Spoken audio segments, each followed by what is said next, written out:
The calendar reads May 16th, year 2167, but dates mean nothing anymore. The demon race has conquered the very last inch of human territory. The human world is gone, replaced by a charnel house of fire and bone. In the ruins of a once great city, beasts feast on the fallen as society burns to ash. The world hasn't just suffered, it has completely fallen. Among the jagged remains of a skyscraper, a lone figure is pinned against a broken pillar, a bloody monument to a lost cause. The fires of the apocalypse dance in the background, illuminating the total annihilation of civilization. Breath comes in ragged, wet gasps. Si Chen, the SSS Lightning Assassin, a man with spiky yellow hair and eyes that burn like dying stars, is humanity's last hope. But even a legend can bleed. He hangs there, gasping, huff, huff, blood pouring down his face and chest, his golden gaze fixed on the horror before him. An infinity symbol hangs from his neck, a cruel irony for a man at his end. 7 years ago, the nightmare began. Several demon kings suddenly descended upon this world without warning. Leading the charge was the monstrous Demon King Lanyue. With overwhelming power, they swiftly trampled the realm of man, turning cities into graveyards in a matter of months. Si Chen remembers the silhouettes of the kings standing over the burning horizon, the beginning of the end.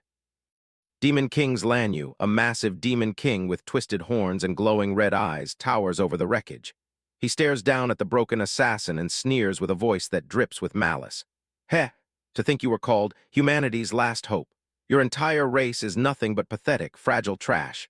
To him, the struggle of millions was nothing more than a minor nuisance.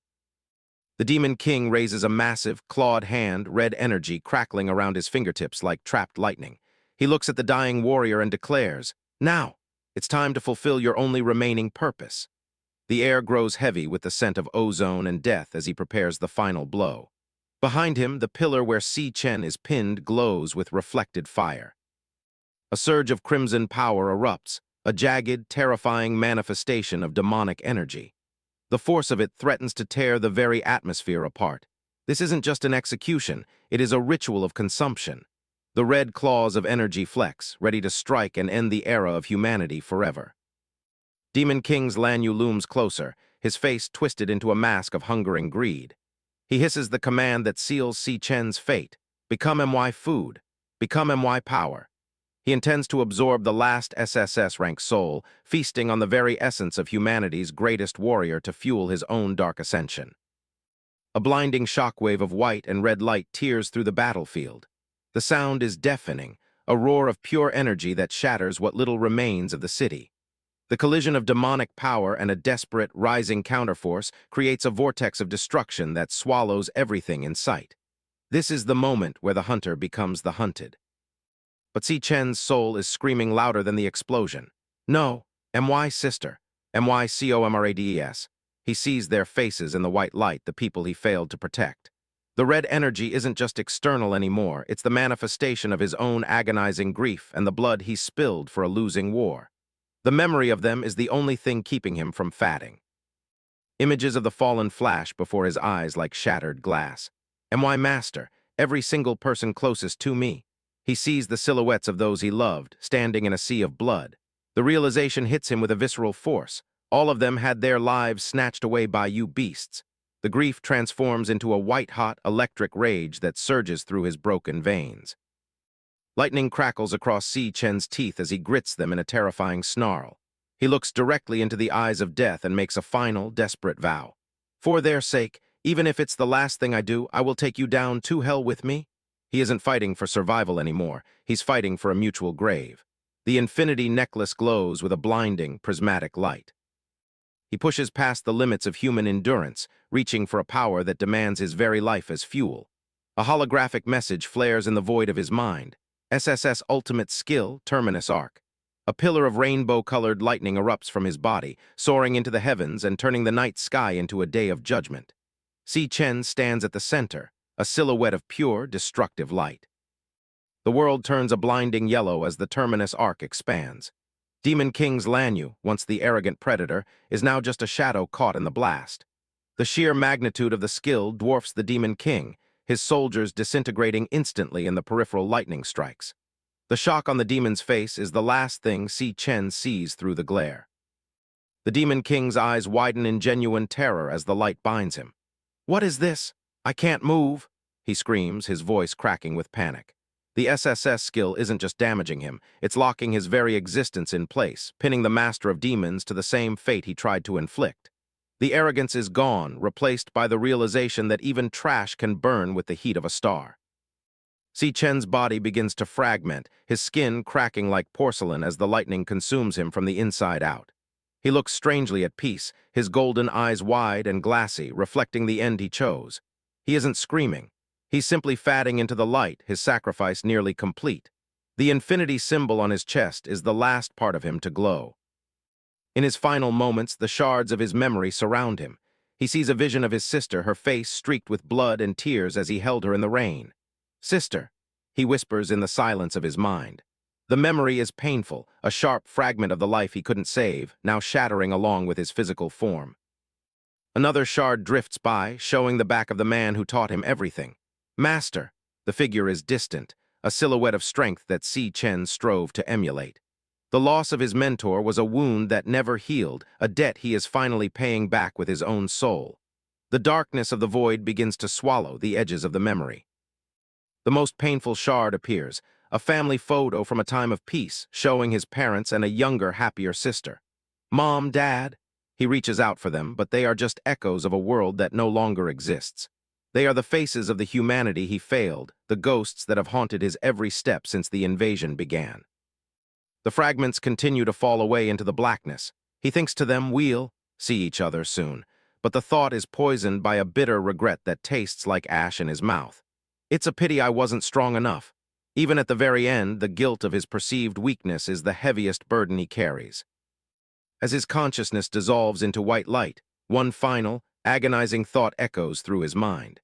If only I had been a little bit stronger. If he had just had a bit more power, perhaps the cities wouldn't have burned, perhaps his sister would still be laughing, and perhaps the world wouldn't be ending in this blinding flash of desperate magic. Demon King Lanyue is disintegrating, his dark armor peeling away like burnt paper. Even in his death throes, his hatred burns. "You lowly, inferior race! To think you could AC?" He can't even finish the sentence before the terminus arc obliterates his physical form. The conqueror of worlds is reduced to sparks in the wind by a man he called trash. The shards of reality shatter completely, leaving only white space and a lingering regret. If only I could go back to that time and discover that demon lair sooner. Si Chen's mind clings to the turning points, the moments where the tide could have been turned if he had known then what he knows now. The missed opportunities haunt his final descent into the abyss. The final vision is a city drowning in prismatic light, a beautiful and terrible end to a decade of war. If only I could have stopped the very first Demon King. The realization strikes with visceral force. His entire struggle was merely a reaction, not a prevention. If he had only changed the beginning, this hell would never have existed. With that final, impossible wish, the SSS Lightning Assassin begins to vanish from the dying world of 2167. But even as the light swallows him, a lingering echo of regret refuses to be silenced. The blinding radiance of the terminus arc fades into a dull, haunting void. As consciousness slips away, a final, agonizing regret echoes through the silence. Inside his mind, Si Chen thought, "Then I wouldn't have." The fragments of his memories shatter like glass, drifting into the darkness. He felt the weight of his failures pressing down one last time. He continued the thought, lost everything so early, and prepared for the end. But death did not take him. Instead, a blurry shape slowly drifted into focus, a simple ceiling light, glowing with a soft, warm hue that felt foreign after years of living in a world of blood and fire. The darkness was gone, replaced by the mundane reality of an indoor room. Si Chen's eyes snapped open, his vision clear and sharp. The red glow of the battlefield was gone, replaced by the clean, quiet atmosphere of a room bathed in sunlight. There was no scent of ozone or rotting flesh, only the faint, sterile smell of a hospital. He was lying flat on a thin mattress, his body feeling oddly light and whole. There were no jagged wounds, no broken bones, and no Demon King looming over him. He stared at the ceiling in disbelief, his mind struggling to bridge the gap between the apocalypse and this sudden peace. He sat up abruptly, his hands trembling as he checked his own body. The bandage on his nose felt real, but the absence of his massive scars was impossible. Gasping for air, he whispered, I'm not dead." and gripped the sheets, his heart racing with a mix of terror and hope. Si Chen scanned the room, his eyes darting from the medical curtains to the simple office desk and chair nearby. It was an infirmary, clean, quiet, and completely untouched by war. In his confusion, he asked the empty room, "Where is this?" as if the walls might provide an answer. He stood up and walked toward the window, his movements fluid and painless. The sunlight felt warm against his skin, a sensation he hadn't truly felt in years. He peered out, his eyes widening as he prepared to see the ruins of the world once more. But outside, there were no monsters. He looked down from the school infirmary hospital wing and saw a campus teeming with life. Students walked in groups, laughing and carrying books, completely oblivious to the doom that had once claimed them all. The world was green, vibrant, and alive. Si Chen stared in total shock, gasping at the impossibility of the scene. His breath hitched as he leaned against the window frame, his eyes scanning the faces of the living. Inside his mind, he questioned everything he knew. Wasn't the world already destroyed? All these people, where did they all come from? It was a miracle that felt like a hallucination. He stepped away from the window and found a mirror on the wall, splashing cold water on his face to ground himself. After a long while, I finally accepted the reality. The face staring back at him was younger, softer, and devoid of the thousand-yard stare of a dying soldier. It was the face of a student, not a martyr. The truth settled into his mind with the weight of a mountain. He realized, I have returned 10 years into the past to my university days. The year was no longer 2167. He had regressed to a time when the word demon was still just a myth. He stared at his youthful reflection, his mind already beginning to calculate the possibilities. Suddenly, a sharp, digital ringing sound filled his ears. A holographic waveform shimmered in the air before him, pulsing with an eerie white light. It wasn't a hallucination. It was an interface, one that felt intimately connected to his very soul. It crackled with energy, signaling the awakening of something dormant. A system window materialized in the air, its text crisp and clear. A holographic screen flashed, "Power of Gluttony, integration complete, finished." Si Chen watched the message linger, the realization hitting him like a physical blow. He thought, I've returned to before it all began. This time he wasn't alone, he had brought a piece of the future back with him. He pulled out a nearby smartphone and checked the display. The screen confirmed his suspicions. May 16th, 2157. The time was 16:15. It was the exact day and month he had died in his previous life, but 10 years earlier. The cycle had broken and a new timeline had begun. Si Chen stood before the mirror, the glowing system interface reflected in the glass alongside his youthful face. He reaffirmed the impossible truth to himself. I'm back 10 years in the past, May 16th, 2157. The sunlight through the window felt like a blessing he didn't deserve, but one he would use to his advantage.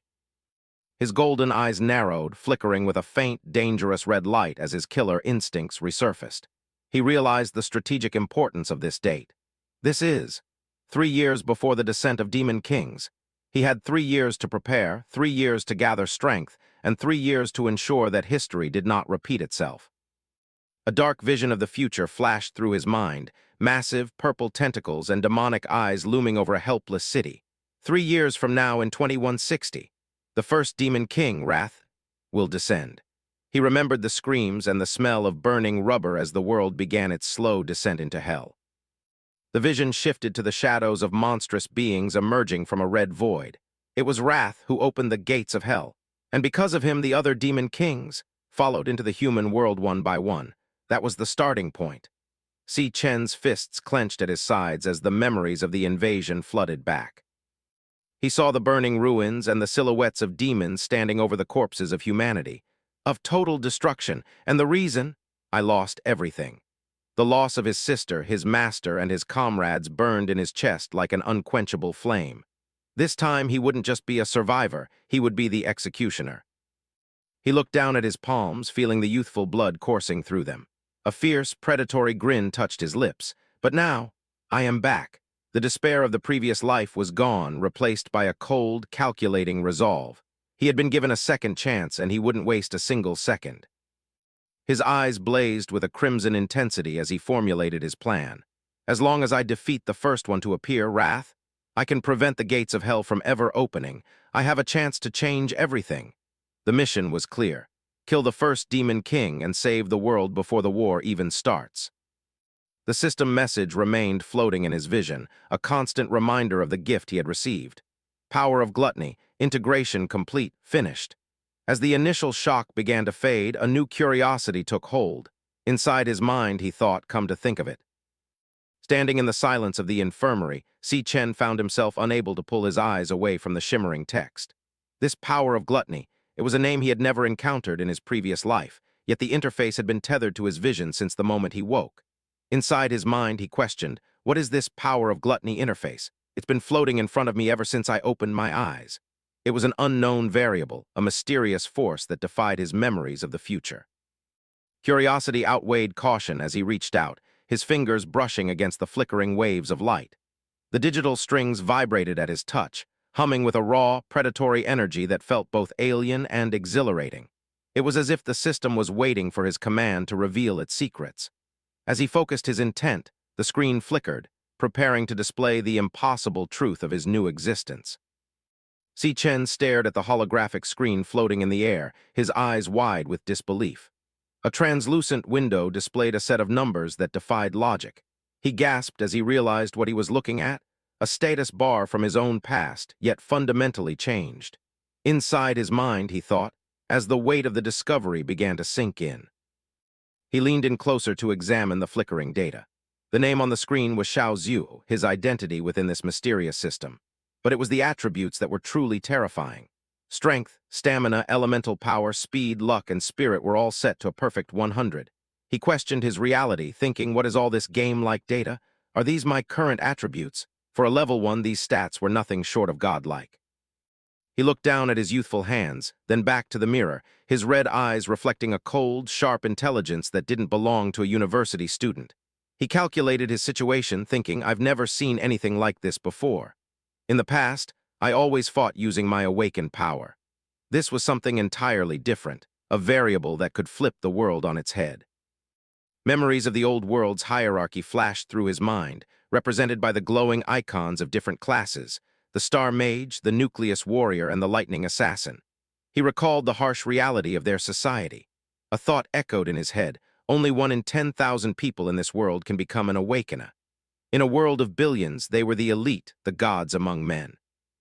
He peered through the window at the sprawling campus, the sun setting behind the modern architecture of his youth. This was the National Awakener University, a place where the future was decided. He mused, and the school I'm currently attending is one that only recruits potential awakeners. It was a breeding ground for the powerful and a slaughterhouse for the weak. A dark memory of his previous life surfaced, a vision of himself on his knees, surrounded by the shadows of those who once looked down on him. He felt the phantom pain of every kick and insult. He lamented, but unfortunately, in my previous life, I failed to awaken during my university years. For 4 whole years, I stayed at the very bottom of the food chain. Anyone could just walk up and give me a kick. The bitterness of his past failure burned in his throat. He rubbed his chin, his expression shifting into a weary, cynical scowl. The irony of his situation wasn't lost on him. He muttered to himself, is this why I woke up in the infirmary? It seemed that even regressing 10 years hadn't saved him from the humiliation he had endured as a failed student. But then the system glitched, and a new interface appeared, a card shimmering with static. Si Chen's eyes narrowed as he focused on the image of a shadowed figure wreathed in electricity. He whispered, as he recognized the silhouette. It was a fragment of the power he had spent a lifetime perfecting. The details of the card crystallized into an archive file. It was the Lightning Assassin, a class of pure lethality. The screen detailed his old skills, Lightning God, which could boost movement speed tenfold, and Lightning Blade, a condensed arc of paralyzing power. He stared at the text, his heart thumping, thinking a lightning-type assassin? It was exactly what he had been before his death. A mental image of his true self flashed before him, a master of storms standing amidst the lightning. He could feel the phantom sensation of electricity dancing across his skin once more. He wondered, isn't this my class from my previous life? I can vaguely feel a surge of power flowing through my body. Could it be that the strength from my past life was inherited along with me? It was the only logical explanation for his impossible stats. The realization made his blood boil with a mixture of excitement and cold fury. If he already possessed the power of an SSS-Rank hunter, then the 3 years before the invasion would no longer be about survival. They would be about absolute dominance. He asked himself, did I awaken early? The light of the interface bathed his face in an eerie, golden glow. He didn't hesitate. He willed the system to act, watching as a loading bar filled with a sharp, white light. A notification flashed, switching class. Inside his head, he decided, let's test this power. He could feel the latent energy in his veins beginning to churn, waiting for the command to erupt. A sharp snap echoed in the room, the sound of the world's laws bending to his will. Si Chen's gaze shifted toward the door, his senses suddenly heightened to a degree that was almost overwhelming. He could hear footsteps in the hallway, the heartbeat of a person approaching, and the faint hum of power from nearby electronics. The door creaked open, and a young man with brown hair and large, round glasses stepped inside, his face pale with concern. A status bar appeared above his head, Ma Long, E-rank flower chanter. The sight of him made Si Chen's heart tighten. Ma Long stared at his roommate, his voice cracking as he cried out, "Eh?" in pure surprise. Ma Long rushed to Si Chen's side, his hands fluttering nervously as he checked for injuries. "Hey, buddy, you're awake. Is your body okay now?" he asked, his voice full of genuine, frantic worry. Si Chen stood there, frozen, as the system window remained hovering between them. He thought, is your body okay now? While carefully observing his friend. Si Chen looked at the holographic card of the Devourer and then back at Ma Long, who seemed completely unaware of the digital waves around them. He confirmed his theory, thinking, as I thought. No one else can see this interface. He forced his expression into a calm mask and replied simply, "Oh, I'm fine now." But Ma Long wasn't easily convinced. He poked and prodded at Si Chen, his eyes wide with disbelief. "Eh, all your injuries are gone," he shouted, his voice echoing in the small room. "You took such a heavy beating just yesterday. Are you recovering even faster than an awakener like me?" The sheer impossibility of Si Chen's recovery was enough to leave the young chanter reeling. Si Chen looked at his friend, a wave of bittersweet nostalgia washing over him. "This is my university roommate, Ma Long. To anyone else, he was just a low-ranked student, but to Si Chen, he was a ghost from a world that had been erased." The bandage on Ma Long's cheek was a stark reminder of the harsh world they inhabited. He watched Ma Long adjust his glasses, a flurry of thoughts crossing his mind. Although he awakened during college, he was a total bottom tier. In my past life, he was tragically killed on the third day of the Demon King's descent.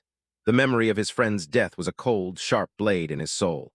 But now he is truly standing right in front of my eyes. Ma Long tilted his head, wondering, why do I feel like you've actually gotten stronger? Is it just my imagination? The setting sun cast long shadows across Si Chen's face as he looked at his friend. A small, genuine smile almost touched his lips. Only at this moment do I truly feel it. I have really come back. The reality of his regression was no longer a theoretical concept. It was a physical weight, a second chance to save the only person who had stayed by his side. Ma Long suddenly grabbed Si Chen by the shoulders, his panic returning. "Oh, that's right. Tomorrow is the rank test," he blurted out, shaking his friend with frantic energy. "Since you're okay now, let's get back and prepare." The urgency in his voice reminded Si Chen that life at the university was moving forward, whether he was ready or not. Ma Long continued to drag him toward the door, his voice echoing down the hallway. "Even if you haven't awakened yet, it's still crucial for your graduation evaluation," he yelled, his legs moving in a blur as he urged Si Chen to hurry. For Ma Long, the test was the most important thing in the world. For Si Chen, it was merely the first step in a much larger war. They stepped out onto the balcony, overlooking the vast campus under the golden glow of twilight. The National Awakener University was a sprawling complex of glass and steel, a monument to human potential. Below them, the sports fields were alive with the sounds of training and competition, a scene of peaceful preparation before the coming storm. The campus teemed with the vibrant energy of youth and untapped potential. Everywhere Si Chen looked, students were manifesting their powers in small, mundane ways. A girl conjured a swirling ball of purple energy in her palm, while others laughed and talked as if they had all the time in the world. The sounds of laughter echoed across the plaza, a carefree melody that Si Chen knew would eventually be drowned out by the screams of the dying. On the soccer field, a student sprinted with bursts of fire erupting from his shoes, while another launched a ball with superhuman force. They were merely playing with the very powers that would later be used in a desperate struggle for survival. Si Chen watched them, a cold, predatory light in his eyes as he followed Ma Long into the heart of the crowd. He was the only one who knew that this peace was a fragile lie, and he was the only one with the power to keep it from being shattered. Si Chen walked with Ma Long through the crowded campus, the setting sun casting long, golden shadows across the pavement. He looked at the groups of students, their faces bright with life and petty concerns, and felt a strange, hollow sensation in his chest. He whispered to himself, "It's been a long time since I've seen so many living people." Beside him, Ma Long shivered, his round glasses reflecting the sunset as he asked in a shaky voice, "You, what kind of scary things are you saying?" Ma Long adjusted the bandage on his cheek, his expression filled with a mix of exhaustion and genuine concern. He looked up at Si Chen, his eyes pleading for a return to normalcy. "Buddy, let's just walk around the playground," he suggested, hoping a bit of fresh air would clear whatever dark thoughts were clouding his friend's mind. The fallen leaves swirled around Si Chen's feet as he continued to walk, his gaze distant. The peaceful university campus was a stark contrast to the graveyard he had just escaped. A grim thought settled in his mind. I once lost everything completely. The memory of the blood-soaked horizon felt more real than the stone buildings surrounding him. A dark vision of the apocalypse flickered in his mind, showing his past self standing amidst the ash and crumbling skyscrapers of a dead world. He knew the timeline of the coming disaster better than anyone. He realized, if I do nothing, that desperate future will soon arrive again. The weight of his knowledge was a heavy chain around his soul. He stopped walking, his red eyes blazing with a cold, predatory intensity that made the air around him feel heavy. He made a silent vow to himself. I must take action immediately. I have to increase my level as fast as possible. Survival was no longer an option. He needed to become the apex predator before the true monsters arrived. He recalled the basic laws of this era, visions of armored warriors standing over the corpses of massive beasts. In this era, there is only one way for an awakener to level up, by killing monsters in the demon lairs. The raw, primal nature of power in this world meant that blood was the only currency that mattered. His thoughts turned to the political landscape, a vision of do not cross tape sealing off a glowing, purple rift. But almost all demon lairs are monopolized by the great guilds. Outsiders have zero chance to level up. He looked back at his own flickering status window and wondered if these are my current stats. Then how strong am I compared to other awakeners and monsters? The system window displayed his name, Si Chen, and his perfect level 1 stats. He mentally reviewed the world's hierarchy. To distinguish power levels, the government has classified awakeners and monsters into ranks. From highest to lowest, they are S, A, B, C, D, and E. He knew where he once stood, and he knew where he was now. He watched the other students passing by, seeing their low-ranked energy signatures through his hunter's eyes. Most students at the university are stuck at E rank. Only a few geniuses or those with guild backing can reach D rank. They were all small fish in a very dangerous pond, completely unaware of the sharks already swimming among them. The level 1 indicator on his status screen glowed with an eerie, steady light. He looked at the athletic track stretching out before them. Although I can estimate based on experience, I wonder what rank I'd get if I took the test. The upcoming graduation evaluation was the perfect opportunity to test his newfound potential. Si Chen glanced sideways at Ma Long, who was still looking around with a nervous, confused expression. I'm definitely stronger than him, he thought, a cold calculation running through his mind. Ma Long noticed the stare and tilted his head, a literal question mark appearing over his head in his confusion. The piece was shattered in an instant. A basketball, thrown with malicious force, tore through the air and struck Ma Long directly in the face. The impact was sickening, the ball bouncing away as Ma Long's head snapped back. Si Chen watched with a sudden, icy focus, the world slowing down to a crawl as his killer instincts flared. Ma Long collapsed onto the hard pavement, clutching his face as blood began to trickle from his nose. His glasses were knocked askew, and a pained, escaped his lips. He curled into a ball, the sudden violence leaving him reeling in the dirt. Si Chen's gaze drifted toward the source of the attack. A group of 4 students sat on the nearby stairs, their postures arrogant and relaxed. They were the apex predators of the campus hierarchy. The lead bully, a muscular man in a dark tank top, leaned forward with a cruel smirk. Yo, isn't that Si Chen and Ma Long? He called out, his voice full of mock friendliness. K letter 1 EBB, B letter 1 EAFT, N letter 1 EA1T, Gong Ting, unnamed bully, looked down at them with eyes full of disdain, a dog tag dangling from his neck. He adjusted his position, his massive shoulders blocking the light. You guys recovered pretty fast, he commented, his voice a low, threatening rumble that carried across the court. To him, they were just playthings. Ma Long looked up, his face pale and his eyes wide with terror as he recognized their attackers. He whispered frantically to Si Chen, his voice trembling. "Real bad luck. We actually ran into him." The fear radiating from him was palpable, the memory of previous beatings fresh in his mind. Si Chen stood his ground, his back to the camera as he looked up at the bullies. He didn't move to help Ma Long up, nor did he flinch. He simply observed them, his red eyes analyzing their stats and their weak points with a cold, military precision. The sun set behind the buildings, casting the campus into deep orange shadows. The lead bully chuckled, glancing back at his cohorts as if sharing a private joke. "I told you these two kids were tough," he boasted, his smirk widening. He was enjoying the spectacle, the feeling of absolute power he held over the trash of the university. Behind him, another student with white hair stood with arms crossed, watching silently. The lead bully leaned forward, his expression turning cold and demanding. "You clearly knew I was playing ball here. Why didn't you think to bring 2 crates of drinks?" He expected immediate submission, the same way he always had. To him, the world was a simple place where the strong took whatever they wanted. Ma Long scrambled to his feet, bowing his head in a desperate, habitual apology. He was shivering with fear, his voice high and frantic. Sorry, I'll go buy them right now." He was ready to flee, to do anything to avoid another confrontation. He turned to leave, his spirit completely broken by the bully's presence.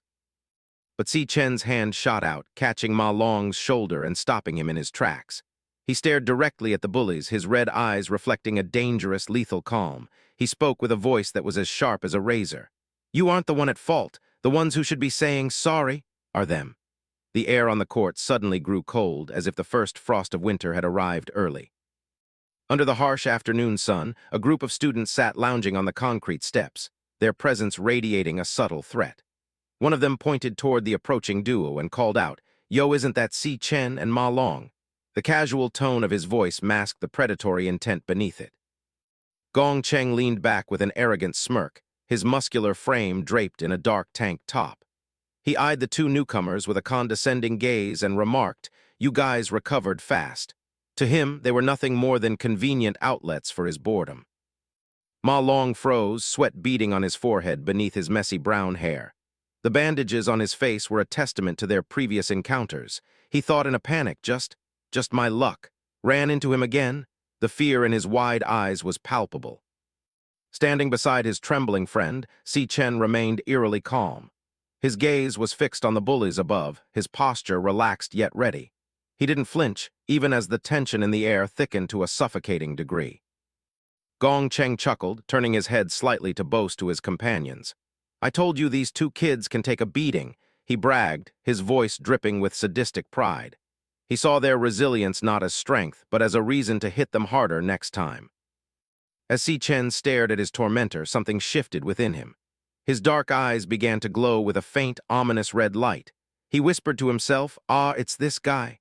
Suddenly, like an opening floodgate, some memories from the past welled up, cold and bitter.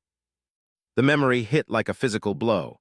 The sound of rushing water and frantic gasping echoed in his mind. He could feel the cold ceramic of the sink and the suffocating pressure of being held down. Bubbles of air escaped as he struggled to breathe. In the flashback, the scene in the men's restroom was brutal. Gong Ting had forced Si Chen's head into a sink full of water, the sounds of goo-loo-loo filling the small space. The other bullies stood around, their faces twisted into masks of cruel amusement as they watched him struggle. From the doorway, Ma Long stood horrified, his voice trembling with a mix of fear and desperate anger. You guys stop it right now," he screamed, reaching out as if to pull them away from his friend. Gong Ting didn't even look up, his grip tightening on the back of Si Chen's neck. Why stop? I'm helping him," he mocked. He laughed as the water splashed everywhere, completely indifferent to the suffering he was causing. "He hasn't awakened yet even now." Gong Ting shouted over the sound of the struggle. "Shouldn't we stimulate him a bit?" The cruelty was deliberate, a calculated effort to humiliate someone they deemed inferior under the guise of encouragement. The restroom erupted in raucous laughter. The bullies found the sight of a drowning student hilarious, their egos fed by the absolute power they held over him. Their cackles echoed against the tiled walls, sharp and jagged. Eventually, Gong Cheng pulled him out and let him drop to the floor. He fainted just like that. He remarked with a dismissive wave. Let's go, it's boring now. As they swaggered out, leaving the dripping boy behind, Ma Long rushed to his side, calling out his name in a panic. Ma Long knelt by the unconscious Si Chen, his hands shaking as he tried to help. Si Chen, are you okay? He pleaded. The sight of his friend broken and wet on the bathroom floor was a scar that wouldn't easily heal. Water dripped from Si Chen's dark hair as he slowly regained consciousness, his vision blurred. A single thought consumed his mind, born of pure, unadulterated resentment. Why? Do they never let us go? It was a question with no answer, only a deepening darkness. The realization settled into his bones like lead. Pure malice doesn't just exist in the demon lair. It isn't just something found in the monsters of the abyss. One of the bullies nearby glanced over, confused by the shift in the air, and asked, did he just speak? It also exists in the human world. Si Chen realized this with a cold, terrifying clarity. Gong Cheng just laughed, a twisted grin on his face as he decided they hadn't had enough fun yet. Let's go Tilda, let's mess with him some more, he commanded, relishing the thought of further torment. Back in the present, Gong Cheng looked down at them with a sense of entitlement that bordered on the divine. You guys knew I was playing ball here. Why didn't you know to bring 2 crates of drinks? To him, their only purpose was to serve his every whim. Ma Long immediately bowed his head, his instinct for survival taking over. Sorry, I'll go buy them right away, he stammered, his body practically vibrating with the urge to escape the confrontation. He was already turning to run, ready to do whatever it took to avoid a fight. Death. But Si Chen didn't move. He stood his ground, his voice cutting through Ma Long's panic like a blade. You're not the one in the wrong, he said firmly, his eyes fixed on the bullies. The ones who should say sorry are them. The words hung in the air, a direct challenge that no one expected. Gong Cheng's eyes widened in genuine disbelief. He uttered, his brain momentarily failing to process the defiance. No one talked back to him. No one looked him in the eye like that. The silence that followed was heavy with impending violence. Ma Long spun around, his face pale with terror. Si Chen? What are you saying? He whispered frantically. He couldn't understand where this sudden bravado was coming from, and he was terrified of the consequences it would bring. Gong Cheng stood up, his body surging with E-rank power. Green flames flickered around his arms as they transformed into jagged, stone-like gauntlets. A holographic window identified him. Gong Cheng, E-rank flower warrior. He stepped forward, the heavy thud of his boots echoing on the pavement as he prepared to crush the boy who dared to defy him. Si Chen's eyes flared with a brilliant, predatory crimson, a cold light that the oblivious onlookers would never suspect. He didn't see a terrifying E-rank warrior, he saw a clumsy target. The experience of 1,000 battles surged through his veins, transforming his stillness into a lethal focus.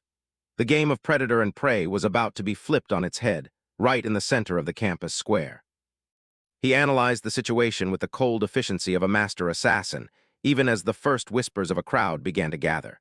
Inside his mind, he thought, this guy named Gong Cheng only dares to bully the weak because his older brother is the strongest student council president. As the glowing stone arms swung toward him, Si Chen reached a grim conclusion. In reality, his own abilities aren't outstanding. He was already 3 steps ahead of the bully, and the public spectacle that was about to unfold. Students nearby began to notice the unfolding confrontation, their faces twisting with a mix of excitement and malicious glee. One student whispered loudly to his friends, "Look over there, Gong Cheng is going to beat them up again." It was clear that this was a frequent and expected spectacle in the school's hierarchy of power. The crowd's mockery intensified as Gong Cheng loomed over Si Chen and Ma Long. Hateful laughter erupted as one student jeered, "Haha, didn't they just get beaten into the hospital?" The jeers continued, highlighting the pathetic status of the 2 victims. One is the weakest awakener, and the other hasn't even awakened. The 2 most useless guys in the whole school. The cruelty of the student body was as sharp as any blade. Gong Cheng looked down at Si Chen, his body radiating a sickly green aura. He was a mountain of muscle compared to the slender boy standing before him, and he knew it. He didn't just want to fight, he wanted to humiliate. Gong Cheng's face contorted with a predatory smirk as he leaned in closer. "What did you just say?" He hissed, his voice like a coiled serpent ready to strike. He couldn't believe the audacity of the boy who had previously been his punching bag. Si Chen's eyes glowed with a faint, lethal crimson. He met Gong Cheng's gaze without a hint of fear, his voice cold and unwavering. "Don't come bother us again." It wasn't a request. It was an ultimatum delivered by a man who had seen the end of the world. That was all the provocation Gong Cheng needed. He lunged forward with a roar, his fist traveling through the air with enough force to shatter bone. "I think you really need another beating," he screamed, expecting the familiar sound of crunching ribs and a satisfying cry of pain. But the sound that rang out was a sharp, metallic crack. To everyone's absolute shock, Si Chen had raised a single hand and caught the massive, stone-clad fist. The impact sent a shockwave through the air, but Si Chen didn't move an inch. He had blocked the strike with effortless grace. Gong Cheng froze, his momentum completely halted. He stared down at his fist, then up at Si Chen's impassive face. Something was wrong, terribly wrong. He could feel the raw power vibrating through Si Chen's palm, a strength that shouldn't belong to an unawakened weakling. The crowd went silent for a heartbeat before erupting in a wave of disbelief. One girl gasped, her hand to her mouth. "Just now? What happened?" Others whispered in a frenzy, their previous mockery replaced by genuine confusion. He could actually block Gong Cheng's fist. It was a feat that shattered their understanding of the school's power ranking. Si Chen stood calmly, the red tint in his eyes growing more intense. The students nearby were reeling, but he clearly hasn't awakened. One thought, his mind racing to find an explanation. Did my F***-seeking eyes deceive me? Even Ma Long, standing just a few feet away, stared at his friend as if he were seeing a complete stranger. Gong Cheng's shock quickly turned into a boiling, humiliated rage. He pulled his fist back, his entire body trembling with the effort of summoning more power. "You damn unawakened weakling! Dare to challenge me?" He spat, his pride wounded more than his body. He was an E-rank awakener, he wouldn't be embarrassed by a nobody. Si Chen simply smirked, a dangerous glint in his eyes. "Just right. I'll test it out on you," he whispered. A holographic window appeared before his eyes, its blue light reflecting in his pupils. Inside his mind, the system responded, loading. Job switching. He was about to show them what a true apex predator looked like. The loading bar reached its end in a flash of light. A digital chime echoed in Si Chen's ears as the message appeared. Job switch complete, finished. The air around him began to crackle with latent energy, the scent of ozone filling the space between the two fighters. A detailed status card materialized in the air, displaying his new identity. LV, one electric assassin. Yellow bolts of lightning began to dance across his skin, arcing between his fingers. His stats were revealed, low strength and stamina, but a staggering amount of speed and neural power. The flashbody skill increased his movement speed by 10 times, turning him into a living blur of electricity. Ma Long stumbled back, his eyes wide behind his cracked glasses. He could barely find the words to speak. "You, why you? When did you awaken?" he shouted, his voice cracking with emotion. He had known Si Chen for years, but the man standing before him now was radiating a power that was utterly alien. Si Chen ignored the questions, his focus entirely on the bully. He stood as the center of a storm, the yellow lightning illuminating his determined expression. He was no longer a victim, he was the electric assassin, and the hunt had officially begun. Seeing the lightning, Gong Cheng realized he couldn't hold back anymore. He unleashed his ultimate defense, his skin turning into jagged, dark stone as the air around him heated up. Indestructible demon armor flashed in the air. His body expanded, his stone gauntlets growing larger and sharper as he prepared for a final, decisive strike. Gong Cheng roared as he threw his entire weight into a massive overhead punch. "I think you F***-seeking forgot? The taste of my killer jab," he screamed, the ground beneath his feet cracking from the sheer force of his movement. He was a juggernaut of stone and fury, determined to erase Si Chen from existence. But Si Chen was faster. He moved before Gong Cheng's fist could even begin its descent. A trail of yellow lightning followed him as he bypassed the massive stone arm, his movements too fluid and rapid for the human eye to track. He was a bolt of lightning passing through a mountain. The impact was devastating. Si Chen's fist, reinforced with condensed electricity, slammed into Gong Cheng's face.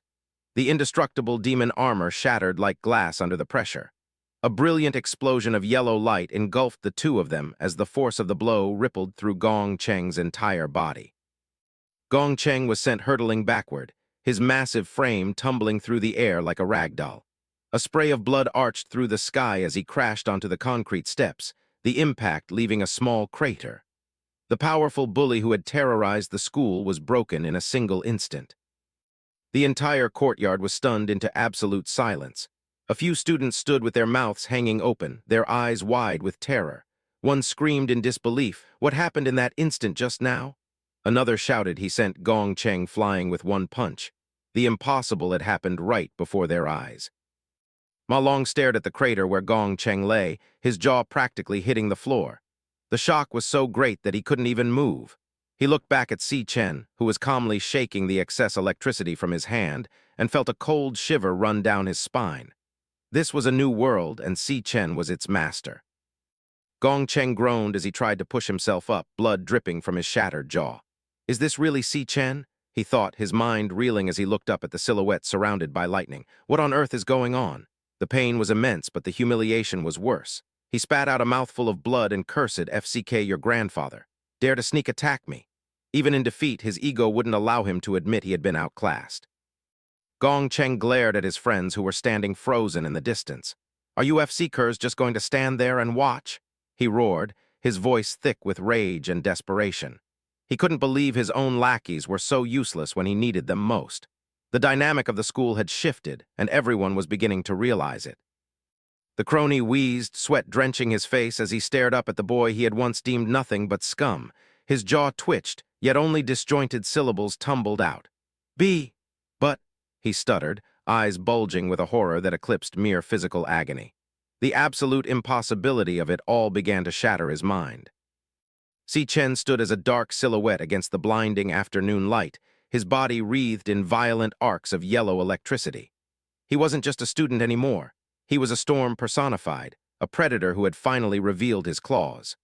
The air around him hummed with lethal energy, vibrating with the silent promise of destruction. Humiliation flared into a desperate, murderous rage in Gong Cheng's eyes. He lunged forward, his stone-clad fist raised for a final, crushing blow. I'll kill you," he screamed, his voice raw with the agony of his pride being torn apart. He threw everything he had into the strike, a frantic attempt to reclaim his status through brute force. The massive stone arm came crashing down, but Si Chen moved with a speed that defied logic. He raised a single arm, catching the colossal strike with a resounding crack of lightning. The impact didn't even push him back. He held the brute's power in his palm as if it were nothing more than a child's toy. With a fluid shift in momentum, Si Chen drove his fist into Gong Cheng's gut, the strike carrying the weight of a thunderbolt. Aghhh, the bully choked out, his eyes bulging as the wind was ripped from his lungs. Si Chen's gaze was ice as he muttered a single, damning word, "You." Si Chen leaned in, his face illuminated by the dancing lightning as he delivered the final verdict. "Are too weak." The words were a death knell for Gong Cheng's ego, a cold assessment from a warrior who had fought gods. There was no pity in his eyes, only the clinical detachment of a master executioner. A massive eruption of yellow energy exploded outward as Si Chen released his full power. The shockwave tore through the basketball court, the blinding light swallowing both combatants for a terrifying heartbeat. The sheer force of the electric assassin's strike was enough to shake the very foundations of the school. Gong Ting was sent hurtling through the air like a ragdoll caught in a hurricane. His massive frame tumbled uselessly across the pavement, the lightning still arcing across his skin. He was a broken man, defeated in a single, overwhelming display of power by the person he had once laughed at. The view from above revealed the true scale of the devastation. Kung Than had been flung straight into the spectator stands, sending up a blinding cloud of dust. He lay motionless in the distance, a tiny, wretched figure in the wake of Tu Then's true awakening. Gong Ting slumped against the base of the concrete bleachers, his blood staining the gray stone. His tattered shirt and broken gauntlets were a pathetic reminder of his failed, indestructible demon armor. He was barely conscious, his breathing shallow, and ragged as the reality of his defeat finally set in. The entire area fell into a stunned silence. Students stood paralyzed, their faces pale with shock. Ma Long remained on his knees in the grass, his mind unable to process the violence he had just witnessed. In the center of the wreckage, Si Chen stood calm and unmoved, a predator who had just finished a minor hunt. Ma Long stared at his friend through his cracked glasses, his hands trembling. Si Chen, when did he? He whispered to himself, his voice shaking with a mix of awe and terror. He had spent his life trying to protect his friend, only to realize that the person standing there was someone he no longer recognized. Si Chen looked down at his blood-stained knuckles, his expression unreadable. Around him, the whispers of the crowd began to swell into a frantic roar. One question seemed to be on everyone's lips. How could he become so strong? The world they knew had been turned upside down in a matter of seconds. A translucent screen hovered before Si Chen's eyes, displaying his level 1 stats, everything at a flat 100. He stared at the numbers with a cold, analytical mind. I've reached a few rough conclusions now, he thought. The system was functioning perfectly, but it was only the beginning of his journey. Arcs of electricity continued to dance over his skin as he calculated his next move. 1, just like before, I can switch to the electric assassin state at any time. 2, although the system level is currently LV1, he noted. He was testing the limits of his regression, finding the familiar patterns in this new life. He looked back at the impact of the block he had made earlier. The image burned into his mind. Just as I expected, my daily state is enough to deal with the lowest level awakeners. This means my current grade is higher than E, he concluded. His experience as an SSS-Rank Assassin was making up for his lack of raw levels. Si Chen's gaze narrowed, his crimson eyes reflecting a hidden darkness. But exactly what grade is still unclear, he thought. Despite the victory, a nagging suspicion remained. But there is one more problem, he realized, looking away from the broken body of his opponent. The math didn't add up. He stared at the unmoving Gong Ting, then back at his own level 1 status window. I clearly defeated him. Why hasn't there been any change in the system stats? He questioned. In his past life, every kill, every victory brought immediate growth. This silence from the system was an anomaly he couldn't ignore. He flexed his hand, the lightning intensifying into a brilliant golden blade. Could it be? He thought, a grim realization dawning on him. Perhaps the system required more than just a defeat to progress. He looked toward his fallen foe with a new, much more lethal intent. The crowd saw the change in his posture and began to panic. Ma Long scrambled to his feet, screaming at the top of his lungs. Hey, wait, Si Chen? What are you going to do? The raw bloodlust radiating from Si Chen was so thick it was almost physical, terrifying everyone in the vicinity. Si Chen grabbed Gong Ting by the throat, hoisting the massive brute up as if he weighed nothing. The bully's face was a mask of sheer agony and confusion as he looked into the cold eyes of his executioner. Si Chen's grip was like iron, crackling with lethal energy that pulsed through his victim's body. A question echoed in Si Chen's mind as he tightened his grip, the red in his eyes glowing with a terrifying intensity. Is the way to gain experience also the same as in the past? He was ready to find out the hard way, his past as a ruthless killer overriding any student morality. Experience points were paid for in blood.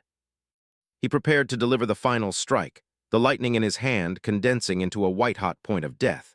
The air around them screamed with the force of the buildup. Gong Ting's eyes rolled back in his head, his life hanging by a thread as Si Chen prepared to devour his power. The air hummed with lethal intent, but a melodic voice suddenly sliced through the scent of ozone like a silver bell. Fellow student, this is a school. The interruption was so jarring that Si Chen's lightning flickered and died. Stepping into the light was a woman whose elegant presence stood in stark contrast to the wreckage and violence of the court. This was Lanyue, the vice president of the student council, and her sharp, observant eyes were already dissecting the scene. Lanyue stood with her arms crossed, a small, knowing smile playing on her lips as she exerted a calm authority that silenced the crowd. She looked directly at Si Chen, her gaze lingering on him with undisguised fascination. Even if he was the one in the wrong first, this level of punishment is sufficient, she remarked. While she was here to maintain the school's order, it was clear she was captivated by the anomaly standing in the center of the crater. Lanyue offered a graceful, almost teasing smile as she watched Si Chen release his hold on the battered bully. She stepped closer, her voice smooth and reassuring as she spoke to the crowd and Ma Long. He won't dare lay a finger on you again, Tilda, she promised, her violet eyes glinting with a secret amusement. She had seen enough to know that the balance of power in this school had just been violently upended. Si Chen turned his back on the wreckage of his former tormentor, his silhouette sharp against the fatting sunset. Gong Ting lay broken on the ground, a pathetic heap of shattered pride and stone. Lingyu watched from the distance, her arms crossed, her presence a silent reminder that the student council's eyes were now firmly fixed on the boy who moved like lightning. As he walked away, Si Chen's mind was a cold workshop of strategic thought. Is the student council that eager to step in and protect him? He questioned, his gaze fixed forward. He felt the weight of his own lethal intent, a residue of the SSS-Rank killer he used to be.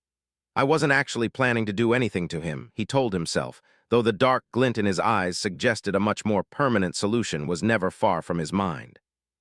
He walked through the campus, a ghost among the living, but if people like him aren't completely deterred, he mused, the high-rise school buildings looming like monoliths over his path. They'll just keep bothering us forever. To Si Chen, mercy was a luxury they couldn't afford if they wanted to survive the coming apocalypse. Half measures only led to more blood in the end. Nearby, a group of students huddled behind a pillar, their faces pale with genuine terror. That guy's expression just now was terrifying, one whispered, his voice shaking.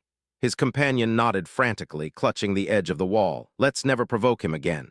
Is that guy really Si Chen? The boy they had mocked for years had become a nightmare in the span of a single afternoon. Ma Long scrambled to keep up with his friend's steady pace, shouting out a breathless coming. As he ran, Si Chen gave a short, detached yes. In response, his focus already elsewhere. Behind them, the whispers of the other students followed them like a foul wind. Those two, aren't they the weakest and poorest losers in the whole school? The crowd jeered, their disbelief manifesting as desperate mockery. Lingyu turned her head, her gaze lingering on the retreating figures for a moment longer before she addressed her own companions. Let's go, she commanded, her voice dropping its playful edge.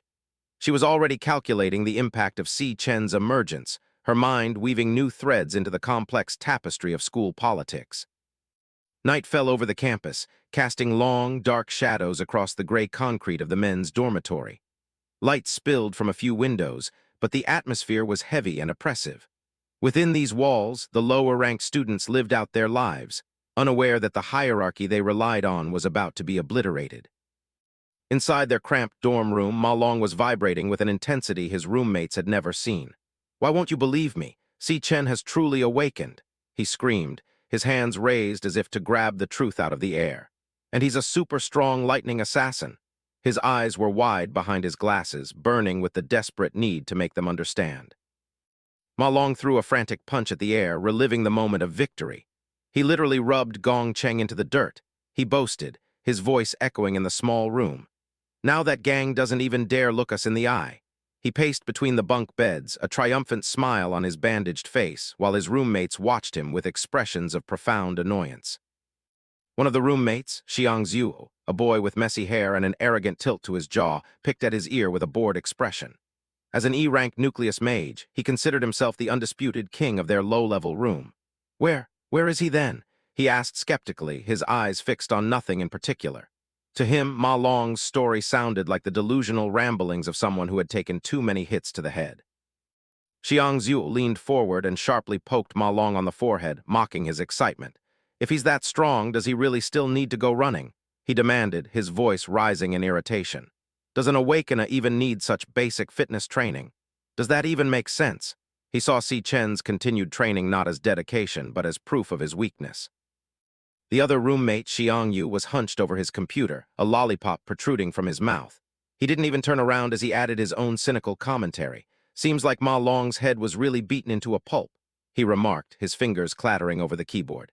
Xiangzhu barked a laugh in the background, shouting, exactly, snap out of it. The two E-rank students were too comfortable in their superiority to accept a new reality. Xiangzhu stood in the center of the room, spreading his arms wide as he lectured the trembling Ma Long. The four of us were put in the same dorm, only because our ranks are the bottom four of the entire year. He reminded him, his voice harsh. That is an unchangeable fact. He lived in a world where rank was everything, and he was determined to keep Ma Long in his place. A brilliant red light erupted from Xiangzhu's hand, illuminating the room in a bloody glow. And I am the fourth from the bottom, which means I'm the one in this dormitory, he boasted, his face twisted into a mask of smug superiority. A person can only awaken one class in their life. You two are just support chanters. I am the only combat class in this entire room, a nucleus mage. To him, this small crumb of power was enough to justify his arrogance. Ma Long hung his head, the weight of Xiangzhu's words pressing down on him. The red light reflected in his eyes, a reminder of the rigid class system they lived under. That is a super fact that can't be changed. Xiang Zuo barked, his voice filled with a hollow triumph. He was the biggest fish in a very small, very shallow pond. Xiang Zuo flexed his arm, admiring his own reflection. That kid Si Chen looks like such a weakling. How could he possibly be a lightning assassin? He scoffed. On the other hand, I feel like I've been getting stronger lately. I might even be able to squeeze into a club. His delusion was absolute, fueled by a total ignorance of the monster currently sleeping just a few feet away from him. Xiang Yu remained glued to his screen, his voice monotone and disinterested. Tomorrow is the final rank test before the graduation evaluation, he noted, the blue light of the monitor reflecting in his eyes. Xiang Zhu continued to pose in the background, unaware of the impending storm. Everything will be clear then, Xiang Yu finished. Little did they know the evaluation would be the day their world came crashing down. Deep within an E-rank training demon lair, a massive fiery portal roared with infernal energy. Guards stood at attention, their silhouettes black against the blinding orange light. This was a place of danger and power, where only the elite dared to tread, a gateway to a world of monsters and ancient magic. A man stepped from the flames, his presence so heavy it seemed to warp the air around him. He wore a long white coat over a dark suit, his face obscured by the flickering light of the portal. He was a figure of cold, concentrated power, returning from a hunt that would have broken a lesser man. This was Gong Ting, the student council president and the undisputed king of the school. He walked with a calm, lethal grace, his white coat stained with the fresh blood of the monsters he had just slaughtered. Ling Yu followed behind him, her elegant posture a sharp contrast to the raw power radiating from the man in front of her. He was the pinnacle of their school's strength, a predator among predators. Gong Ting walked past the bowing soldiers, his voice low and commandingly calm. "Let's end today's training here," he ordered. He didn't even look at the men who feared him, his mind already moving on to his next objective. To him, the demon lair was nothing more than a gym, a place to hone his skills for the real war ahead. He turned his head slightly, his sharp, golden eyes catching the light. Gong Ting's face was a mask of cold indifference, his features carved from the same hard stone as the mountains. He was a man who lived and breathed for strength, a ruler who tolerated no weakness in his domain.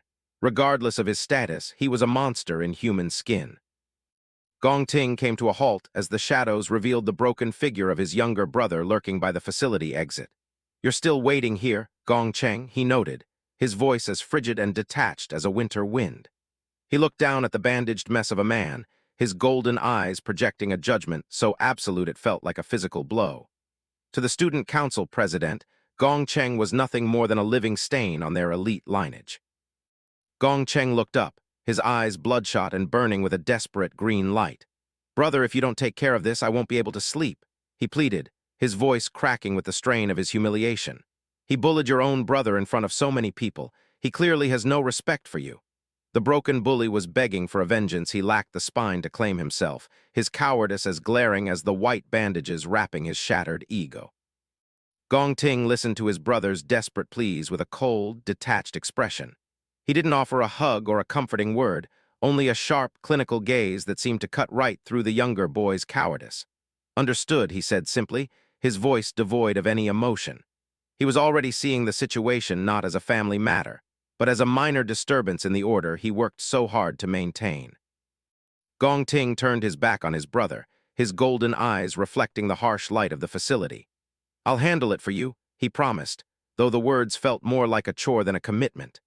To him, Gong Cheng's failure was an embarrassment, a stain on their lineage that needed to be scrubbed away with the same ruthless efficiency he applied to the monsters in the demon lair. Later that evening, the sound of a sharp knife slicing through a perfectly cooked steak echoed in the opulent dining room. The atmosphere was refined and quiet, a world away from the violence of the school courtyard. Every movement was precise, every detail curated to reflect the absolute power and status of those who sat at the table. Gong Ting and Ling Yu sat at opposite ends of a long, candlelit table, the flickering light casting dramatic shadows on the walls. "How do you plan to handle this?" Ling Yu asked, her voice carrying a hint of genuine curiosity. Gong Ting didn't even look up from his meal as he responded. He was simply outmatched by the other guy. His assessment was cold and honest, devoid of any desire for petty revenge. Kung Din ate leisurely, asking with a nonchalant expression, "Is he really as strong as the rumors say?" He probed, his mind racing through the implications. He hadn't witnessed Tu Then's power firsthand, so he wanted to know if the student council vice president considered Tu Then a genuine threat, or merely a minor anomaly that needed managing. Ling Yu continued, her voice echoing in the vast, silent room. "You know the strength and ranks of everyone in this school. Less than 10 people in the entire school have reached D rank, and you've recruited them all into the club," she noted. She was reminding him of the absolute monopoly on power he held, a status that Si Chen was now beginning to challenge. "Besides, others don't have the opportunities to access demon lairs like you do," Ling Yu pointed out, her tone bordering on the cynical. "Those mediocre awakeners have no way to improve," she added. She understood better than anyone that the system was rigged in favor of the elite, and she was fascinated by someone who could break those rules through sheer, unexplained power. Outside, a cold, relentless rain began to wash over the campus. Ling Yu's voice echoed in the darkness, a haunting commentary on the man she followed. "No one can catch up to your pace," she said. But through the torrential downpour, a single figure continued to move, a dark silhouette against the gray pavement. Si Chen was running, his body a machine of pure, agonizing willpower. Si Chen pushed himself through the storm, his breath coming in ragged gasps. He was performing a 100 kg WEIGHTS, 20 km run, his muscles screaming under the impossible load. To any observer, it was madness, but to him, it was a biological necessity. He wasn't training for a school test. He was training to survive the end of the world. The massive weights shifted on his back, a constant reminder of the physical limits he needed to shatter. Basic training can improve physical quality, he reminded himself, his mind as focused as a laser. An awakener's upper limit is directly related to their physical strength. He knew that raw power was useless without a vessel strong enough to contain it. Rainwater mixed with sweat as it ran down Si Chen's face, but his crimson eyes never wavered. Only with a strong enough body can one harness and unleash extreme class powers, he thought. The memories of his past life as an SSS-Rank assassin were his only guide. But this is still far from enough, he realized. He needed to be stronger, faster, and more lethal than he had ever been before. In his mind, a vision of the apocalypse played out in vivid, terrifying detail. In the year 2160, the Demon King Wrath left the demon lair and descended upon the world. Massive, tentacled horrors tore through the sky, eclipsing the sun. In an instant, he slaughtered a massive number of humans. The memory of the carnage was a permanent scar on his soul, a debt of blood that could only be paid in kind. The memory shifted to a rain-slicked street where a younger Si Chen knelt in the mud, cradling the lifeless body of a girl. "My only relative, my sister, she died." At his hands, he remembered, his voice a silent scream in the darkness. "No, no, no," he had cried out then, a broken boy who had lost everything. Now he was a man who would do anything to make sure that history never repeated itself. The vision of destruction continued, a hellscape of fire and blood. It was also Wrath who opened the gates of hell, allowing the other demon kings to enter the human world. The betrayal of the world began with a single monster, a creature of pure malice that had torn the fabric of reality apart. To stop the end, Si Chen knew he had to strike at the source. Si Chen's face was a mask of cold fury as he continued his run through the storm. Therefore, the goal for the first stage, he thought, his every movement a declaration of war. He wasn't just building his strength. He was sharpening himself into a weapon designed for a single, impossible purpose. The path ahead was paved with blood, and he was ready to walk it. A pair of glowing, monstrous eyes burned through the darkness of his memory, a silhouette of absolute destruction. To kill Wrath, the thought echoed in his mind, a vow written in the ashes of his past life. He wouldn't just defeat the Demon King, he would obliterate him before he ever had the chance to descend upon the world. The hunt was no longer a dream. It was his destiny. Si Chen's eye glowed with a lethal crimson light as he pushed his body to its absolute breaking point. Wrath is the beginning of all destruction, he thought, the rain lashing against his skin. There are still 3 years until Wrath's descent. He must be growing rapidly. I have to be faster than him. The ticking clock of the apocalypse was a constant pressure, driving him to achieve the impossible. Suddenly, a low, persistent buzz cut through the sound of the storm. "Vibrate," his phone announced from within his jacket. The mundane sound was a jarring intrusion into his world of blood and vengeance, a reminder that he still had ties to the world he was trying to save. He slowed his pace, the rhythmic vibration a call from a life he had almost forgotten. Si Chen stopped in the middle of the rain-slicked road, his breathing heavy. He reached into his pocket and pulled out his phone, the blue light of the screen reflecting in his sweat-streaked face. He stared at the device for a heartbeat, his world of destruction momentarily suspended by a single incoming signal. The screen displayed the name he never thought he'd see again. SIYUN incoming call. A digital photo of a smiling girl with long binks appeared, her warmth a sharp contrast to the cold rain. XIAOYUN called back, he thought, his heart hammering against his ribs. The sister he had watched die in his past life was calling him now, a living, breathing miracle in the palm of his hand. Si Chen's hand shook as he answered the call, his voice a low, uncertain whisper. "Hello," he said, the word catching in his throat. He was terrified that the sound of her voice would be nothing more than a ghost, a cruel trick played by his own traumatized mind. But the silence on the other end was soon broken by a familiar, energetic greeting. Si Chen stood alone in the vast, empty street, the rain continuing to fall in sheets around him. "Hello, brother, why did you call me so many times today?" Si Yun's voice rang out, bright and full of life. "I went to a competition today and my phone died. I just got back to the dorm and plugged it in." To her, it was just another day, but to Si Chen, every word was a precious gift he had prayed for an eternity. He listened to her ramble, the sound of her voice the only thing keeping him tethered to reality. "Brother, let me tell you. If I win a prize this time, our rent problem will be solved. Ha. She laughed, her joy so pure it felt like a physical blow. She was worrying about rent and competitions, completely unaware of the monsters lurking in the shadows of the future. Si Chen closed his eyes, let her laughter wash over him like a healing balm. "In that destroyed future, I prayed to the heavens countless times. Can you let everything start over?" Si Chen thought, his heart overflowing with a bitter, desperate love. He had been given a second chance, a miracle he still couldn't quite believe, but his long silence was starting to pull at her nerves. Si Yun's voice cut through the static of his thoughts, sharp and concerned. "Huh, brother, is it raining on your side? Why aren't you saying anything?" To him, her mundane worry was the most beautiful sound in existence. A single tear mixed with the rain as a soft, sad smile touched Si Chen's lips. "Even if I have to pay with everything I have," he vowed, his voice gaining a new, unbreakable resolve. He wouldn't let her down this time. He would be her shield, her sword, and her god. He took a shallow, shaking breath, forcing himself to respond before the silence became too heavy. "It's nothing," he said, his voice now calm and steady despite the storm raging inside him.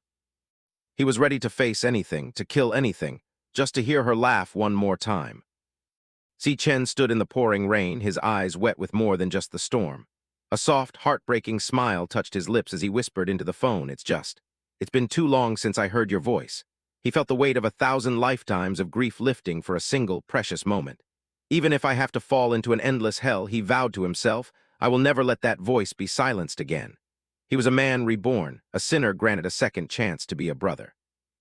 Si Yun's laughter crackled through the speaker, her voice light and oblivious to the dark thoughts consuming her brother. "What are you talking about?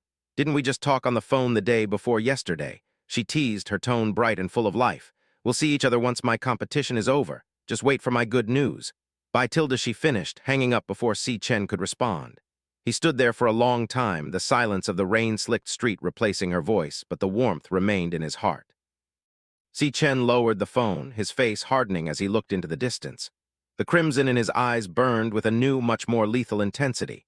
Now everything truly has started over, he thought, the rain lashing against his skin. He was no longer just a regressor. He was a guardian who would tear the world apart to keep his sister safe.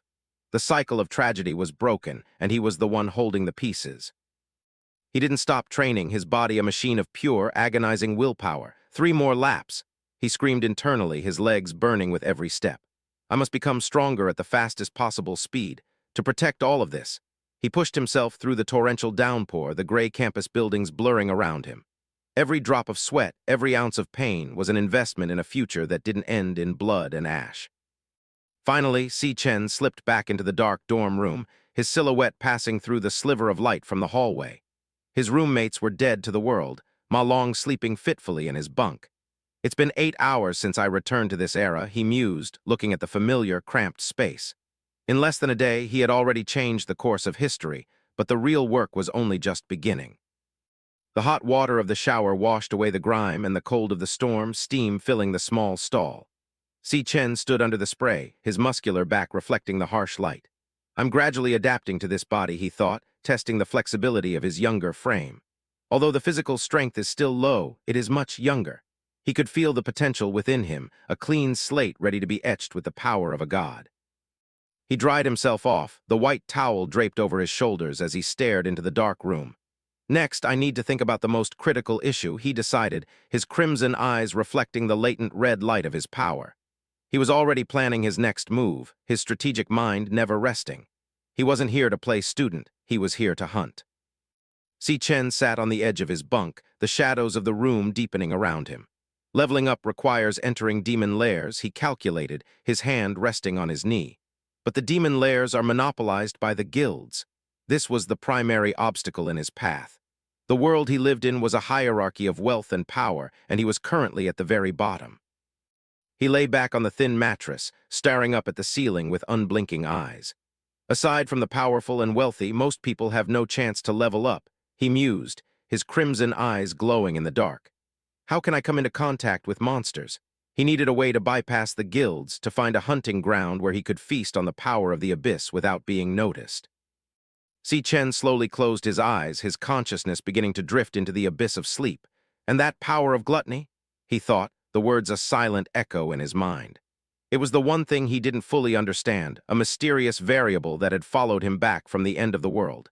It felt like a living thing within him, a hunger that never subsided.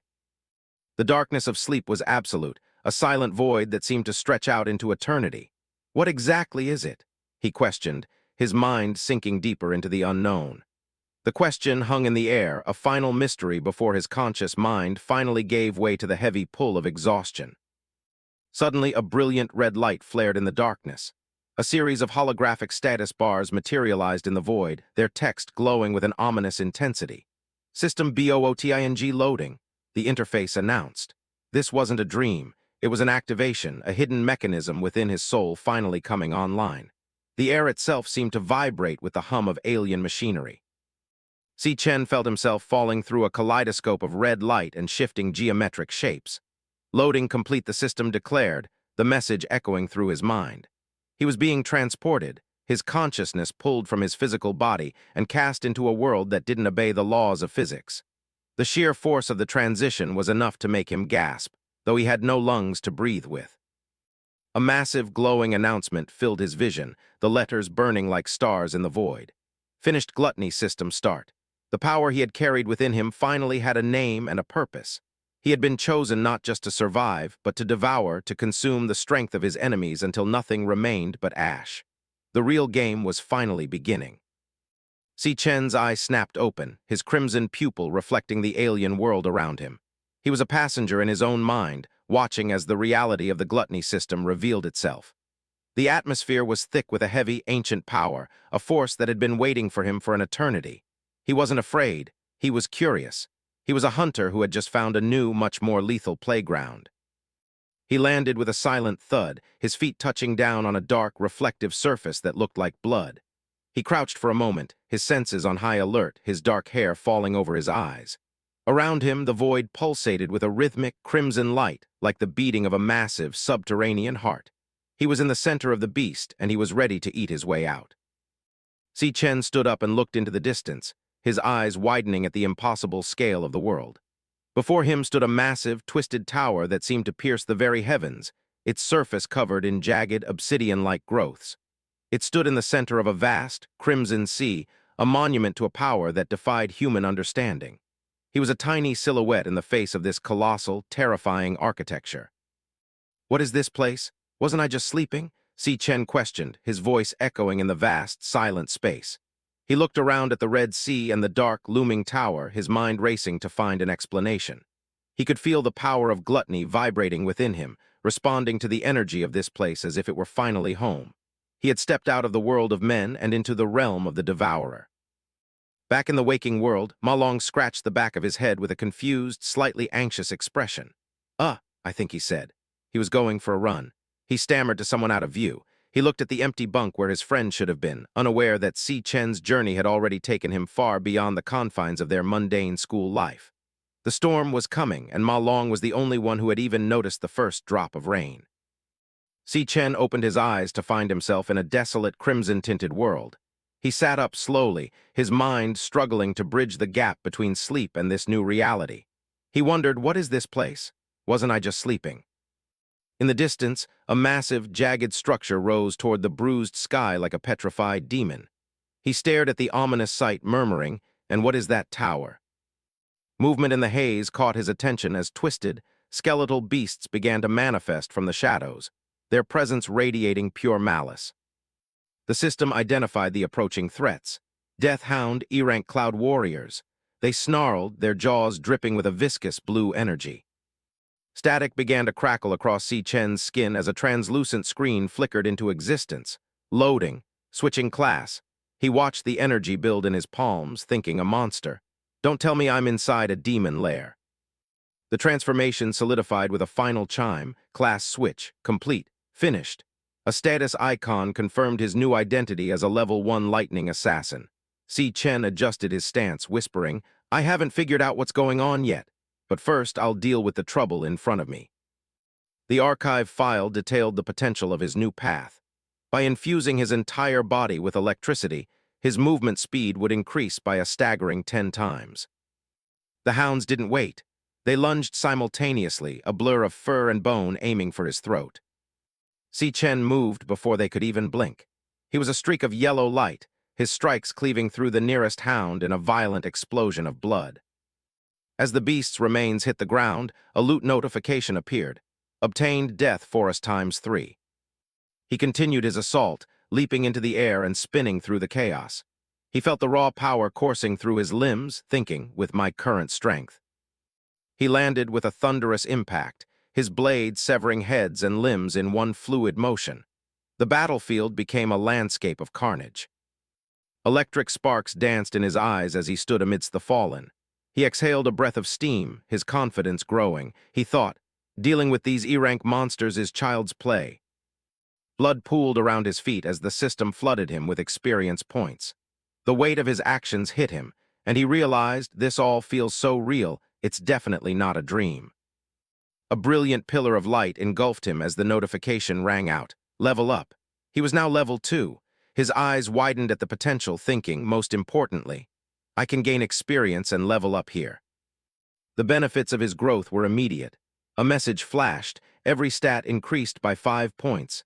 He felt the surge of vitality and power reinforcing his muscles. A thrill of ambition raced through him. He looked toward the dark horizon, declaring, I've actually gained a demon lair that I can solo raid. The ground shook as a much larger shadow loomed over him. A boss monster, a high-level E-rank cloud warrior, revealed itself with a menacing growl. The beast unleashed a wave of heat from its maw, roaring with enough force to shatter stone. Si Chen didn't flinch. He steeled his resolve and said, then I'll use this place to properly test my limits.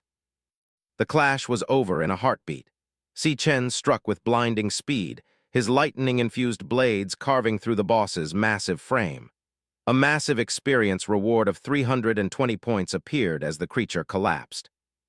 The energy of the kill catalyzed another transformation. He ascended once more, reaching level 3 as a lightning assassin. The victory screen summarized his hard-earned rewards: 18 Death Forest Fangs and a rare Death Forest Crystal. He examined his updated stats, noting how the experience from a boss was several times higher than common mobs of the same level. He thought, I've already leveled up twice in such a short time. Standing over the mangled remains of the boss, a jagged red notification box flickered into existence, its crimson light pulsing like a warning. The screen held a single, chilling prompt: can devour.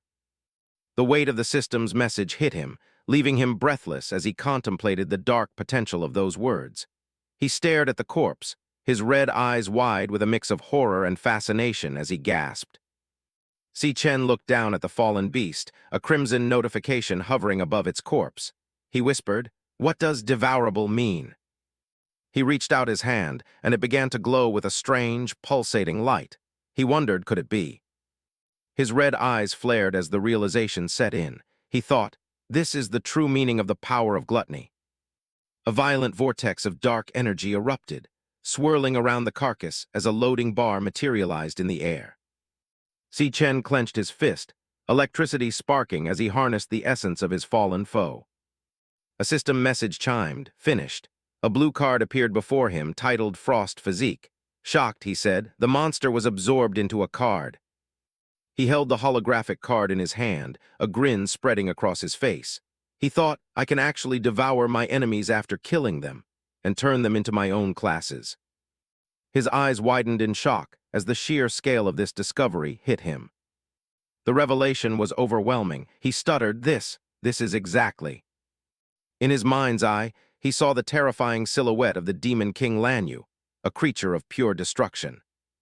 He looked at the crackling energy connecting the dots. He thought, the power of Demon King Lanyue. The system confirmed his suspicion. The power of gluttony originally belonged to the Demon King. I have seized it for myself. Icons representing various elements appeared as he reflected on the absolute laws of this world. He thought, classes are born with inherent strengths and weaknesses.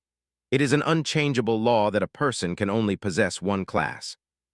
But the cards floating before him defied everything he knew. He thought, but now, I possess two classes simultaneously.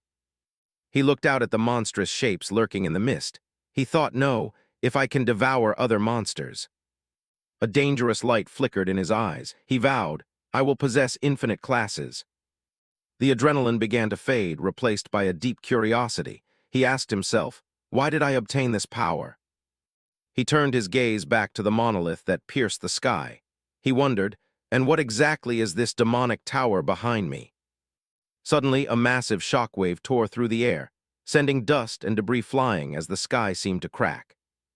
Si Chen braced himself, sweat trickling down his face as he felt a suffocating aura. He thought, this intense pressure, what is going on? Atop the jagged stairs, a colossal figure sat upon a throne of bone. A voice boomed through the void. You've finally arrived. I have been waiting for you for a long time. The entity stood, revealing himself to be Purgatory Rakshasa, a towering S-rank star warrior. He was a terrifying sight, wrapped in bandages with hollow, glowing blue eyes and carrying a massive, serrated blade. He growled a single name, Si Chen. Without warning, a massive attack pulverized the ground, sending shards of stone flying like shrapnel. Si Chen threw himself into the air, his body twisting as he narrowly escaped the absolute destruction of the explosive shockwave. He landed hard, skidding across the red dirt until his boots finally caught. As dust swirled around him, the cold reality of the government ranks from E to S flashed through his mind.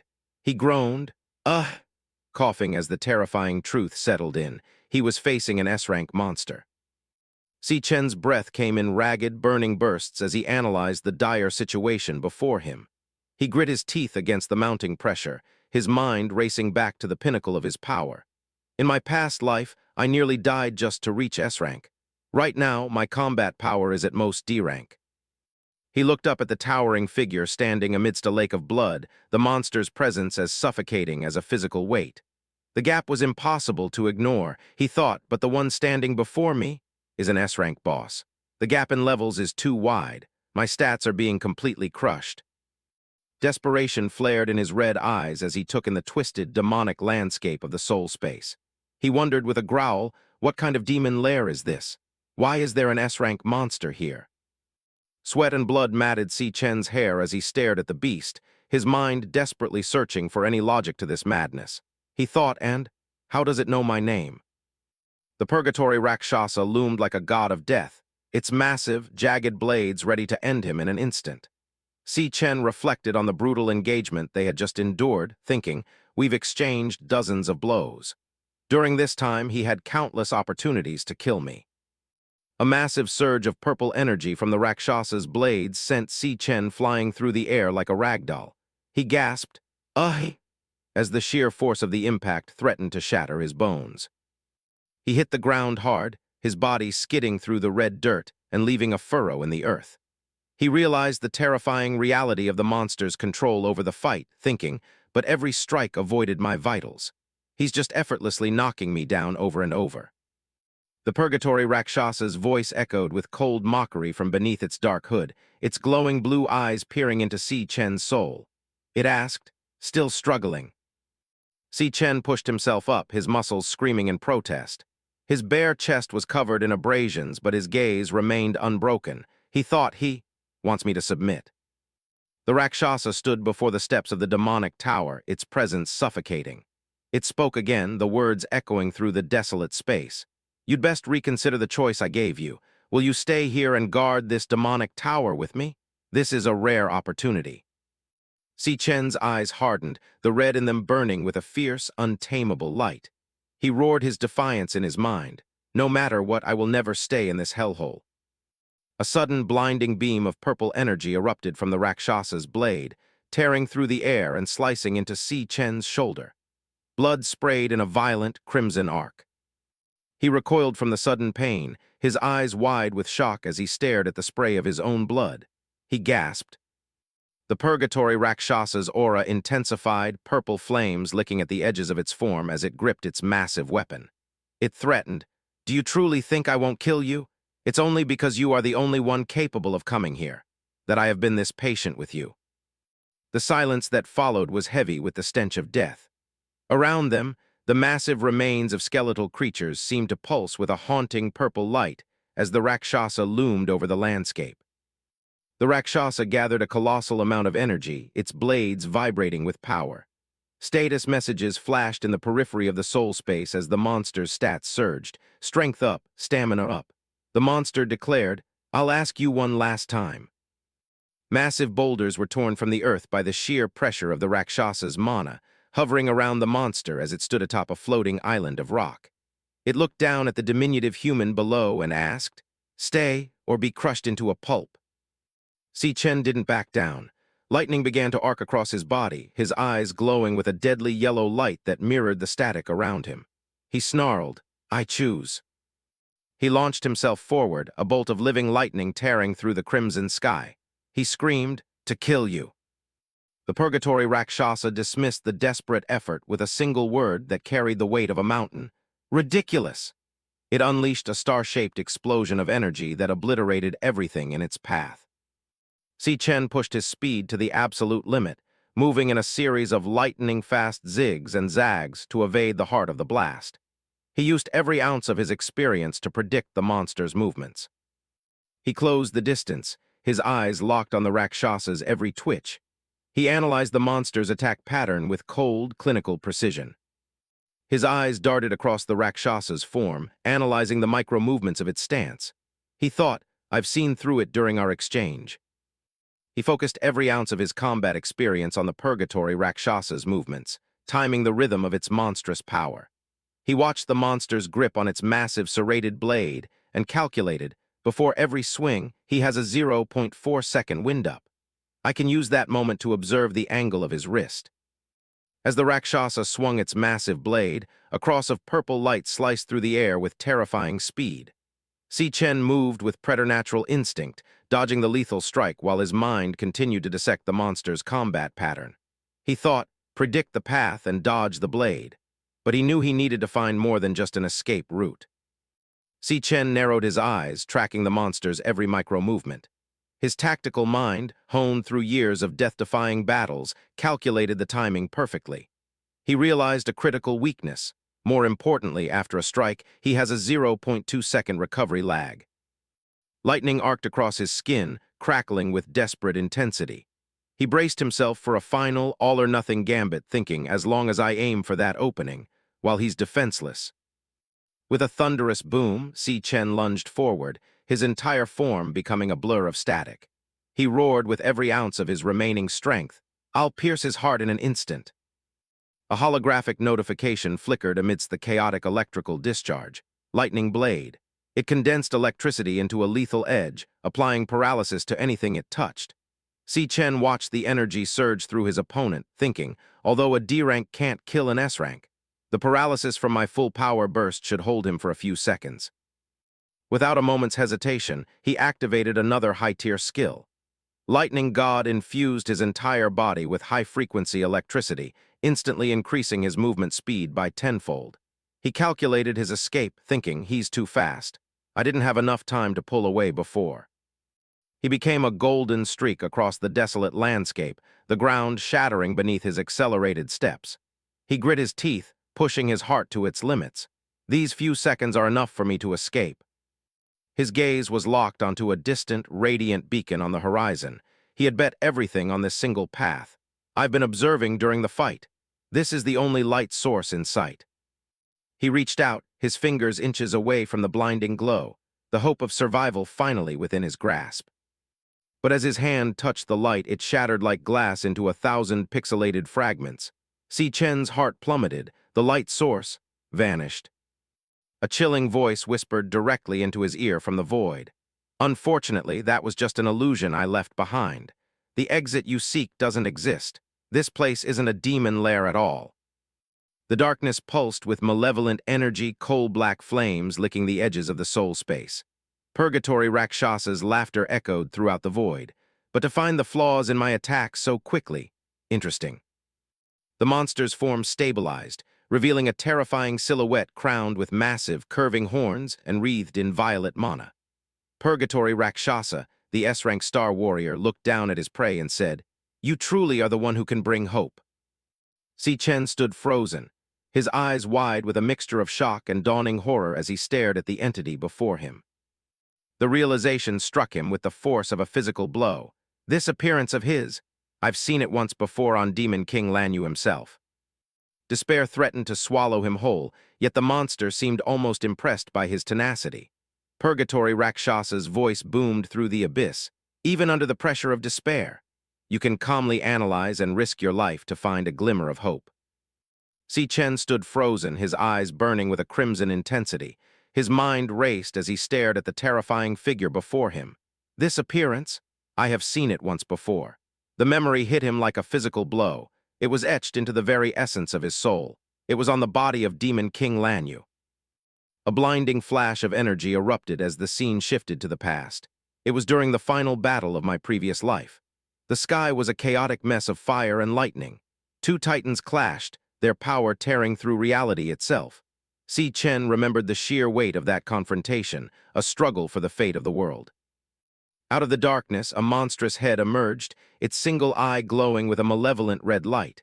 It was a fragment of the past, a spectral visage of the terror that had once ruled. This creature was a nightmare made flesh, its jagged form pulsing with ancient power. The memory shifted again, showcasing the versatility of his ancient foe. During that fight, he switched between several high-rank classes effortlessly. One moment he was a beast of shadows, the next, a colossal dragon of ice, its wings spanning the horizon as it rained down destruction upon anything in its path.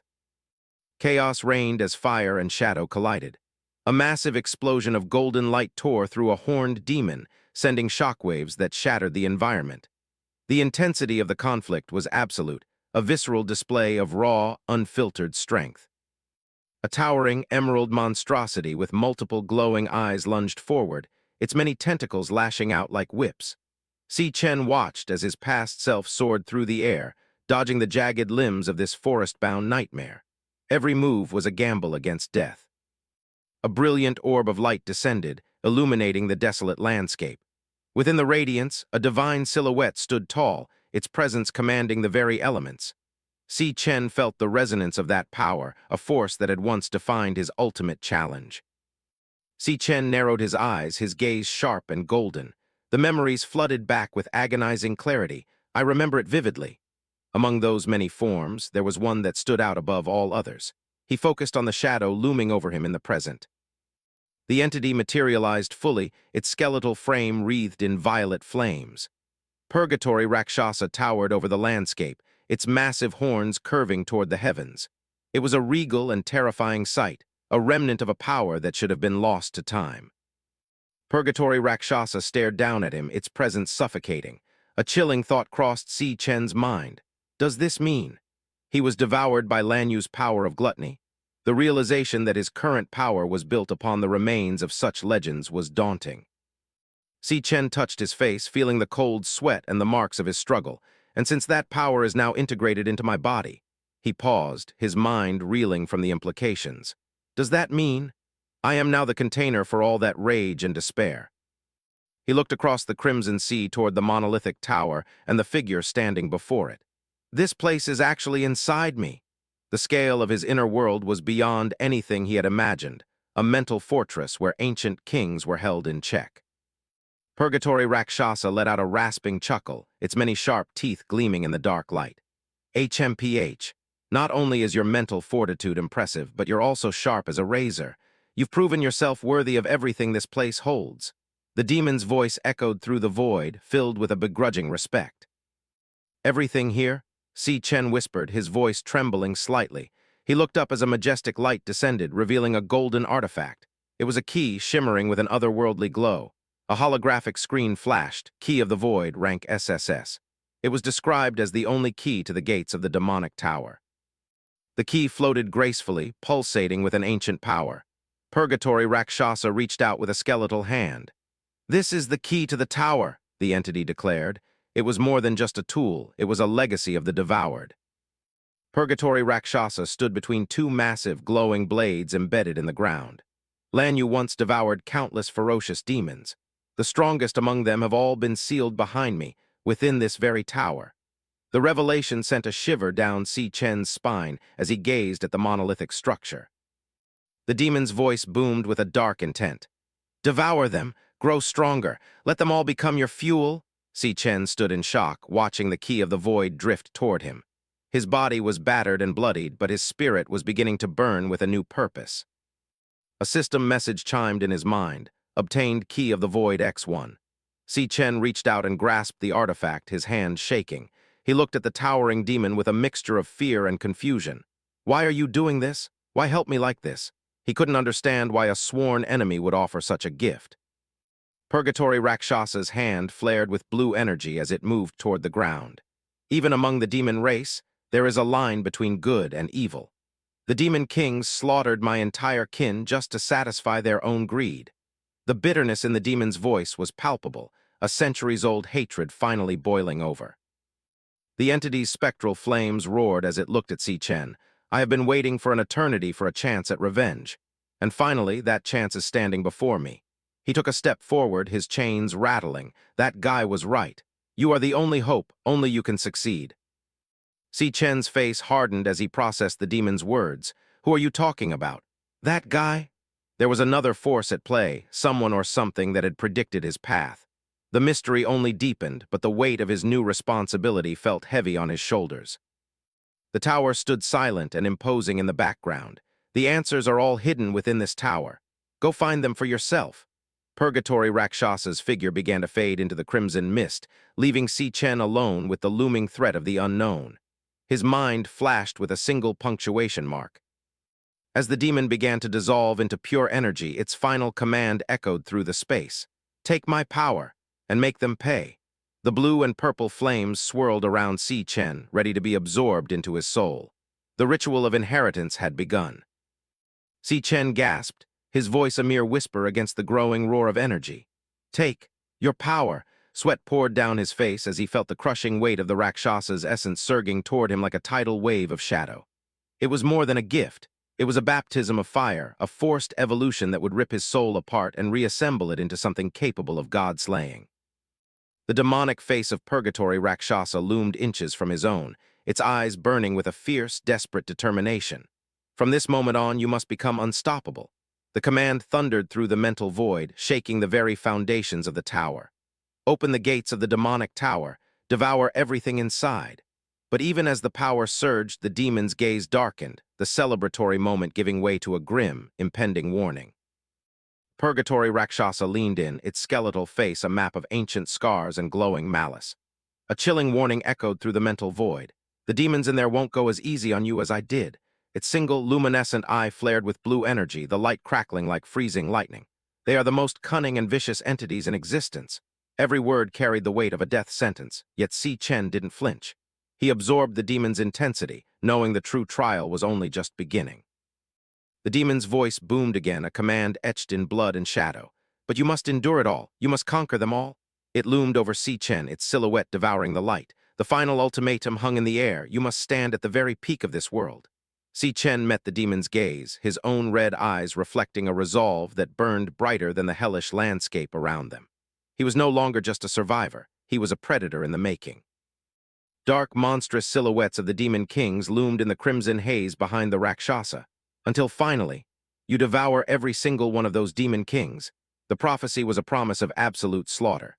Si Chen watched the shadows of his future enemies, his mind already calculating the paths to their destruction. This was the burden he had accepted, to become the ultimate devourer of those who thought themselves gods. The massive form of the Purgatory Rakshasa began to crumble, its essence dissolving into shards of pure energy. Only a man, with that kind of resolve, the demon whispered, its voice fatting into a spectral rasp. The very air seemed to weep as the ancient warrior's physical presence surrendered to the will of its successor. Si Chen watched as the source of his new terror began to merge with his own soul. Si Chen stood alone in the vast sea of blood, his reflection ripples on the dark surface. A single, vibrant pink flame hovered before him, a fragment of the demon's absolute power. Is worthy of my power. The final confirmation echoed through the silence. He reached out, his hand steady even as the atmospheric pressure of the mental space threatened to crush him. He had passed the trial of the soul. Now he would claim the prize. As his fingers brushed the glowing wisp, a surge of adrenaline and raw data flooded his consciousness.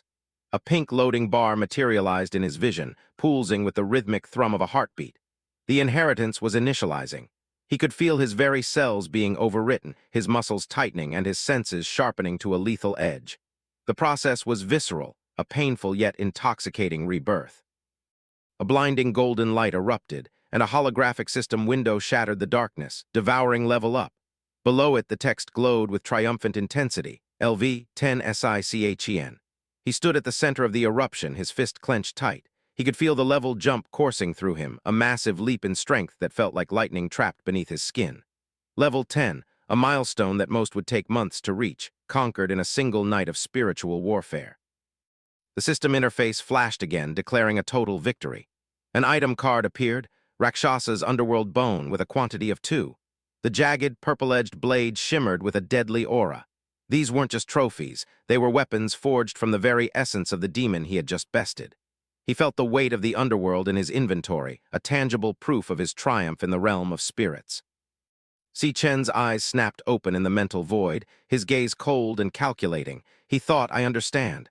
I'll carry your will with me. The weight of the Purgatory Rakshasa's revenge now rested on his shoulders. He didn't see it as a burden, but as a roadmap. Every drop of blood he spilled would be a tribute to the power he had inherited.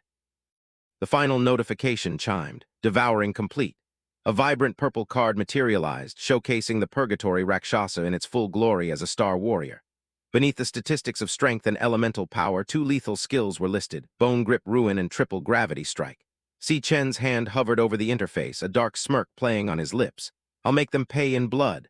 The vow was silent but absolute, a promise to the ghost that had become his strength. The hellish landscape vanished, replaced by the sterile morning light of a dormitory window. A loud, irritating shout broke the silence. Wake up. Everyone get up. The transition was jarring, from a field of blood and ancient demons to the mundane reality of a student's morning. The mundane world felt fragile, a thin veil over the chaotic power Si Chen now contained within his chest.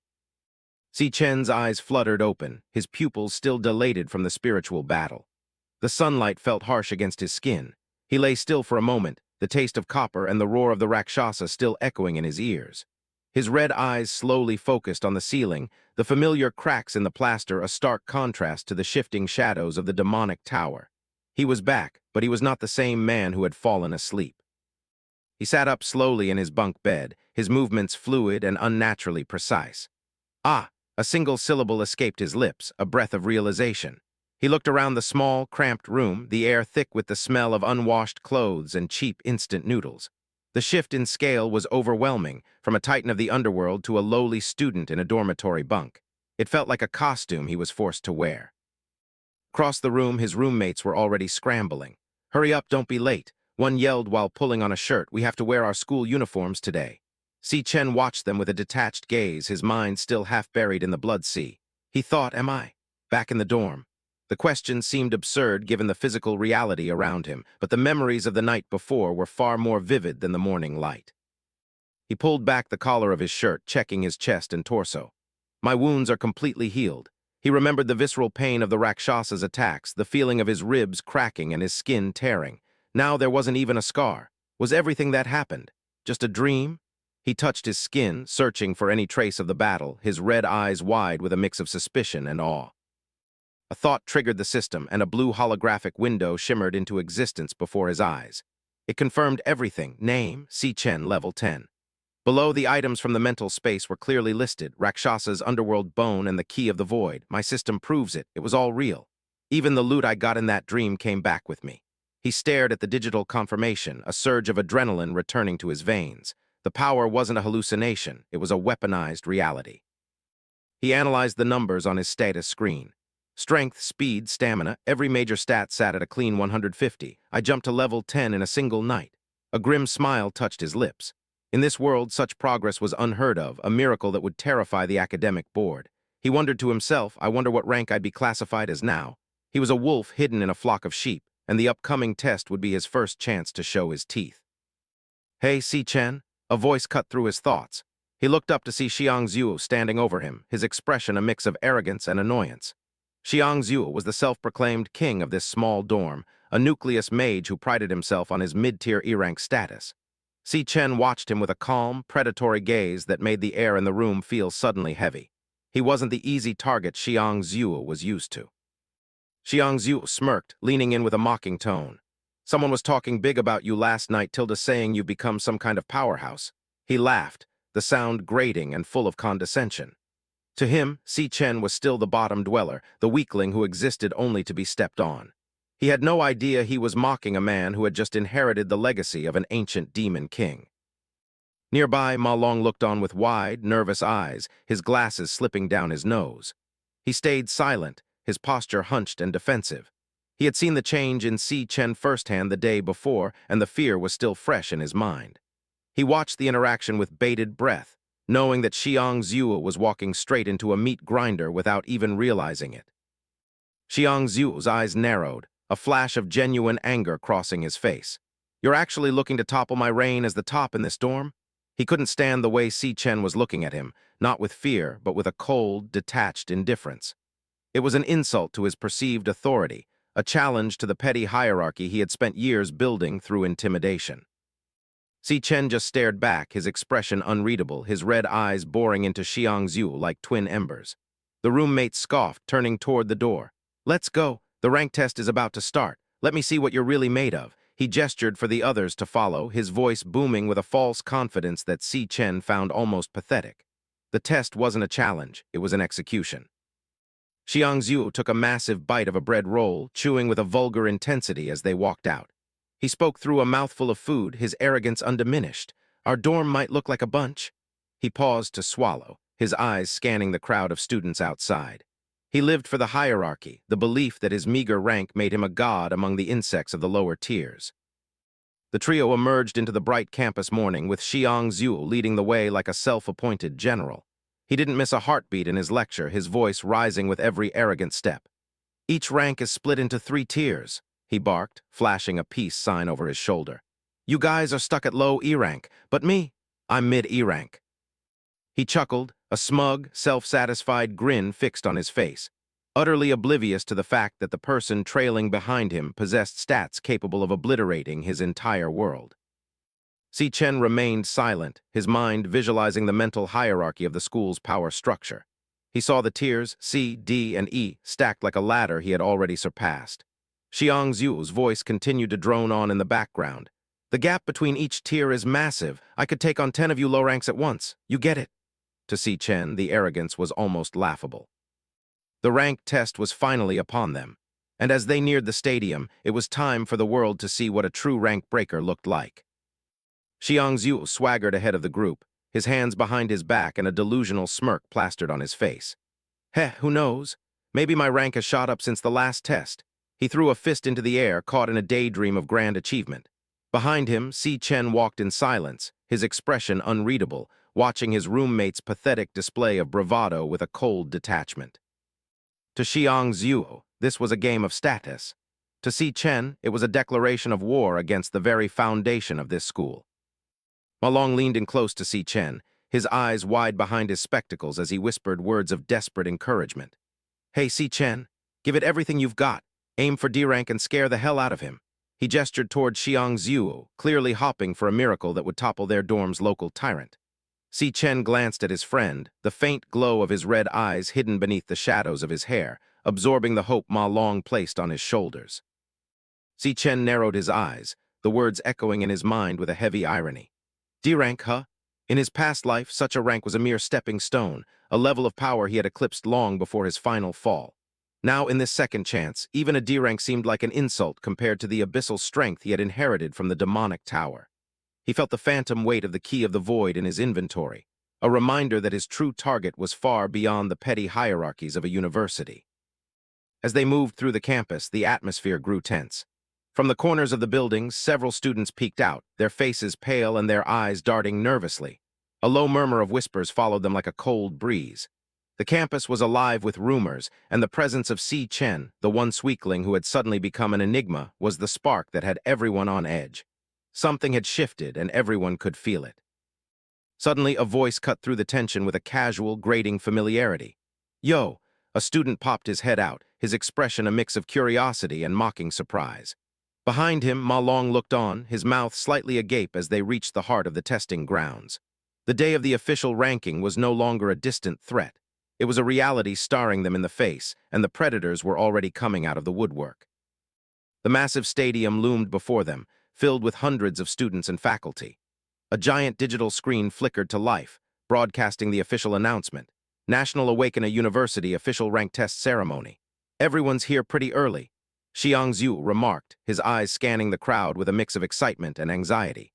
The air was thick with the scent of competition and the low hum of hundreds of awakeners channeling their internal energies in preparation for the coming trials. As they navigated the corridor, a group of familiar bullies blocked the path, their postures aggressive and territorial. "Hey, move it," one yelled, shoving a student aside. "Don't touch me, loser." Xiangzhu's face paled as he recognized them. It's Gong Cheng's lackeys. These were the very men who had once made their lives a living hell, and their presence alone was enough to send a ripple of fear through the dormitory group. But Si Chen just kept walking, his stride steady and his gaze fixed forward. One of the lackeys, a white-haired boy with a perpetual arrogant scowl, glanced over his shoulder. "We should probably stay away," he whispered, even as his eyes locked onto the group.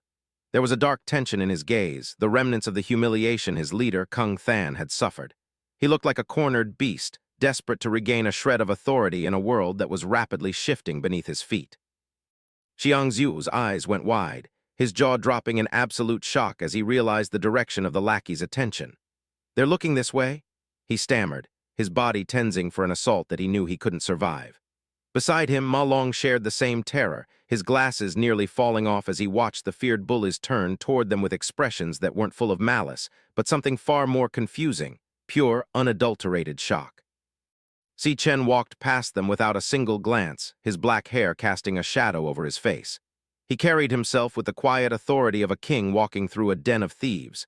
He didn't need to look at them to know they were there. His senses were already tuned to their every heartbeat and the frantic pace of their nervous breathing. He was the center of the storm, and he was perfectly calm. The lackeys stood frozen, their eyes bugging out of their heads as they watched Si Chen approach. "See," the white-haired one started to stammer, his arrogance completely shattered. The sight of the man who had effortlessly dismantled their leader was enough to turn their blood to ice. They looked as if they had just seen a ghost, or worse, the very personification of their impending doom. In a move that left the entire hallway in a stunned silence, the bullies suddenly dropped their heads in a deep, respectful bow. "Big Brother Si Chen, you've arrived." Their voices rang out with a desperate sincerity, a complete 180 from their usual predatory behavior. Xiangzhu and the others stood paralyzed, their minds unable to process the sight of the school's most notorious lackeys acting like humble servants before the boy they had once considered a bottom feeder. Xiangzhu's mind was in a complete tailspin, his eyes bulging as he stared at the bowing bullies. What the? Why are they being so respectful to Si Chen? He thought frantically, his entire worldview crumbling in real time.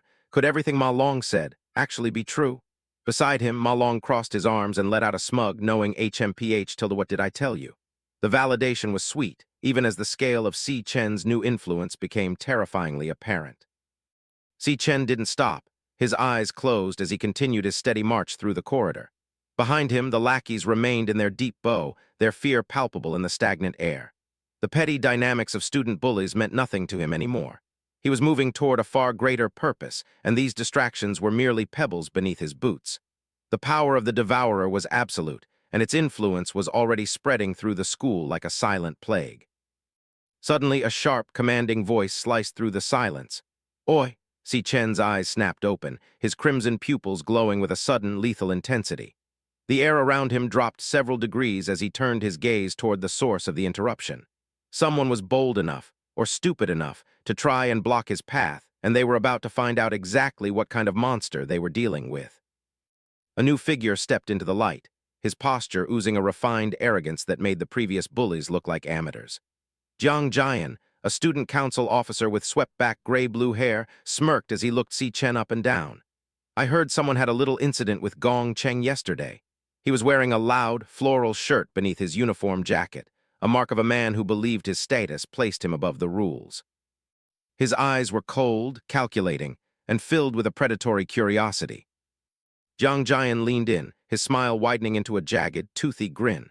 Do you have any idea who he is? He's the younger brother of our esteemed president, Lord Gong Ting.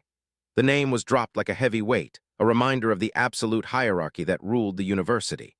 To Jiang Jian, Si Chen was nothing more than a fly that had accidentally annoyed a lion, and it was his job to squash that fly before the president had to bother with it himself.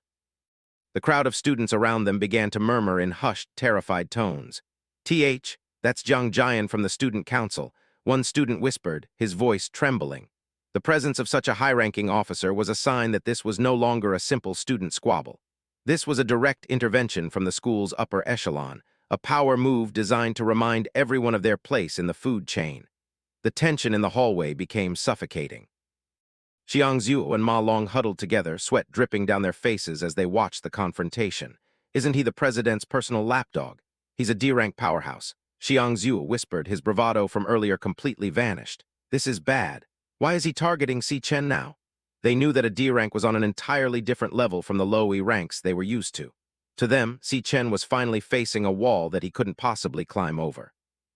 Jiang Jian leaned in even closer, his face just inches from Si Chen's. You know, my sense of smell is quite sharp, he whispered, his voice smooth and dangerous. I can smell the scent of a true powerhouse from a mile away. He inhaled deeply, as if tasting the very air around Si Chen, his eyes fixed on the protagonist with a mockery that was meant to provoke a reaction. The atmosphere felt heavy, charged with the latent energy of two very different predators sizing each other up. But then Jiang Jian's expression shifted into one of pure, unadulterated disgust. But from you, I only smell the pathetic stench of a permanent bottom feeder. He spat the words out with a venomous contempt, his gaze looking down on Si Chen as if he were nothing more than a stain on the floor. He believed his rank gave him the right to judge the worth of another's soul. Little did he know, he was staring into the eyes of a being that could devour his entire existence without even breaking a sweat. The test was truly beginning now. Jiang Jian leaned in, a predatory smirk twisting his features as he invaded the personal space of the boy before him. He spoke with a voice dripping with condescension. Do you know what? My sense of smell is particularly keen, he paused, savoring the moment of intimidation. I can smell the scent of true strength. The distance between them vanished, the bully's face hovering mere inches from Si Chen's. Jiang Jian's eyes narrowed, searching for a flicker of fear that never came. He continued his verbal assault with a jagged edge of mockery. But on you, there's only the sour smell of a bottom feeder destined for life. Si Chen didn't flinch. Instead, he looked down at the man with a gaze that was disturbingly calm, almost bored. He didn't offer a plea or a shout. Instead, his voice cut through the tension with a dry, sharp wit that left Jiang Jian stunned. He asked simply, "Are you a dog or something?" The insult hit Jiang Jian like a physical blow. His face contorted, veins bulging in his neck as his temper reached its breaking point. His jaw dropped in sheer disbelief before he exploded in a fit of rage, screaming, "What did you say?" Before the confrontation could turn violent, a firm voice commanded the air, slicing through Jiang Jian's fury. "Jiang Jian, stop it," the newcomer ordered. The aggressive posture of the bully faltered as the authority of the student council president filled the space, forcing him to stand down. Gong Ting stepped forward, his blonde hair catching the light as his piercing yellow eyes settled on the scene. He possessed an aura of refined power, calm yet absolute. He didn't waste words on pleasantries, statting firmly, "I have already investigated the details. Gong Cheng was in the wrong first in this matter." The president turned his back on the squabble, walking away with a measured stride that spoke of his unshakable status. He delivered his final judgment over his shoulder, a cold reminder of the world they lived in. "It is only right to pay the price for doing something wrong," he said, leaving Jiang Jian to stew in his humiliated silence. "Yes, President," the bully muttered, the fire in his eyes replaced by a submissive dread. Gong Ting's gaze lingered for a moment, his golden eyes narrowing as if trying to decipher a puzzle. He was used to being the most powerful presence in any room, yet something about the encounter felt unfinished. He remained silent, his thoughts hidden behind a mask of regal indifference. Si Chen watched them leave, his dark hair casting a shadow over his eyes which briefly shimmered with a dangerous red hue. He didn't care for the drama or the politics of the school elites. He was a survivor of the tower, and this petty rivalry was beneath him. He remained focused, his expression unreadable and cold. The scene shifted to the grand arena where the air hummed with nervous energy. On the large digital screens, the words testing ceremony blazed in bright blue. A scientist stood before the crowd, his voice amplified by the speakers as he announced to the restless masses, "Attention students, the grade test will begin shortly. We will conduct the test in order of student number. Please come up to the stage in an orderly manner when you hear your name." Gong Ting walked toward the preparation area, his mind already calculating the day's potential. Jiang Jian followed behind, his demeanor shifting back to an arrogant smirk now that his superior was leading the way. "Let's go," Gong Ting said, dismissing the previous conflict entirely. "We should go prepare for the grade test." Inside his mind, he dismissed the boy from earlier, thinking this Si Chen doesn't seem like much of a threat. Jiang Jian chirped back with renewed confidence, "Got it." High above the stadium floor, the vantage point revealed a sea of students gathered around a central glowing portal. The scale of the event was massive, a testament to how much weight the society placed on these measurements of power. The buzzing of 1,000 voices filled the cavernous hall, all eyes fixed on the stage. In a private observation deck, a massive silhouette loomed beside Lanyue, the two figures watching the proceedings with seasoned eyes. The large man broke the silence, his deep voice questioning, "What brings you here today to watch the grade test? Did you discover someone worth paying attention to?" Lanyue raised her teacup to her lips, a subtle, knowing smile playing across her face. Her purple eyes sparkled with a hint of hidden knowledge. She took a slow sip before responding with an air of mystery, "This test might be quite interesting, Tilda." 1 hour passed as name after name was called and discarded. Finally, a new name echoed through the stadium and the screens flickered to display the profile of the next participant. "Next grade tester, Xiang Zuo." The crowd erupted in cheers as the young man stepped forward, his friends yelling out, "Go for it, brother Xiang Zuo." Xiang Zuo stood before the glowing aperture, the blue light reflecting in his determined eyes. He reached out his hand, his heart pounding against his ribs. He gritted his teeth and whispered a silent prayer to his own ambition. "Let me see my true strength." He stepped through the threshold, leaving the cheering crowd behind. The transition was instant, the light swallowing him whole as he crossed the boundary between the mundane world and the chamber of judgment. He disappeared into the azure glow, ready to face the core of the test. As he entered, a holographic notification clarified the nature of the ordeal. A screen flashed. The grade test needs to be conducted individually within a specially made training demon lair. The air inside was cold, thick with the lingering scent of supernatural energy. Deep within the shadows of the lair, a grotesque mechanical heart hung from the ceiling, connected to a complex web of black cables. It pulsated with a rhythmic thrum, a sound that resonated in the marrow of one's bones. A system message explained. Inside the training demon lair is a demon heart, capable of absorbing energy. It was a macabre fusion of biology and technology, waiting to feed on the student's power. The instruction was clear. The awakener needs to release all their energy in front of the demon heart. Xiang Zuo didn't hesitate. He roared, channeling every ounce of his internal power into a concentrated orb of light between his hands. The energy flared brightly, casting long, erratic shadows against the walls of the lair. With a violent surge, he unleashed the blast. The energy collided with the heart, an explosion of light and sound filling the small chamber. The demon heart didn't break. Instead, it began to pull the raw power into itself, its many cables vibrating with the sudden influx of mana. The heart glowed with an intense, sickly light as it processed the data. It acted as a conduit, its veins of energy pulsing rapidly as it translated raw strength into quantifiable numbers. A mechanical voice droned over the sound of surging power. The demon heart will then transmit the sensed energy to external equipment via cables. The process was visceral, a literal draining of the student's essence. Outside, the machinery buzzed and sparked as the data streamed through the stadium's network. The cables groaned under the pressure of the transmission, humming with a high-pitched electrical drone.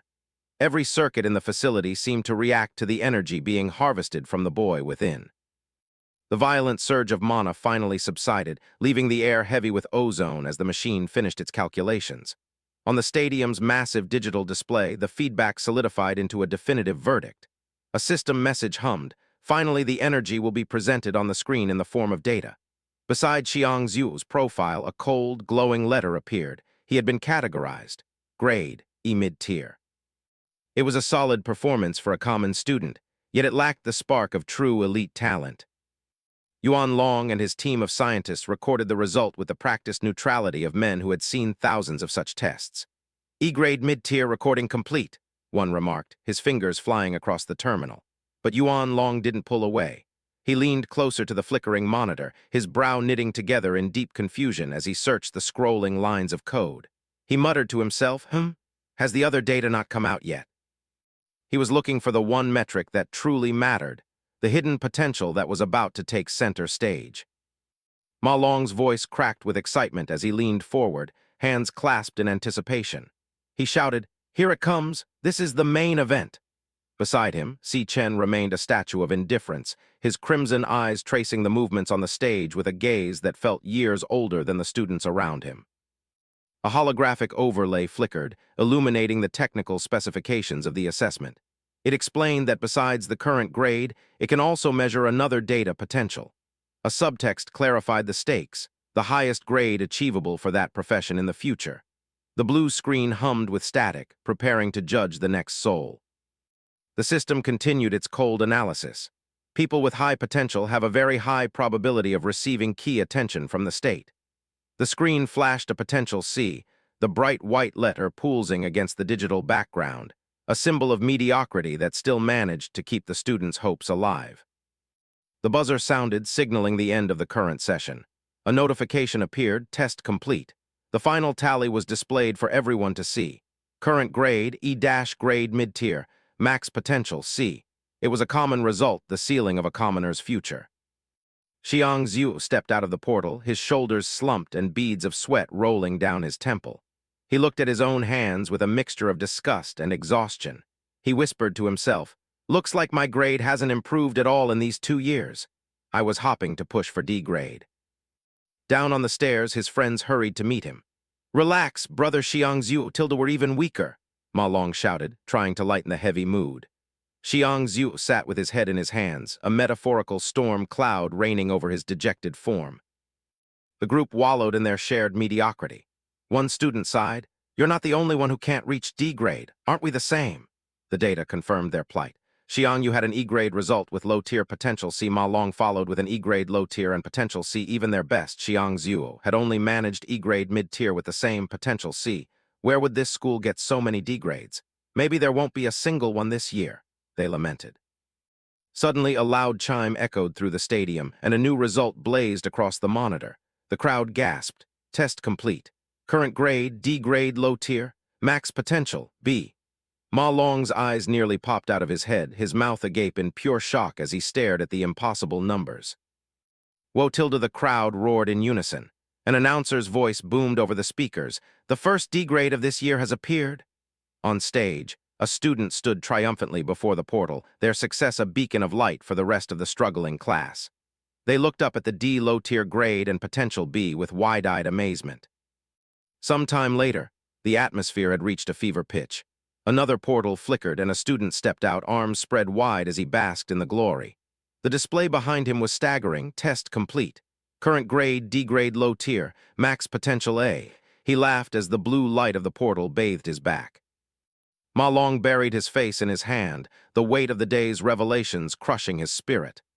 He stayed silent for a moment before groaning. "That's already the 8th D grade." The disparity between the elite and the average was becoming painfully clear. High above the stadium floor, Yuan Long, an old scientist with Rao Tak B-1E-A1C and a headset, stared down at the data tablet alongside his colleague. He mused, "To think there are so many D-grade talents this year. Although they are all low tier, it's rare for students who haven't had real combat experience. His colleague nodded in agreement. Indeed, normally only 2 or 3 graduates per year can reach D grade. Following this trend, this year's graduation combat assessment will be worth watching. The intercom crackled one more time, silencing the restless crowd.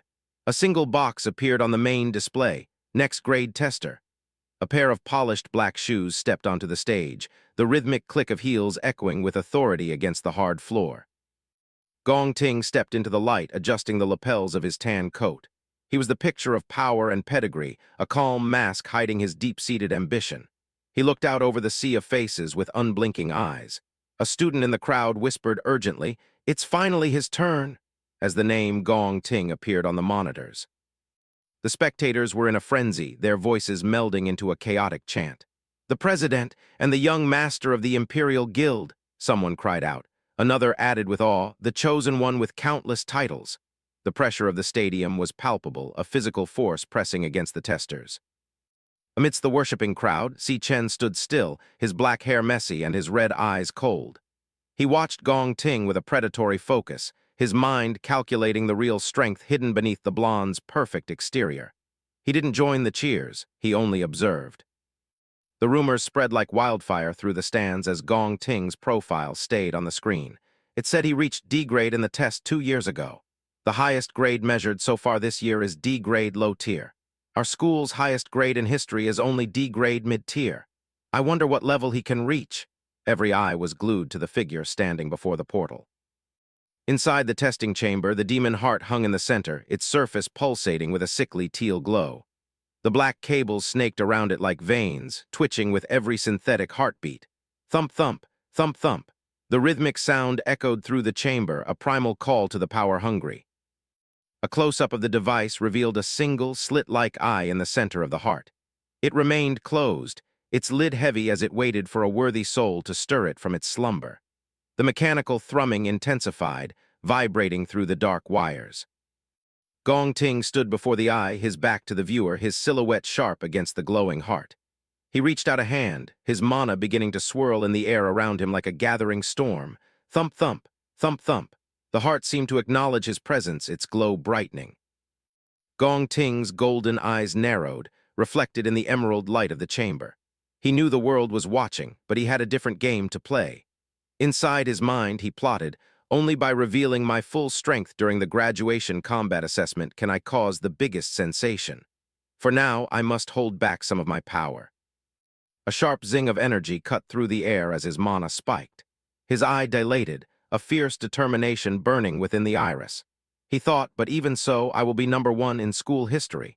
He unleashed a wave of energy, his control absolute even as he suppressed his true limits.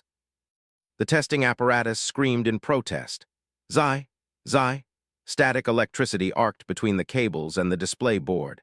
The monitor for grade and potential began to flicker violently, the white and yellow data streams fighting to stabilize as Gong Ting's energy flooded the system.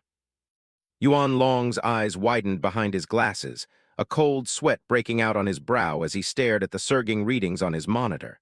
He gasped, his voice trembling as the machinery hummed with an unstable, violent resonance. "That color is..." Then the screen exploded into clarity, the results searing themselves into the collective consciousness of everyone present. A sharp "Zai" sound cut through the tension as the grade stabilized at a blinding white D high tier. But beside it, the potential box pulsed with a brilliant, unmistakable gold. A single, devastating S, it was a revelation that defied reality, hanging in the air like a silent bomb waiting to detonate.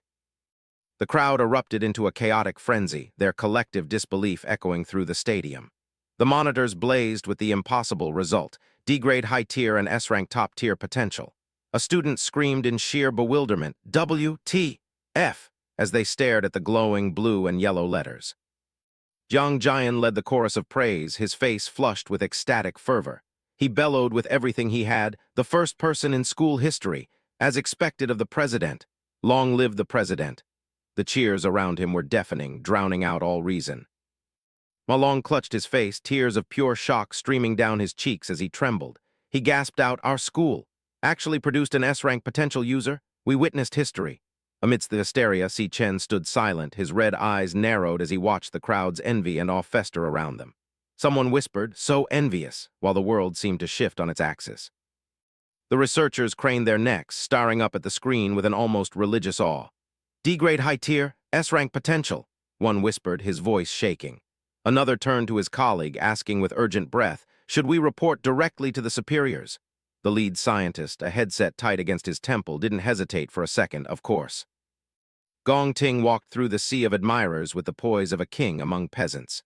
The air hummed with whispers of his meteoric future.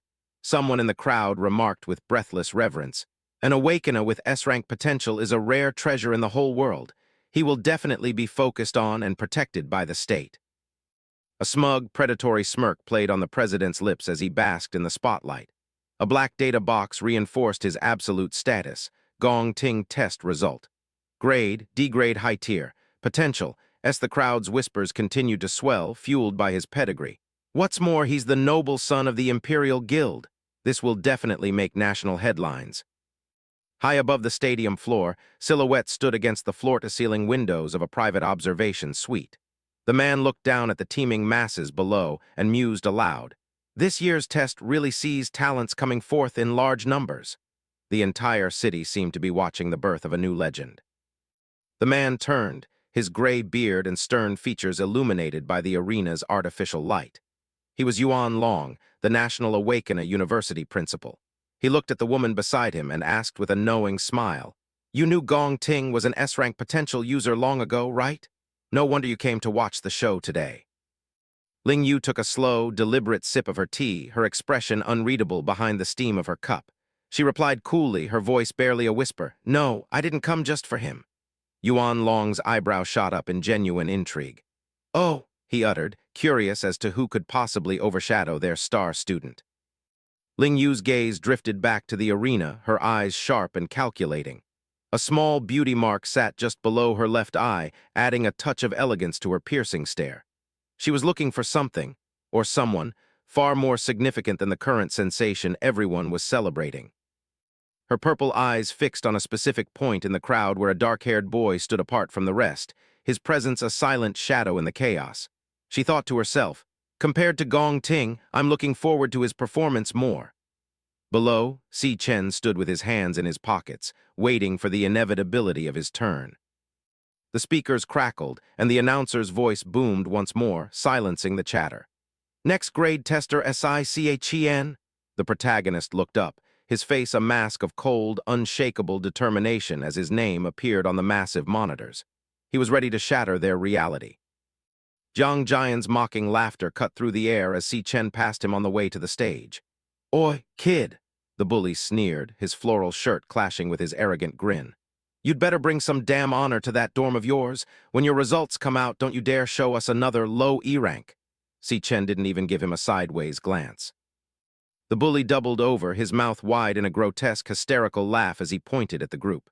"If all four of you end up as bottom-tier trash in one room, you'll be the biggest laughingstock in the whole university. H-A-H-A-H-A."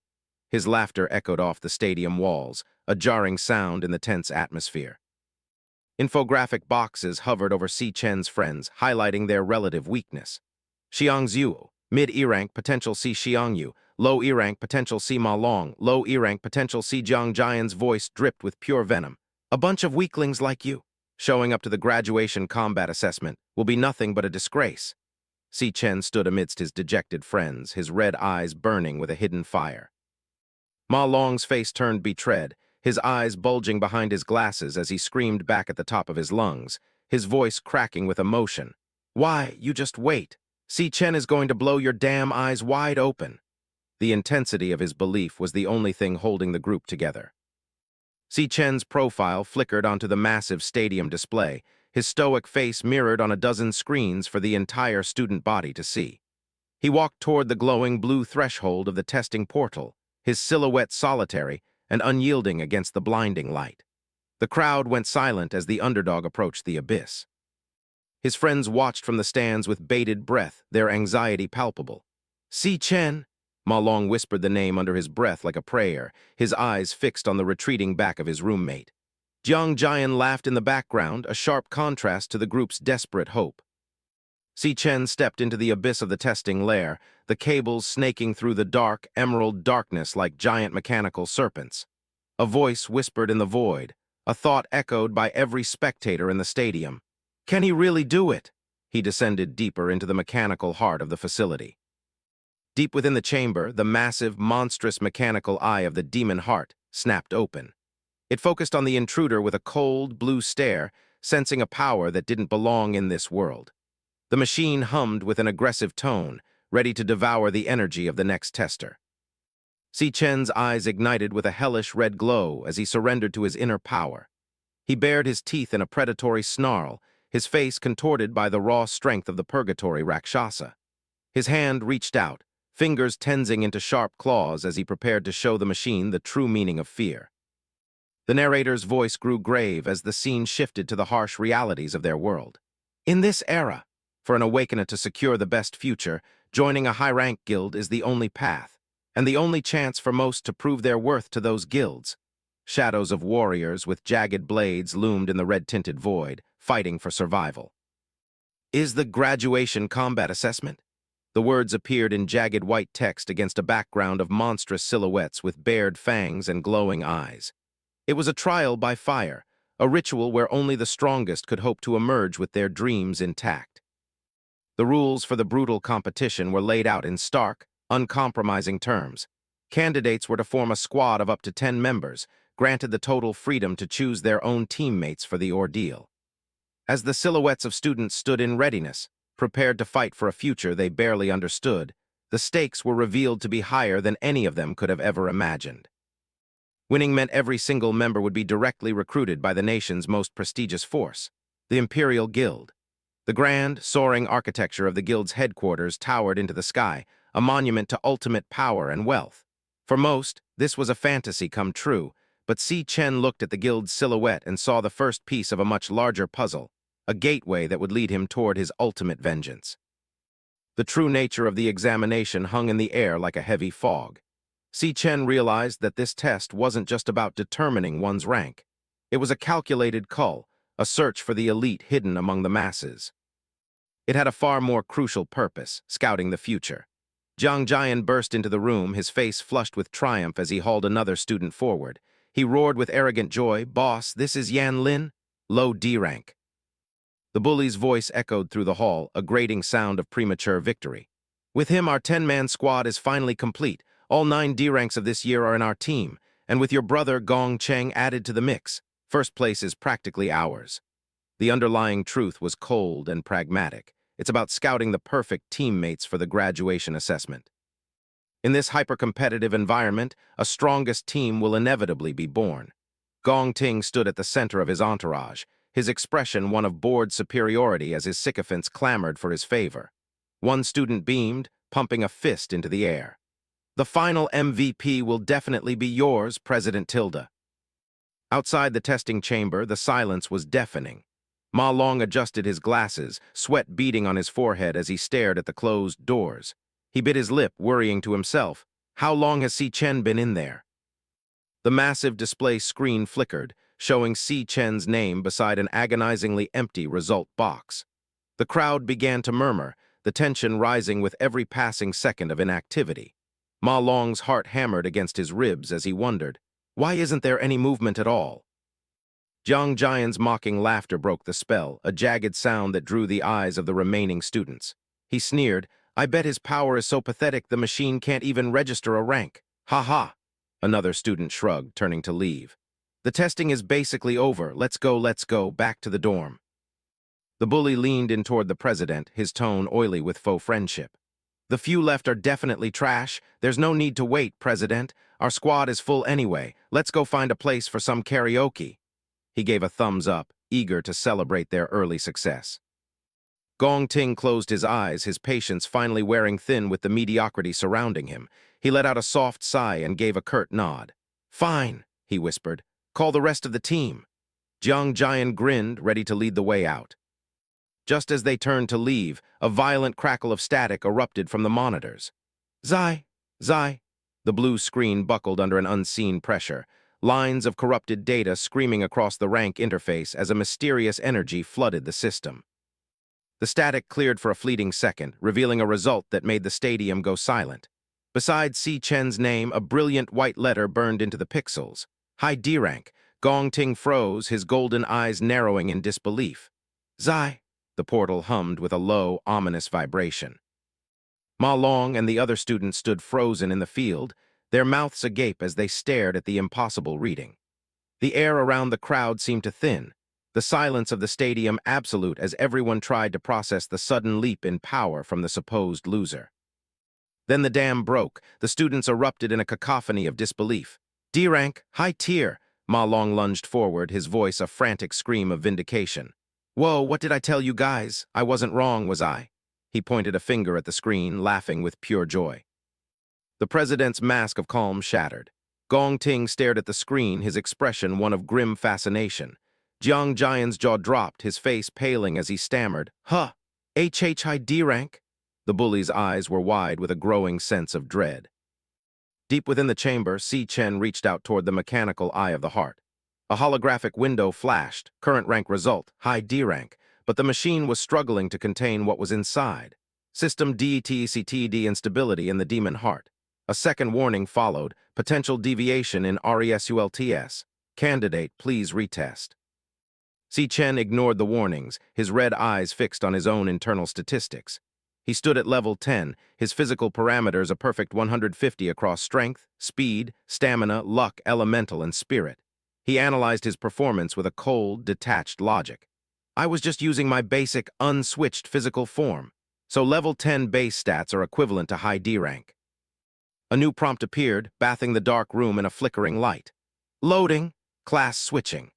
Si Chen raised his hand, blue energy coiling around his fingers like a nest of vipers as he prepared to reveal a deeper layer of his soul to the terrified machine. The transformation was instantaneous and terrifying. Class switch complete. Finished. A phantom mask of bone flickered over Si Chen's face as a new title blazed over his head. LV. 10 SICHEN Infernal Death King. The air in the room plummeted to sub-zero temperatures. A demonic card materialized in the air depicting a creature of pure frost and malice. Title, Infernal Death King. Rank, Cloud Warrior. The system revealed a unique trait, Frost Physique. Immunity to cold. All RESIST and CES increased in low temperature ENVIRONMENTS. Si Chen's lips curled into a predatory smirk. Now let's test it with my currently weakest, devoured class. The external monitor suffered a catastrophic failure, the rank box fracturing into a kaleidoscope of broken colors as the system tried to catch up. Zai, the letter D began to warp and shift, losing its shape as the power levels spiked beyond the hardware's limits. Zai, the machine screamed. The corruption cleared to reveal a single, devastating letter.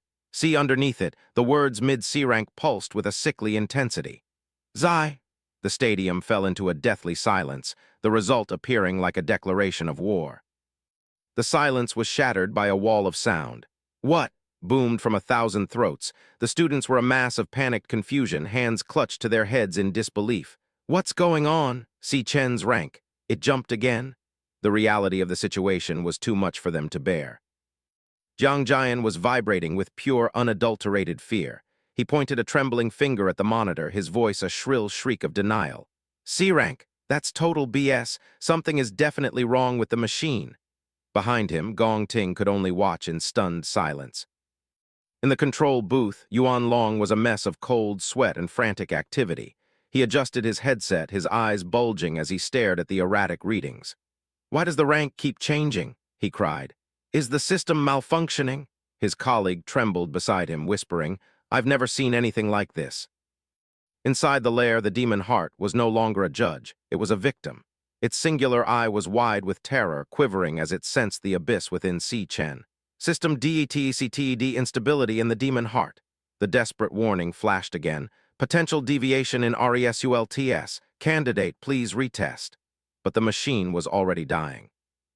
Si Chen's mind whirred as he processed the machine's failure to contain even his weakest form. He calculated with cold precision. If that's the case, my other two classes should be far above C rank. He reached into the void of his soul once more, triggering a second transition. The dark air of the chamber crackled as a new status window flickered into existence. Loading. Class switching. The atmosphere in the room didn't just drop. It curdled under the weight of an ancient, malevolent aura. Class switch complete. Finished. The spectral mask of bone solidified over Si Chen's features as his true title blazed in a toxic purple light. LV-10 SICHEN Purgatory RAKSHASA. He narrowed his glowing eyes, a predatory grin tugging at the corner of his mouth as he whispered, "Now, let's see the full extent of my true power." A legendary card shimmered in the air, depicting the terrifying visage of the RAKSHASA blade, a star warrior of unfathomable lethality. The system detailed its devastating arsenal. Bone grip ruin, ABSORBS stamina and strength from nearby corpses, triple gravity strike, gravity manipulation, light-heavy overload. The potential for slaughter was absolute, a mastery over the very forces of physics and death. The demon heart was no longer a machine. It was a living thing experiencing the primal agony of a prey animal caught in the jaws of a god. Its massive, singular eye bulged until the capillaries nearly burst, quivering in a state of pure, unadulterated terror. It sensed the abyss approaching, and it knew it was about to be unmade. Sweat-like fluid beaded on its mechanical surface as it screamed in digital silence. A cataclysmic surge of purple energy erupted from Si Chen's core, a shockwave of raw power that tore through the artificial silence of the lair. It was a boom that resonated in the soul, a violent expulsion of mana that turned the air into a crushing weight. The very foundations of the facility groaned as the energy began to spiral out of control, illuminating the dark in a flash of toxic light. Above the testing site, the sky fractured. A massive vortex of dark, lightning-shot energy swirled into existence, casting a bruised purple shadow over the entire campus. Students below looked up, their faces pale as the ground beneath them began to vibrate with the frequency of a celestial event. The air hummed with the sound of an approaching storm. Gong Ting and Jiang Jian stood paralyzed, the arrogance drained from their faces as they stared at the spiraling apocalypse in the sky. The wind whipped at their coats, howling with the sound of 1,000 screaming ghosts. Jiang Jian's voice was a shrill, panicked shriek. What the hell is happening? Gong Ting could only watch in stunned silence. Ma Long fell to his knees, his eyes wide with a mixture of terror and religious fervor as he looked toward the testing portal. He stammered, "A phenomenon, a literal celestial omen." His voice cracked as the reality set in. "Today, history is being rewritten. Our dorm has birthed a god-tier monster." The ground trembled beneath his prayer-like declaration. The external monitors were a mess of digital blood. Zai. The rank and potential boxes were being devoured by static, the data points clashing and dying as they tried to quantify the unquantifiable. The system was screaming, its electronic circuits frying under the strain of the boy inside as the blue light flickered violently. For a fleeting second, the letter S blazed across the potential screen in a blinding gold light. But it couldn't hold. The pixelated character began to shatter, breaking into a kaleidoscope of glitched shards as the machine fought a losing battle against the sheer volume of power being forced through its veins. Zai, the monitor groaned. In the control room, Yuan Long's mouth hung open, his face a mask of sweating horror. He stared at the flickering monitors, his voice a hoarse, disbelieving rasp. Again, another S-rank potential. Beside him, his colleague was frozen in shock, unable to comprehend the scale of the anomaly unfolding on the screens before them. Gong Ting felt a cold sweat break out across his brow, his composure finally shattered. He stared at the testing portal, his eyes reflecting the chaotic purple light that filled the air. Inside his mind, the only thing he could process was a single, frantic thought of absolute shock. The potential monitor turned a deep, warning red as it flickered against the darkness. A single, ominous word pulsed against the static. Warning! The system was begging for mercy, its logic gates failing as it was drowned in a sea of SSS-rank mana that it was never designed to measure. The warning intensified, the text turning a jagged, bleeding orange against the glitched background. Warning! System error! The electronic hum of the facility rose to a deafening whine, the smell of ozone and burning plastic filling the air as the mainframe began to melt down under the pressure. A final, desperate message flashed across the dying screen. Potential value, undetectable. It's exceeded the system's maximum load. The machine had reached its absolute limit, and Si Chen had only just begun to unleash the true darkness hidden within his soul. Zai. In the crowd, a student's voice was lost in a primal scream of pure, overwhelming shock. AAAHHH? The sheer pressure of the mana in the air was enough to make their heart hammer against their ribs, a visceral reaction to the presence of a predator that shouldn't exist in their world.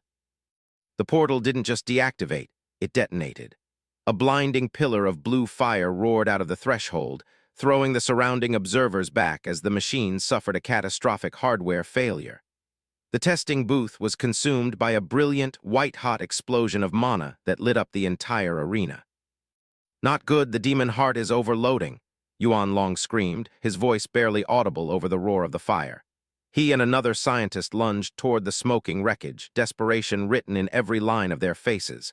"Get in there, make sure nothing happens to the student." They sprinted through the haze, fear driving every step. They burst into the smoke-filled chamber, their eyes darting through the haze as electricity crackled from the broken cables. "Student, are you?" one of them yelled. Through the thick gray mist, a solitary figure emerged, standing perfectly still amidst the ruin.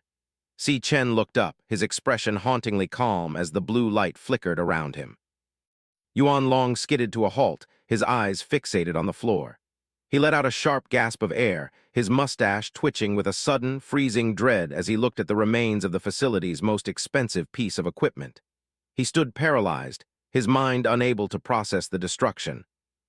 There, hanging from its cables like a piece of charred meat, was the demon heart. Its eye was clouded and lifeless, smoke curling from its scorched hide as blue sparks danced across its dead surface. The silence in the room was absolute until a scientist whispered in a trembling voice, "The demon heart is dead." The other scientist leaned in, his face pale as he examined the wreckage. "Did it burn out from overusage today?" he wondered, desperate for any logical explanation. Si Chen walked past them without a word, his gaze fixed on the distance as he stayed silent, his thoughts hidden. As he walked, Si Chen's red eyes flickered with a secret satisfaction.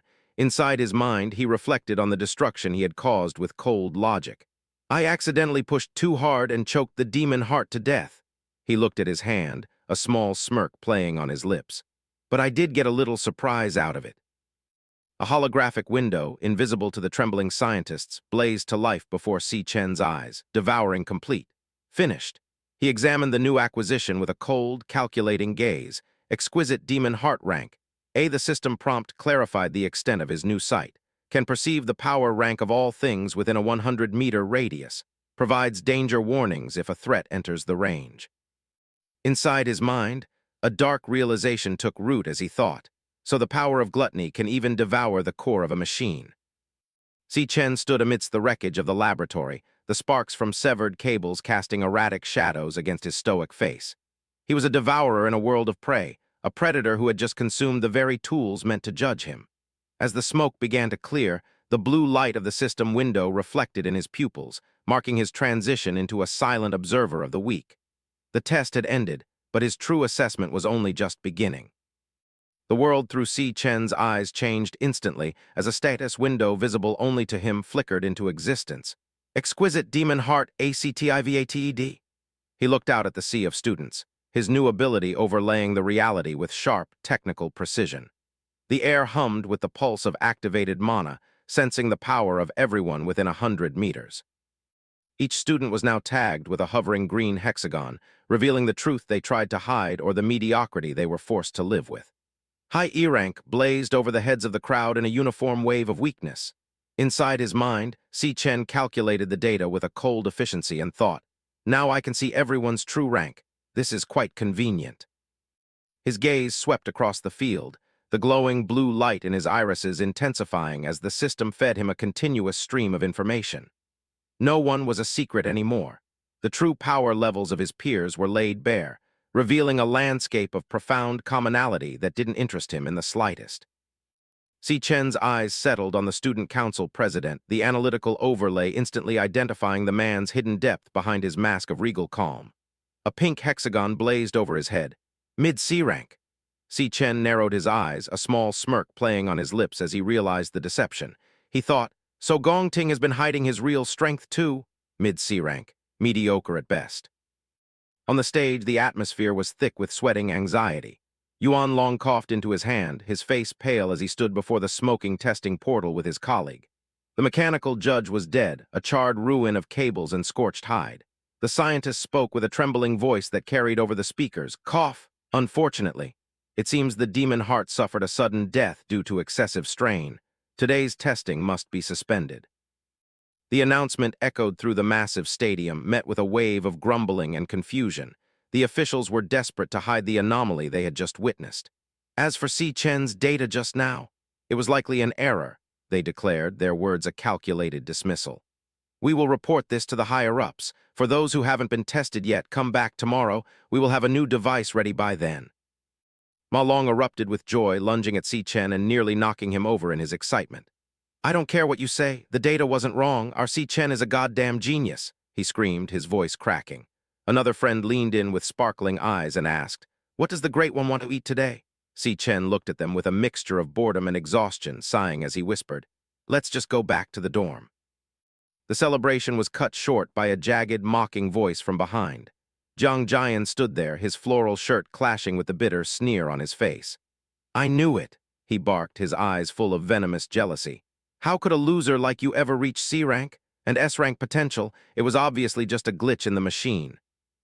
The bully wasn't finished, his rage boiling over as he pointed a trembling finger at the protagonist's back. You broke the demon heart and now you're just going to walk away? Where's your sense of responsibility? He yelled, spittle flying from his lips. Because of you, the rest of the student council has to wait until tomorrow. Can you even compensate us for the time you've wasted? A low, rhythmic thrumming began to emanate from Si Chen's body, his hand clenching as golden sparks of mana arced between his fingers. The air around him turned cold and jagged, the ground beneath his feet cracking slightly. Inside his mind, his patience finally hit zero. He thought, this guy is never-ending. Si Chen's eyes blazed with a murderous, golden intent, the yellow lightning dancing across his face like a crown of thorns. The shadow over his features grew deep and terrifying, the aura of a monster briefly visible in the red glow of his power. He looked at the screaming man and wondered with a cold, detached bloodlust, should I just cripple him? Just as the tension was about to ignite, a firm voice commanded the space. Jiang Jian, stand down, Gong Ting ordered, stepping between them with an aura of absolute authority. The bully froze, his jaw dropping in shock as the president spoke with a sharp warning tone. Don't be so disrespectful to our teammate. Jiang Jian's eyes widened, stammering out in pure disbelief. Teammate. The field went silent, the gravity of the declaration settling over the crowd like a heavy blanket. Jiang Jian could only stare, his mouth hanging open as he looked from the president to the boy he had just been ridiculing. Teammate, he repeated, his mind unable to process the sudden alliance. Si Chen stood amidst the group, his expression unyielding and cold. Gong Ting turned to Si Chen, his golden eyes unblinking as he extended a hand in a gesture of unexpected alliance. A faint, knowing smile played on his lips as he spoke with the confidence of a man who always got what he wanted. Join my squad. Let's tackle the graduation combat assessment together. The air between them hummed with the weight of the invitation. The president's hand remained steady, a bridge offered across the divide of status and hidden power. He looked into Si Chen's sharp eyes and delivered a focused promise. The highest score in history. It will belong to us. Si Chen. The protagonist stared at the hand, his eyes reflecting the blue sky as he calculated the value of this new, dangerous game he was about to play. The school courtyard buzzed with hushed whispers as Gong Ting, the illustrious student council president, stepped forward. He extended a hand towards Si Chen, his voice carrying a weight of authority and unexpected favor. He actually invited Si Chen to join the team personally. The surrounding students murmured in disbelief. Jiang Jian stood nearby, his face twisted in a mix of shock and suppressed envy. Jiang Jian's mind raced, his teeth bared in a silent snarl of frustration. If this guy joins, someone has to be kicked out of the team. He thought about his brothers, the lackeys who relied on him for a spot. How am I going to explain this to the brothers? But he knew the stakes. Joining Gong Ting team means guaranteed first place in the graduation combat assessment. Si Chen remained motionless, his crimson eyes reflecting a profound indifference that bordered on contempt. To the others, he was a nobody who had just hit the lottery. Jiang Jian glared at him, his internal monologue screaming with entitlement. So many brothers couldn't get in even with bribes. What gives him the right? Swallowing his pride for the sake of the greater plan, Jiang Jian reached out, his fingers clutching at Si Chen's sleeve. The tension was palpable, but since Gong Ting personally spoke, he reasoned with himself, trying to find a way to maintain his own status while accommodating the president's whim. A forced, oily smile broke across Jiang Jian's face as he struggled to suppress his seething displeasure. He clapped a hand onto Si Chen's shoulder, his voice dripping with false camaraderie. He. Since that's the case, then welcome to the team. With a sudden, sharp motion, Si Chen swatted Jiang Jian's hand away as if brushing off a bothersome insect. His voice was cold and flat, cutting through the performative friendliness. Not interested. The world seemed to stop. Jiang Jian's eyes bulged, his mouth hanging open in utter shock at the unprecedented rejection. Gong Ting gaze sharpened, his golden eyes narrowing as he processed the blatant refusal from someone he considered beneath his station. Do you know what you're saying, kid? Jiang Jian barked, his voice cracking with indignation as he stood behind a stunned Gong Ting. Our team's strength is #1 in the whole school. Si Chen didn't even slow down as he began to walk away. It has nothing to do with me, he replied, his back turned to them. Si Chen glanced over his shoulder, his eyes flashing with a dangerous, predatory glint that made the air feel heavy. You're too noisy, he stated with finality. Don't bother me from now on. Jiang Jian's face turned a violent shade of red, literal fumes of rage seeming to escape his bared teeth. You, he hissed, his hands trembling with the urge to strike. Gong Ting watched Si Chen departing figure, his expression unreadable. Let's go back, the president commanded, his voice calm but icy. The crowd of onlookers was paralyzed by the scene they had just witnessed. Si Chen dared to refuse Gong Ting? A student gasped. Does he have that much guts? Another whispered, eyes wide with terror and admiration. That's the student council president he just blew off. Si Chen continued his solitary walk, leaving the chaos behind. The whispers followed him like a physical weight. Si Chen must want to take first place by himself. A voice chuckled mockingly. After all, his test result was C-grade mid-tier. Anyway, now there's a good show to watch. In the background, two students couldn't help but revel in the drama. Did you see those two's expressions? Hilarious. One of them laughed, nudging his friend. Ha ha ha ha. They were so arrogant in front of us just now. Si Chen is too brave. Gong Ting paused, looking back one last time with a faint, enigmatic smile playing on his lips. It's okay, he told the fuming Jiang Jian. It seems this brother Si Chen has his own ideas.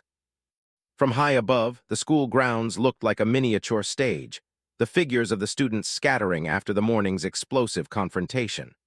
The shadows lengthened as the morning sun cast a dramatic light over the impending conflict. Watching from a distance, Yuan Long sighed, the deep scar on his face twitching. Such a pity the two of them couldn't team up, he remarked to the woman standing beside him. I was looking forward to a new school history record being born this year. Ling Yu tilted her head, a playful smile touching her lips as she adjusted her glasses. Isn't it more interesting this way? She asked, her eyes sparkling with the anticipation of chaos. Ling Yu's gaze lingered on the departing Si Chen. Gong Ting was born with a silver spoon in his mouth, she observed softly. This refusal to him is a naked declaration of war. Gong Ting's profile was etched in shadow, his eyes fixed forward with a chilling intensity. Behind the polished facade of the student council president lay a ruthless streak that few dared to provoke. Our president isn't someone easy to deal with. Tusk, he only got the limelight because of a test error, Jiang Jian spat, catching up to Gong Ting. He was desperate to diminish Si Chen's defiance in the president's eyes. He really thinks he's C-grade. Gong Ting's golden eyes narrowed, his mind calculating every variable. What if the test wasn't wrong? The thought gnawed at him. Even if there's only a 1 in 100 million chance, I absolutely cannot let anyone else take away my first place. Sensing the president's inner turmoil, Jiang Jian leaned in, his face bathed in a sinister crimson light. No matter what, he's just a student with no combat experience, he whispered conspiratorially. While we are elites who have secretly battled in the demon lair with you several times, how about I go teach him a lesson on your behalf, Tilda? Gong Ting stopped in his tracks, turning a stern, judging gaze onto his underling. In your eyes, am I such a petty person? He asked, his voice low and dangerous. Jiang Jian recoiled, sweating profusely. No, I misspoke.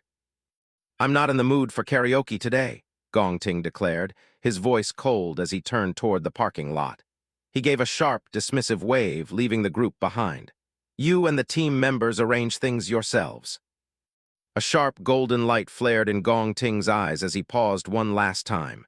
He looked back, his words carrying a lethal weight that Jiang Jian was all too eager to catch. "Anything you do," he whispered, "has nothing to do with me." Jiang Jian watched Gong Ting walk away, his eyes lingering on the president's retreating back with a complex mix of submission and simmering rage. He adjusted his collar, the vibrant floral pattern of his shirt a stark contrast to the dark thoughts swirling in his mind. A slow, jagged grin spread across Jiang Jian's face as he whispered into the air. "Heh, understood Tilda has absolutely nothing to do with you." He took Gong Ting's words as a silent blessing, a license to unleash his brutality on the one who had dared to slight them. Later that afternoon, Jiang Jian sat perched on the school stairs, a half-empty soda can dangling from his hand. He looked down at a bowing subordinate who had just arrived with news. "Oh," Jiang Jian's voice was low, dangerous. "You say Si Chen isn't at school?" The white-haired lackey looked up, a sycophantic smile plastered on his face. "Yes, brother Jiang, I just overheard Si Chen saying he's going home for a bit. He left school without even eating."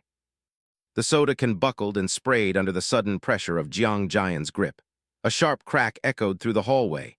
Inside his mind, a triumphant roar erupted. "Heaven is helping me." Jiang Jian's face contorted into a mask of pure malice. He could already envision the scene. "Outside the school," he muttered, the words tasting like copper and anticipation. He leaned back, his eyes narrowing as he watched Tu Then, who was walking calmly with headphones on. "This just makes it convenient for me to deal with him even more ruthlessly," Jiang Qin thought, his heart pounding with the thrill of the hunt. Unaware of the vultures circling above, Si Chen walked past the playground fence, his expression unreadable. In my past life, he thought, the memories beginning to surface like dark bubbles from a deep pond. His mind drifted back to a tragedy that had once shaken the world. A Peak Guild team, while conquering a certain demon lair within the territory of Saint He Country, encountered an accident. Inside the demon lair, they encountered a powerful demon never seen before. A massive, pulsing eye of pure pink energy flickered in his memory, a symbol of absolute destruction. Wrath, the name alone carried the weight of 1,000 deaths. The image of giant, eye-covered tentacles shredding hunters like paper flashed before him. The Peak Guild team was annihilated. From then on, Wrath walked out of the demon lair and descended upon the human world. This is all the information I currently know. Si Chen stood tall, his gaze fixed on a future only he could see. In this life, to quickly determine the specific location of the demon lair where Wrath is, I formulated a plan. And to start this plan, he arrived before a grand, classical building, the Mithril Monster Exchange. It stood as a monument to wealth and power. I need a large sum of money, he realized, his eyes scanning the opulent facade. Stepping into the hushed, expensive air of the lobby, Si Chen took in the polished floors and professional staff. The Mithril Monster Exchange, under the Mithril Guild, will become the country's largest material exchange in the future. Rows of glinting swords and heavy axes lined the walls, each one a tool for survival. The weapons and equipment in the hands of awakeners are key elements determining their strength. The Monster Exchange is the necessary transit station for buying and selling equipment. Si Chen reached into his bag and pulled out several jagged, off-white objects, clattering them onto the counter. It is also the fastest way for me to get money right now. The appraiser, a man in a crisp vest and round glasses, picked up one of the drops with a gloved hand, holding it up to the light. He looked at Si Chen with a mixture of skepticism and condescension. "You, a student, where did you get this thing from?" "It was dropped by a monster," Si Chen replied simply, his voice devoid of emotion. The appraiser squinted at the jagged tooth, his brow furrowed in confusion. "How come I've never seen it?" Behind him, a young employee with pink hair leaned in, her eyes wide with recognition. This was Xiao Li, a new trainee at the exchange, her pink hair tied back with a neat red bow. She gasped, a spark of excitement in her eyes. "If I remember correctly, this should be a drop from the E-grade cloud-type monster beast Sangson's Fang." Xiao Li didn't stop there, her knowledge pouring out in a rush. According to records, Sangson's Fang can be made into an E-grade cloud-type scepter, or ground into powder. The appraiser waved his hand dismissively, his face flushing with annoyance. All right, stop lecturing. What tricks can an E-grade item play?" He straightened his bow tie, his voice rising in an arrogant huff. Our exchange has always been a VIP system. Those who come are awakeners with identity and status. What passes through my hands are high-grade goods of D-grade and above. It's normal for me not to recognize this kind of small E-grade item. He turned away, his expression souring as he muttered to himself. There have been too few high-grade customers recently. At this rate, when can I be promoted to supervisor? He glanced back at Si Chen, who was casually checking his phone. Really unlucky, always encountering this kind of troublesome guy with no benefits. The appraiser thought bitterly. Might as well push it all to the newbie. The appraiser jerked a thumb over his shoulder, already dismissing the troublesome student from his mind as he walked away. Hey, little Lee, his remaining procedures are handed over to you. Work hard, I have high hopes for you, he called out with hollow encouragement. Zio Lee bowed quickly, her voice bright and professional. Yes. Zio Lee returned to the counter a few moments later, her movements efficient and polite. She slid a black box embossed with the gold mithril logo toward Si Chen along with a digital transaction slip. Here is your money, please keep it safe, she said, offering a small smile. Is there anything else you need help with? Si Chen looked down at the transaction slip, his crimson eyes scanning the figures. 18,000 credits. It wasn't a fortune, but inside his mind he calculated the immediate needs. He thought 18,000 enough to solve the rent for now. It was a solid start, a small piece of the puzzle falling into place. But he wasn't finished, not by a long shot. He raised his hand, a surge of energy manifesting in his palm like digital static. He looked at the stunned staff members and said, "Then next." The air in the exchange began to vibrate with a latent power. With a violent tear in space, he pulled a massive, jagged weapon from his dimensional storage. It was a bone-white greatsword pulsating with a malevolent purple aura, its surface etched with otherworldly runes. He slammed the hilt onto the counter and commanded, "Help me look at this." Zio Lee, the pink-haired employee, recoiled in sheer awe. Her breath hitched as she stared at the terrifying beauty of the blade. She gasped, What a cool greatsword." She had never seen anything that radiated such a visceral sense of dread. She leaned in, her eyes wide with professional curiosity. Her mind raced to categorize the impossible object. She thought, although I've never seen it, I feel it's at least B grade. No, maybe it can reach a grade. The mere suggestion of such a high rank sent a shiver down her spine. The senior appraiser scoffed, his face twisting into a mask of arrogant derision. He laughed at the girl's ignorance and barked, HMPH, a grade, what are you dreaming of? The market price for a grade weapons is heading straight for 1 million. I've worked here for so many years and haven't encountered a single one. You're right, a calm, authoritative voice cut through the appraiser's bluster. A man with teal-blue hair and sharp glasses stepped into the room, his presence immediately commanding respect. He looked at the weapon and stated, "This is certainly not some B-grade or a grade equipment." Thinking his superior was confirming his own low assessment, the appraiser bowed and chuckled servilely. He gloated, "The boss has sharp eyes after all. I told you, what good stuff can this poor student bring out?" He anticipated the humiliation that would surely follow for the young man. But Qing Zhai, the manager of the exchange, ignored the sycophant. His eyes were fixed on the blade with an intensity that bordered on reverence. He adjusted his glasses and declared, "This is clearly from the Purgatory lands, S-grade equipment." The revelation hit the room like a physical blow. The appraiser's jaw hit the floor, his eyes bulging behind his spectacles. Zio Lee let out a muffled shriek of disbelief. Together, they stammered out the impossible truth. SSS grade? The air in the room felt heavy, charged with the weight of the legendary treasure. Qingzhai moved with lightning speed, reaching out to grasp Si Chen's hand in a firm, respectful grip. His demeanor had shifted instantly from professional detachment to eager hospitality. In the background, the appraiser could only watch in mute, bug-eyed horror at his own catastrophic misjudgment. "Welcome, distinguished guest," Qingzhai proclaimed, his smile wide and welcoming. He gestured toward the back of the facility and insisted, "Please follow me to the VIP room. Feel free to mention any requests." Zio Lee followed behind, carefully carrying the heavy bone sword as if it were a fragile holy relic. Si Chen followed, a faint, knowing smirk playing on his lips. Everything was going exactly according to plan. As he watched the manager's eager back, he thought, "You finally appeared." He knew the value of his bait, and he had finally caught the big fish he wanted. He studied the man leading him, Qing Zhai, a successful businessman who would one day become the country's largest material exchange mogul. Si Chen recognized the sharp, calculating intellect behind those glasses. This was a man he could do business with. They settled into the opulent VIP lounge, the air thick with the scent of expensive tea and old money. Xiao Li poured the steaming brew with trembling hands, the steam rising in delicate curls as the two men prepared to discuss a deal that could change their lives. Qingzhai leaned forward, his elbows resting on the polished table. He looked at the S-rank weapon lying between them and asked, "Sir, may I ask how much you intend on selling this piece of equipment for?" He braced himself for an astronomical figure. Si Chen leaned back into the plush sofa, his expression unreadable. He didn't hesitate. He looked Qingzhai directly in the eye and said, 1 million. The simplicity of the number was jarring in the context of the artifact's true worth. Qingzhai recoiled, his eyes flashing with genuine shock. He almost couldn't believe his ears. The number was far too small, a mere fraction of what he had expected. He stared at the young man, wondering if he was joking or if he simply didn't know what he held. "You're only asking for 1 million. Qingzhai's voice wavered with disbelief.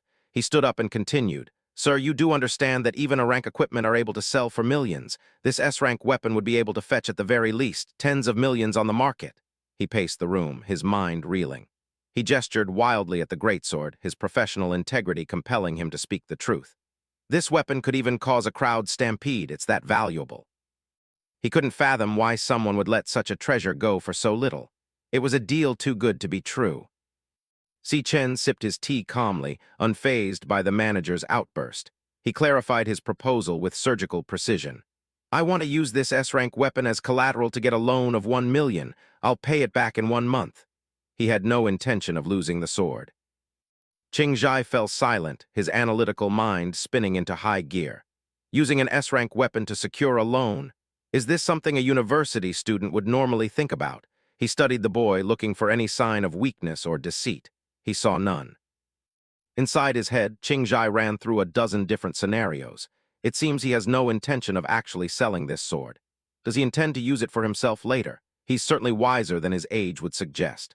And having a treasure like this sword in his possession. Is he a rich kid who ran away from home? Or is he a prodigy hiding his true abilities? Either way, it's clear he's not an ordinary man. Si Chen leaned back, watching the manager's reaction with an unshakable poise. "I'll repay the principal right away in just 1 month, and I'll pay an interest of 10% the following month. How does that sound?" It was a fair, even generous offer, but the sheer confidence radiating from the boy was frankly intimidating. Qingzhai took a deep breath, deciding to take the gamble on this enigma. He needed to probe deeper into Si Chen's identity, and he needed a private setting to do so. He looked over at his employee and said, "Xiao Li, would you please step outside?" The pink-haired girl bowed and retreated, closing the door and leaving the high men alone in a heavy, expectant silence. In the opulent silence of the VIP room, Qingzhai leaned forward, his fingers steepled as he studied the young man across from him. The sunlight filtered through the heavy emerald curtains, casting long shadows over the ornate furniture. "If I'm not mistaken," he began, his voice smooth and calculating. Qingzhai adjusted his glasses, a faint, predatory smirk playing on his lips. His blue hair caught the light as he peered over the rims. "The school you attend is National Awakener University," he stated with absolute certainty, "and the seniors there are about to graduate."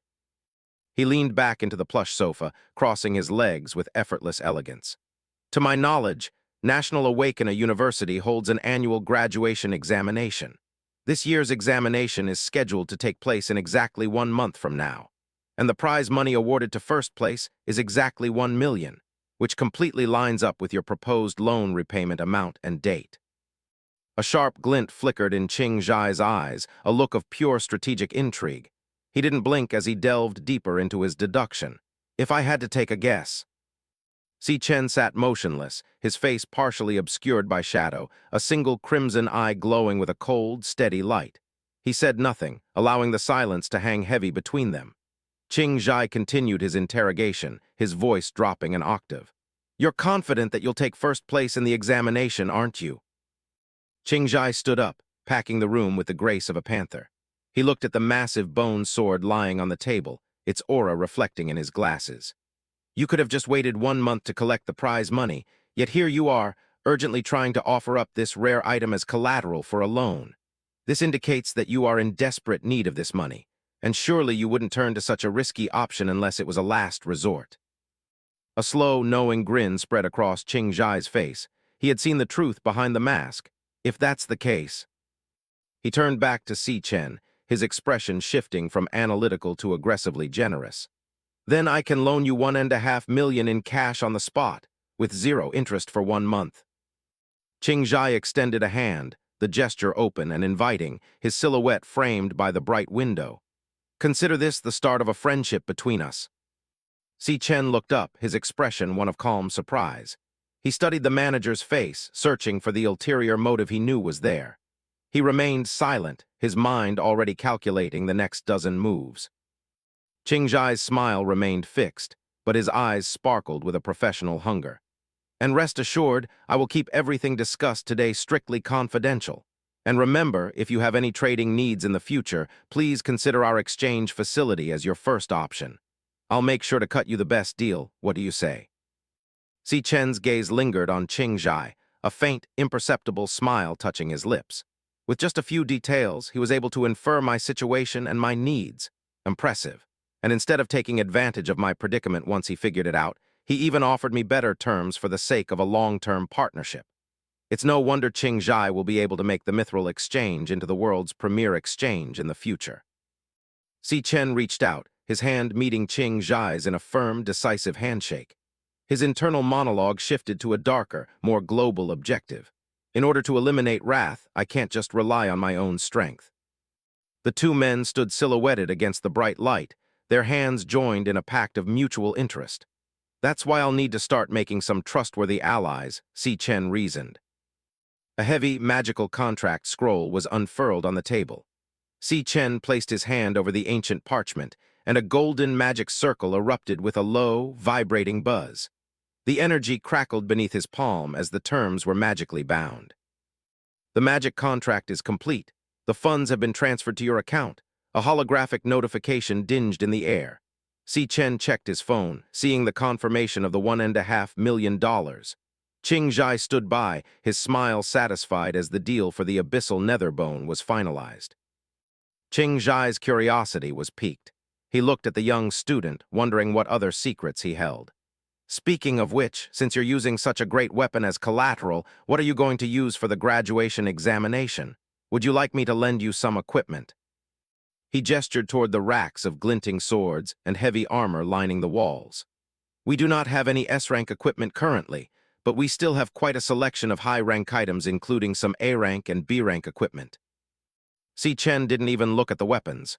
He raised his hand, the familiar digital static of his inventory system crackling around his fingers. No need, he said flatly. In a flash of violet light, another massive bone greatsword materialized in his hand, identical to the one he had just pawned. It pulsed with a terrifying, abyssal energy. I've still got another weapon just like the one I gave up, he stated, his voice devoid of emotion. The room fell into a stunned, horrified silence. Qing Zhai's jaw dropped, his eyes bulging behind his glasses. Xiao Li and the senior appraiser were equally paralyzed by shock. Holy censored, someone muttered, the sheer impossibility of the situation leaving them speechless. Si Chen turned and began to walk away, his hands shoved casually in his pockets. He left the staff staring after him in disbelief. Qing Zhai watched his retreating back, a sheen of sweat on his forehead. There really are so many talented youths these days. Please take care, he managed to stammer out. Xiao Li stood in a daze, her mind reeling from the day's events. Qing Zhai turned to her with a wide, celebratory grin. Thankfully, Xiao Li continued helping such an important client. You're being promoted to supervisor right away. The girl's eyes went wide as her dreams were suddenly realized. Si Chen stopped near the towering glass doors of the exchange, looking out over the grand hall one last time. The transaction was a success, but his mission for the day was far from over. Oh, that's right, he murmured to himself, a sudden realization sparking in his crimson eyes as he calculated his next move. He turned his head, his gaze sharp and purposeful as he checked the time. I need to buy something, he said with quiet finality. With his family's financial future finally secured, he vanished into the city crowd, intent on finding a gift to mend a past he had once lost. The tires of the taxi screeched slightly as it pulled up to the curb. Si Chen stepped out, his school uniform sharp against the bustling city backdrop. He closed the door behind him, his expression focused and determined as he prepared for the reunion he had waited years for. He stood before the towering glass facade of the Kangchang County long-distance bus terminal. People hurried past him with luggage and destination tickets, but Si Chen remained still, his eyes scanning the arrivals. This place held the weight of 1,000 memories, most of them painful. Looking out at the horizon, a wave of bittersweet nostalgia washed over him. He remembered the darkness of his previous existence. In my last life, my family struggled financially for a while. Back then, I graduated but still hadn't awakened yet, so no guild would accept me. He was a man without power in a world that only valued strength. The memories shifted to a younger, more desperate version of himself. He saw himself racing upstairs, sweat dripping from his chin as he clutched delivery bags. "I'm running out of time on this delivery," he had thought back then. I scrambled to pick up odd jobs and still barely made enough to scrape the rent money together. Every cent was a battle for survival. The cold, blue glow of an ATM screen flickered in his mind. Remaining balance, $105.60. It was a humiliating figure, a number that dictated the hunger and stress of his daily life. It was the price of a life lived on the edge of ruin. He recalled the dim lighting of their small, cramped apartment. Yunny and I had to live pretty frugally in order to survive, he mused. He could see his past self head in his hands, muttering, "We're broke again after paying this month's rent." But his sister, Si Yun, had reached out with a comforting hand and a bright smile. "It's okay, big bro. I just found a tutoring job," she had chirped, trying to carry a burden that wasn't hers to bear. Then came the letter that should have been their salvation, yet became a source of secret heartbreak. International Central Art Institute Admissions Acceptance Letter. Student, Si Yun. It was her ticket to a brilliant future, the culmination of all her talent and hard work. But instead of joy, there was only a quiet, devastating resignation. "I guess I got in after all," Si Yun had whispered, her fingers trembling as she gripped the paper. She didn't look at it with triumph, but with the hollow gaze of someone who had already decided to let it go. The sound of tearing paper echoed in his mind like a gunshot. "But it's too far away, and I want to stay near my big brother," she had cried out, making excuses for the sacrifice she was making. Si Chen's heart ached as he realized the truth he hadn't seen back then. She was so worried about adding more financial burden on the family that my little sister gave up on her dream school. Shaking off the ghosts of the past, Si Chen checked his phone, the modern interface a stark contrast to his dark reflections. "It's getting pretty late. Yunny should have gotten off the bus by now," he thought, his anxiety rising with every passing minute. Suddenly, a high-pitched, familiar shout cut through the terminal's terminal noise. "Bro!" Si Chen's head snapped toward the sound, his heart leaping into his throat. He recognized that voice anywhere. A blur of motion headed straight for him. "Bro, how many times have I told you, if you're gonna pick someone up, you gotta go to the exit, not the entrance?" The scolding was music to his ears, a grounding reality after his descent into memory. There she was. Si Yun stood there with her bright yellow suitcase, looking exactly as he remembered, yet more vibrant than any ghost. Her presence was a living rebuke to the poverty they had once known. In his mind, the old refrain played one last time, "We're broke again after paying this month's rent." But this time, he knew it was a lie. Si Chen's crimson eyes widened, fixated on his sister as if she might vanish if he blinked. 7 years, he whispered to the wind. 7 years since he had seen her in the original timeline. 7 years of regret, now replaced by an impossible second chance. Si Yun waved her hand enthusiastically, her pigtails bouncing with every movement. "Big bro, come give me a hand with this luggage," she called out, her voice full of life and demanding affection. When he didn't move immediately, she walked right up to him, waving a hand in front of his face. "Big bro, why are you just standing there like a dummy?" she teased, her brow furrowed in playful confusion at his sudden catatonia. Si Chen didn't answer with words. He lunged forward and pulled her into a fierce, desperate hug, burying his face in her shoulder. The warmth and the scent of her hair were real. She was here. He held her as if he could shield her from the entire world. Si Yun's eyes went wide with shock at the sudden, intense display of emotion. She gasped, her body stiffening in his arms. The silence between them was heavy with the things he couldn't say. It's been 7 years. He thought again, the weight of a lifetime behind the simple realization. He squeezed her even tighter, a small, genuine smile finally breaking across his face. Since I've been able to see you, Yunnie, he whispered into her hair.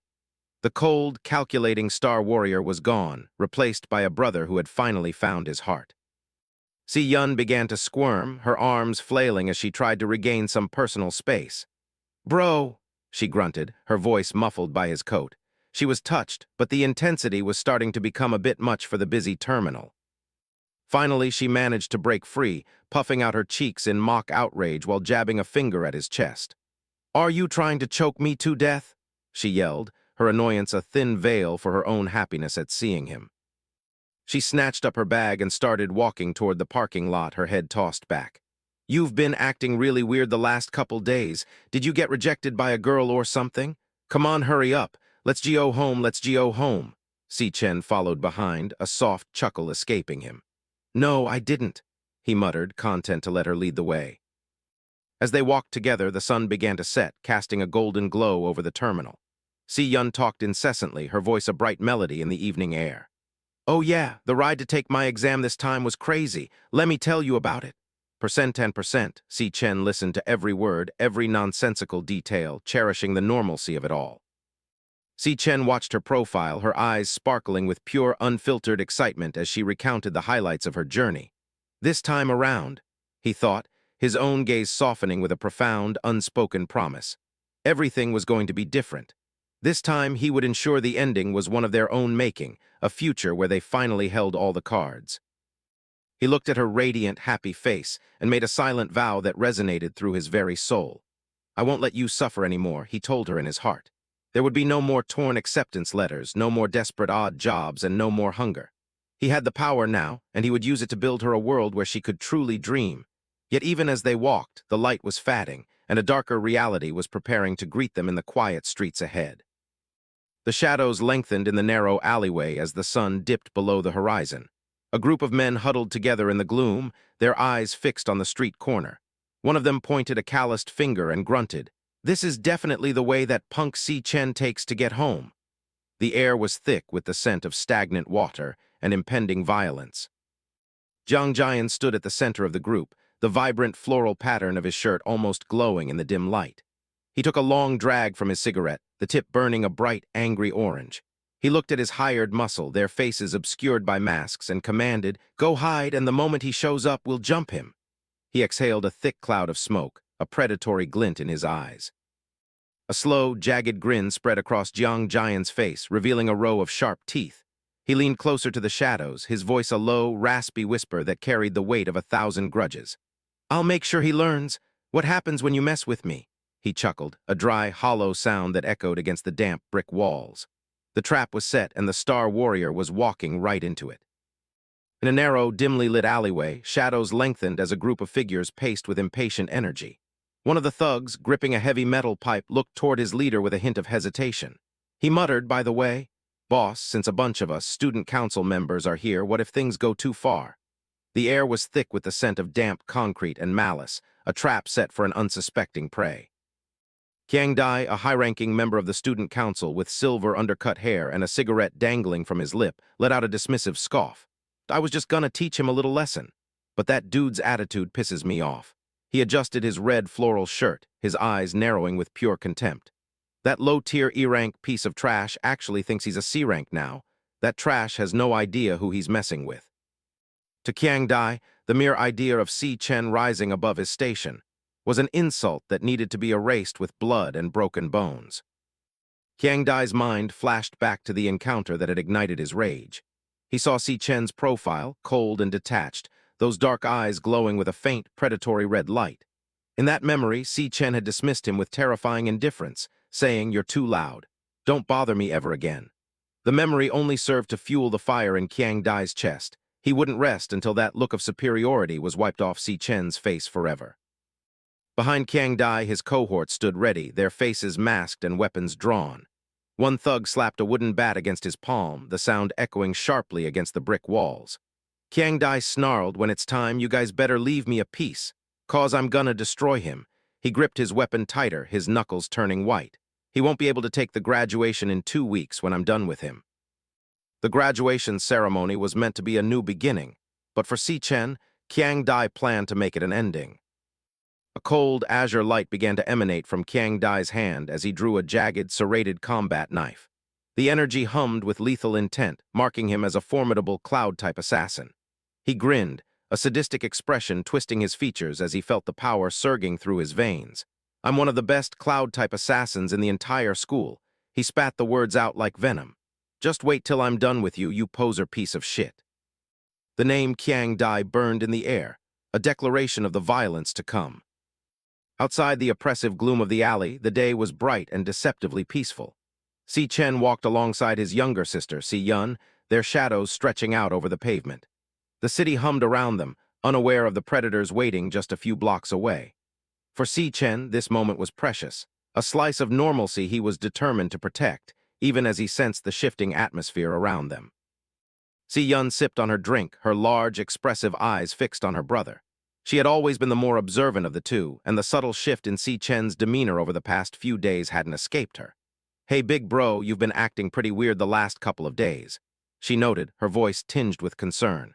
"Are you stressed over the graduation exam?" To her, he seemed more focused, more intense, as if he were carrying a weight she couldn't see. She continued to study him, her head tilted slightly as they walked. "I mean, a simpleton like you doesn't normally get caught up in your emotions," she teased, trying to lighten the mood. Si Chen remained silent, his gaze fixed forward, his expression unreadable. He was no longer the simpleton she remembered, but a man who had seen the abyss and returned with its hunger, though he kept that side of himself hidden deep beneath the surface. Seeing his lack of response, Si Yun's expression turned serious. She stepped in front of him, her eyes bright with determination. "Big bro, no matter what happens, you gotta pull yourself together. Weren't you always the one telling me that?" She quoted his own words back to him, her voice firm. "Life's a long journey, and chances will come to you sooner or later." It was a mantra they had lived by during their hardest times, and she wanted to make sure he hadn't forgotten it. A moment later, her serious facade broke, and she began to skip ahead, her voice ringing out in a cheerful, if somewhat off-key melody. "How does that one song go again? Believe in yourself, tilde oo, tilde o, she sang, her laughter echoing through the narrow street. Her innocence was a stark contrast to the darkness Si Chen knew was lurking just around the corner, a reminder of exactly what he was fighting for. Si Chen watched her with a soft, bittersweet smile. He thought to himself, "Si Yun's so perceptive, she noticed something was different about me the moment we met." He was grateful for her intuition, yet pained by the secrets he had to keep. "She still doesn't know that I've awakened, so she probably thinks we're still strapped for cash." He knew the truth would change everything, and for now he preferred her to live in her peaceful world. He gave her a reassuring look, trying to soothe her lingering worries. "I promise I'm okay, Si Yun tilde," he said, his voice gentle. But his sister wasn't entirely convinced. She watched him out of the corner of her eye, her thoughts swirling. He's still trying to deny it. Is it because of his male pride? She wondered if he was just trying to be the strong, older brother, even when he was struggling inside. She let out a dramatic sigh, shaking her head as they continued their walk. "Men begin forming emotional walls as they get older." HMPH, I guess the book was right after all. She shot him a playful, mocking look. "Looks like you're getting old, big bro." Si Chen could only respond with a confused grunt, his mind occupied by a sudden shift in the air, a familiar, foul scent that didn't belong in the sunlight. As the siblings turned into a secluded alley, a figure watched them from the deep shadows. The observer's eyes were cold, calculating every movement they made. A masked thug peered around a corner, his eyes widening with predatory glee as he saw Si Chen and Si Yun entering the trap. He signaled to the others, his voice hushed but excited. "Hey boss, that guy's got a girl with him." The news spread through the group like wildfire, their anticipation reaching a fever pitch as they prepared to strike. Qiang Dai's eyes lit up with a sadistic joy as he heard the report. "This is perfect. Ha ha, this alley's got no cameras," tilde he laughed, the sound muffled by his mask but no less menacing. "Guys, this is our lucky day," tilde to him. The lack of surveillance meant they could indulge their darkest impulses without fear of consequence. The stage was set for a slaughter, and he couldn't wait to begin. Si Chen's eyes narrowed, the world around him slowing down as his senses heightened. A sharp, metallic scent filled his nostrils, cutting through the stagnant air of the alley. "This smell," he thought, his blood beginning to simmer. It was the unmistakable stench of killers, of people who had discarded their humanity for power. The predator in him stirred, recognizing the threat long before it showed its face. He glanced back over his shoulder, his red eyes scanning the darkness behind them. It's those guys from the student council, he realized, his mind quickly identifying the silhouettes of the thugs he had seen before. They were blocking the exit, their weapons glinting in the dim light. They were no longer just bullies, they were a direct threat to the person he loved most in the world. The group of thugs stepped out from the shadows, their presence filling the narrow space. Qiang Dai stood at the front, his knife humming with energy, his eyes fixed on Si Chen with a look of pure hatred. They've got a lot of nerve coming here, Si Chen thought, his resolve hardening into steel. They had chosen the wrong day and the wrong person to ambush. He wouldn't let their filth touch his sister. With a sharp pop, Si Chen opened a small case and pulled out a wireless earbud. His movements were calm and deliberate, a stark contrast to the chaotic energy radiating from the thugs. He wasn't reaching for a weapon. He was preparing a shield of a different kind. He knew exactly what was about to happen, and he refused to let his sister witness the carnage that was about to unfold. He gently took Si Yun by the shoulder, his touch firm but reassuring. Before she could react, he carefully placed the earbud into her ear. She looked at him with a mix of surprise and confusion, her drink momentarily forgotten. For a fleeting second, the tension in the alley seemed to vanish, replaced by a quiet, intimate moment between siblings in the middle of a war zone. Si Yun, I've been really into this song lately and playing it on repeat here, listen. He said, his voice a soothing balm against the rising threat. Si Yun blinked, her eyes wide with bewilderment. Big bro, when did you start listening to music? She asked, her voice innocent and light. She was completely unaware of the monsters closing in on them, her world suddenly filled with the rhythm of the song he had chosen for her. As the music began to play, Si Yun closed her eyes, letting the melody wash over her. She couldn't hear the clicking of knives or the low growls of the thugs. Well, I guess music can show a person's mental state, she thought, a small, peaceful smile playing on her lips. To her, this was just another weird, sweet gesture from her brother, unaware that it was the only thing keeping her from seeing him become a monster. Si Chen's jaw tightened, the mask of a caring brother dissolving into the lethal coldness of a killer. The warmth in his eyes vanished, replaced by a predatory light that seemed to swallow the very shadows of the alley. He didn't look back at Si Yun. His entire being was locked onto the trash, blocking their path. The time for games was over. The Devourer was ready to feast, and he would start with the cowards who dared to threaten his family. With Si Yun safely cocooned in her musical world, Si Chen stepped forward into the gloom. In her mind, she thought, so I'll listen and get to know my big bro better, completely unaware that the version of him she knew was being replaced by something ancient and hungry. His eyes flared with a brilliant, supernatural blue light, and an overwhelming pressure began to radiate from his form, distorting the air around him. He was no longer a student or a brother. He was an apex predator, and as he narrowed the gap, his gaze began to categorize the fodder ahead. A holographic interface flickered over the alley, scanning the threats ahead. Qiang Dai stood at the front, identified as a D-rank low-tier threat, flanked by several lackeys marked as E-rank high-tier and mid-tier. They were mere fodder, overconfident in their numbers, unaware that they were stepping into a slaughterhouse. Qiang Dai adjusted his mask, his floral shirt stark against the grimy brick walls as he led his pack forward. In her own world, cocooned by the earbuds, Si Yun closed her eyes and drifted with the melody. The lyrics sang, the rust swallows up the bird's reflection. The sky shatters into an echo of goodbyes. She was blissfully unaware that just inches away, the air was vibrating with the intent to kill. The contrast was absolute, peace within her mind and a storm brewing in the alley. The goons lunged, their weapons raised as they charged down the narrow passage. The music in Si Yun's ears continued its melancholic count. The days on the calendar fade away, counting down to humanity's final civilization. The thugs were a blur of red and orange, shadows racing against the dim light, closing the distance to the two siblings. Si Chen didn't move yet, his eyes tracking every frantic step they took. Inside Si Chen's mind, the clock turned back to a time of despair. He remembered the year 2160 in my last life was when I lost my last family member. It wasn't until the year 2167 that I was reborn and able to come back, and I could finally see my little sister again. Golden lightning began to crackle around his form, a manifestation of the raw power and memory surging through him. He was no longer just a student. He was a vengeful ghost from a doomed future. The lightning intensified, arcing across his face as his eyes glowed with a terrifying intensity. He thought, This is the first time in 7 years that I've been reunited with my family. The sheer weight of those lost years pressed down on him, fueling a rage that had been simmering since his rebirth. He looked at the charging scum not as people, but as obstacles to the only light left in his life. A snarl curled his lip as the golden sparks bit into the air. He roared in his mind, "How dare you all come and ruin this moment?" The thugs were closing in, their wooden bats and pipes swinging wildly.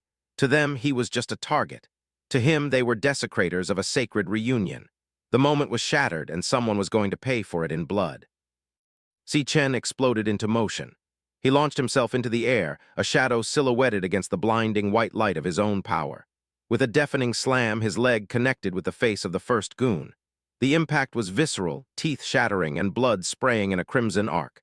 The thug's head snapped back, his body sent sprawling before he even realized he'd been hit. The other goons hesitated, their eyes wide as they watched their comrade get dismantled in a heartbeat. A bat flew through the air, discarded in the shock of the moment. One of them began to sweat, the realization of the gap in their power finally sinking in. The alley, once their hunting ground, had suddenly become a cage with a monster they couldn't control. The world remained silent for Si Yun, the music wrapping her in a gentle embrace. Ruins disguised as a problem, crumbling walls split to reveal a blue peak, the lyrics flowed. She stood still, her eyes closed, a silent anchor in the middle of the violence. Behind her, the air was thick with the scent of ozone and iron, but she felt nothing but the rhythm. Si Chen spun, his fist trailing arcs of golden electricity as he drove it into the stomach of another attacker. No one left to perform with laughter and scorn are only in my shadow. The music sang in the background of the carnage. The force of the blow folded the man in half, the air driven from his lungs in a wheezing gasp. Si Chen was a whirlwind of precision and brutality, moving too fast for the eye to follow. One of the masked lackeys stumbled back, his eyes bulging in terror as he watched his friends fall like wheat before a scythe. "AHH!" he screamed, the sound lost in the chaos. He raised his arms in a desperate attempt to protect himself, but there was no defense against the speed and power descending upon him. The predator had finally cornered his prey. Bam, bam! The sound of bone meeting flesh echoed through the alley as Si Chen systematically dismantled the group. He moved with a grace that was as beautiful as it was lethal, ducking under a clumsy swing and delivering a counterblow that sent another goon spinning into the brick wall. Blood splattered across the pavement, each strike punctuated by the crackle of lightning. Si Chen was no longer holding back. He was a force of nature. With a sudden burst of speed, Si Chen leaped high into the air, soaring over the remaining goons. A magnificent star shoots across the galaxy, the lyrics punctuated his flight. From his vantage point, he could see the entire battlefield, a mess of broken bodies and terrified faces. He descended like a thunderbolt, targeting the next victim with cold, calculated intent. A goon tried to lunge at him, his face twisted in a desperate snarl. "ARGH?" he grunted as he swung his weapon. But Si Chen was already inside his guard. He reached out with a hand that seemed to blur, his fingers clamping onto the man's arm with the strength of a hydraulic press. The goon's eyes went wide as he realized he had been caught in a grip he couldn't break. Si Chen's grip tightened, the golden lightning arcing from his fingertips into the man's flesh. "I reach my hand out towards fate," the song whispered. There was no mercy in his gaze, only the cold determination of a man who had already lost everything once. He wouldn't let history repeat itself, not while he still had the strength to fight. He prepared to deliver a final, crushing blow. With a sickening crack, Si Chen snapped the goon's arm like a dry twig. The man's face contorted in a silent scream of agony as the bone shattered under the pressure. The force of the move sent the thug reeling back, his body limp and broken. Si Chen didn't even pause to watch him fall. He was already moving on to the next target, his movements fluid and unrelenting. The scream finally broke through the man's throat, a raw sound of pure pain. "At last I can hear that faint echo again," the lyrics crooned. "AH?" MYA he managed to choke out before another blow silenced him. His eyes were wide with a terror that transcended physical pain, the terror of a man realizing he was being hunted by something far more dangerous than himself. His reality was shattering, one bone at a time. "Arm," the goon finished his cry as Si Chen's fist connected with his jaw, the force of the impact vibrating through the air. Blood sprayed across Si Chen's hand, but he didn't flinch. His expression remained a mask of cold fury, his eyes never leaving the thugs who remained standing. To them, he was a nightmare made flesh, a reminder of the consequences of their arrogance. He was the reckoning they had never expected.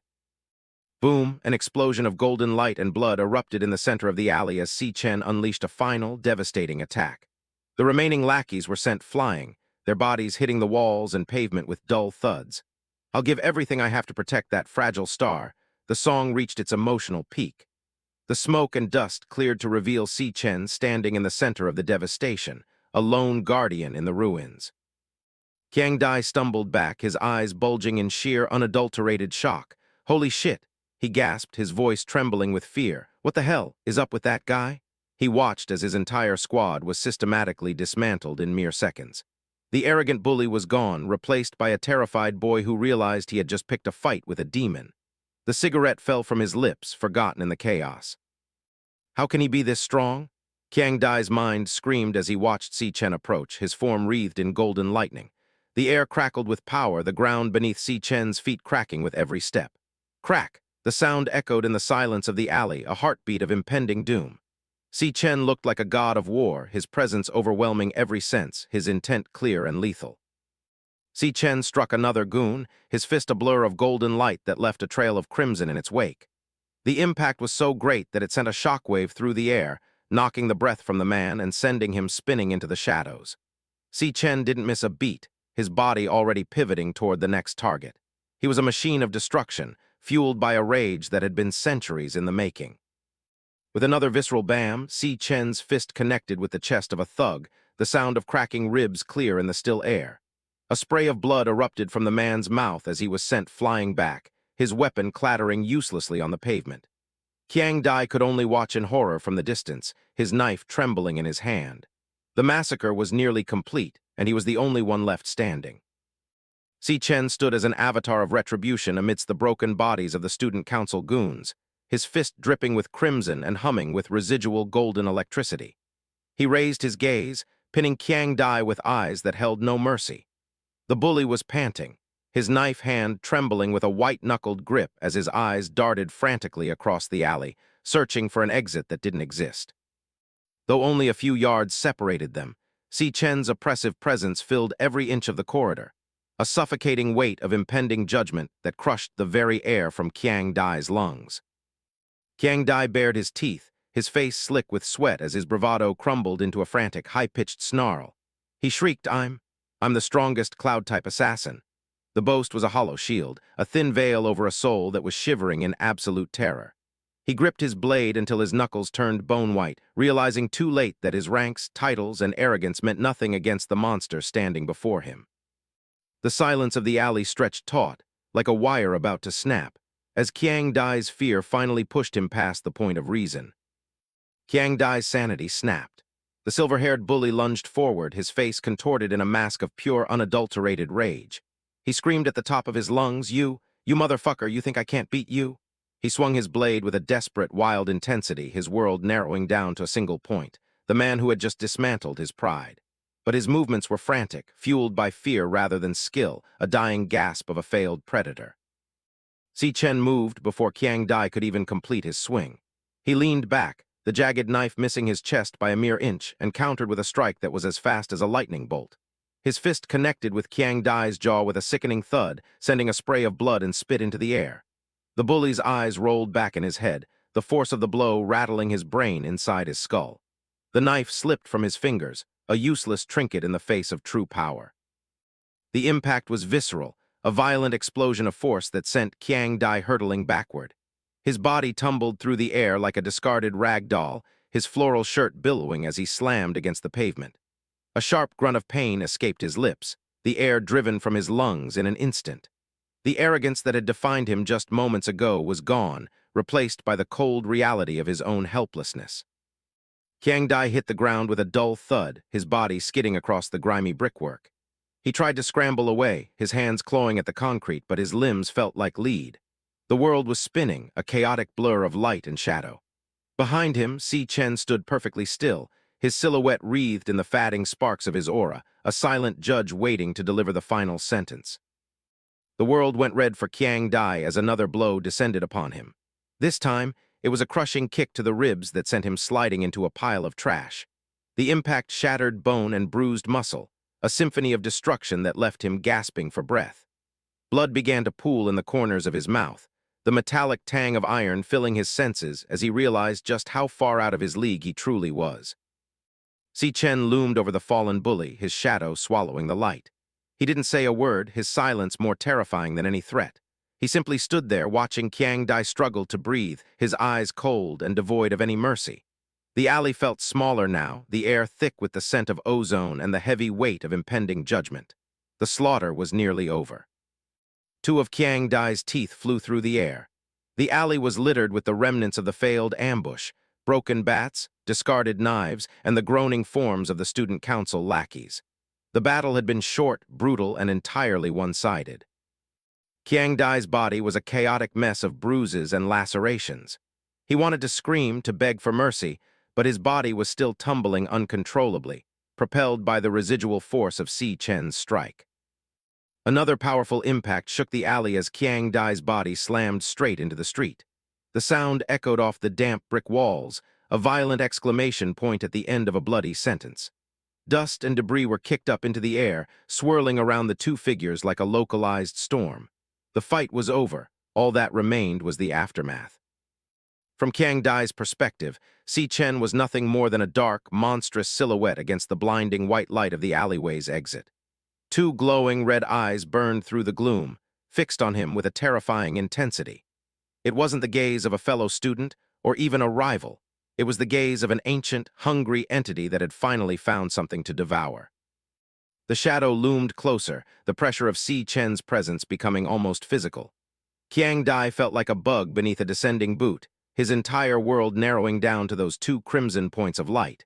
He tried to speak, to beg, but his throat was constricted by a primal terror that defied logic. He was no longer a person, he was just prey. Si Chen stood over the broken mess that was Qiang Dai, his voice cutting through the silence like a cold blade. "I clearly told you," he whispered, the words echoing with a lethal weight, "to never bother me ever again." He looked down at the silver-haired bully with an expression of pure, unadulterated contempt. The warning had been given, and it had been ignored. Now the consequences were being delivered. He leaned in closer, his red eyes boring into Qiang Dai's soul.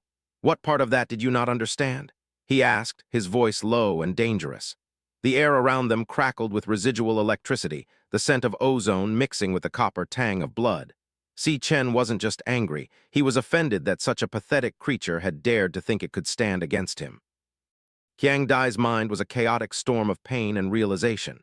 "MYRIBS, are all broken," he thought, his chest heaving as he struggled for air. "URGH, and both of MY legs are numb." The sheer scale of his injuries was starting to sink in. His rank assessment was real. SICHEN really isn't a D rank. The terror reached a new height as he realized just how badly he had miscalculated. Sorry.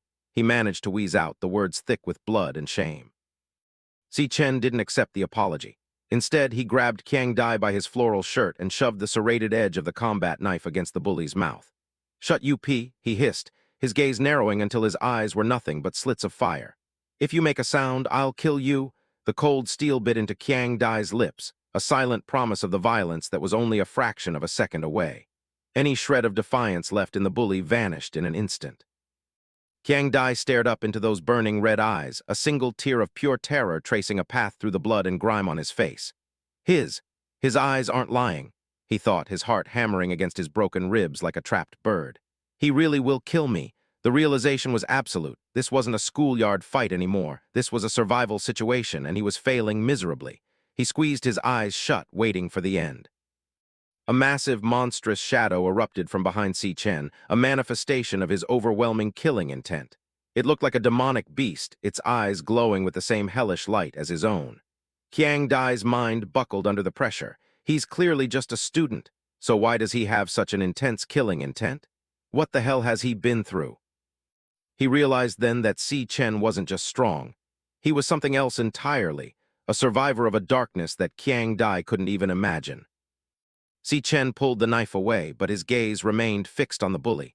"You better remember every single word that I'm about to say," he began, his voice dropping into a register that made the very air vibrate. He was no longer just a boy. He was a sovereign, delivering a final decree to a rebellious subject. Qiang Dai could only lie there and listen, his entire body trembling with the effort to remain conscious. All of you pieces of shits can rot for all I care, Si Chen continued, his gaze sweeping over the groaning forms in the alley. But you better not bother me ever again. He looked back at the terrified Qiang Dai, his voice sharpening. And if you guys ever try to harm MY's sister, no, if you even appear in front of her. He paused, letting the weight of the threat sink in. The alley seemed to grow colder with every word he spoke. Then one by one, he whispered, his eyes widening with a terrifying, manic intensity. The knife flashed in the dim light as he emphasized his point. Without a second thought, I'll make each of you disappear permanently. The promise was clear. He wouldn't just beat them, he would erase them from existence. The sheer savagery of the threat left Qiang Dai breathless, his mind unable to comprehend such cold-blooded determination. Si Chen leaned in one last time, his face just inches from Qiang Dai's. Got it, he demanded. The bully could feel the heat radiating from Si Chen's skin, a physical manifestation of the power he had just witnessed. He looked into those red eyes and saw a bottomless abyss, a darkness that was both beautiful and utterly horrifying. There was no room for doubt. The message had been received loud and clear. Qiang Dai gave a weak, frantic nod, his teeth chattering in his mouth. Nod. He managed to grunt, the simple action sending a fresh jolt of pain through his broken jaw. He was no longer the arrogant cloud-type assassin. He was just a broken boy begging for his life. Si Chen watched him for a moment longer, his expression unreadable, before finally releasing his grip and standing up. Si Chen walked away without a backward glance, his shoes clicking rhythmically on the damp pavement. He stepped over a discarded knife, his silhouette fading into the shadows of the alley's exit. Behind him, Qiang Dai lay slumped against a wall, his world broken and his pride shattered.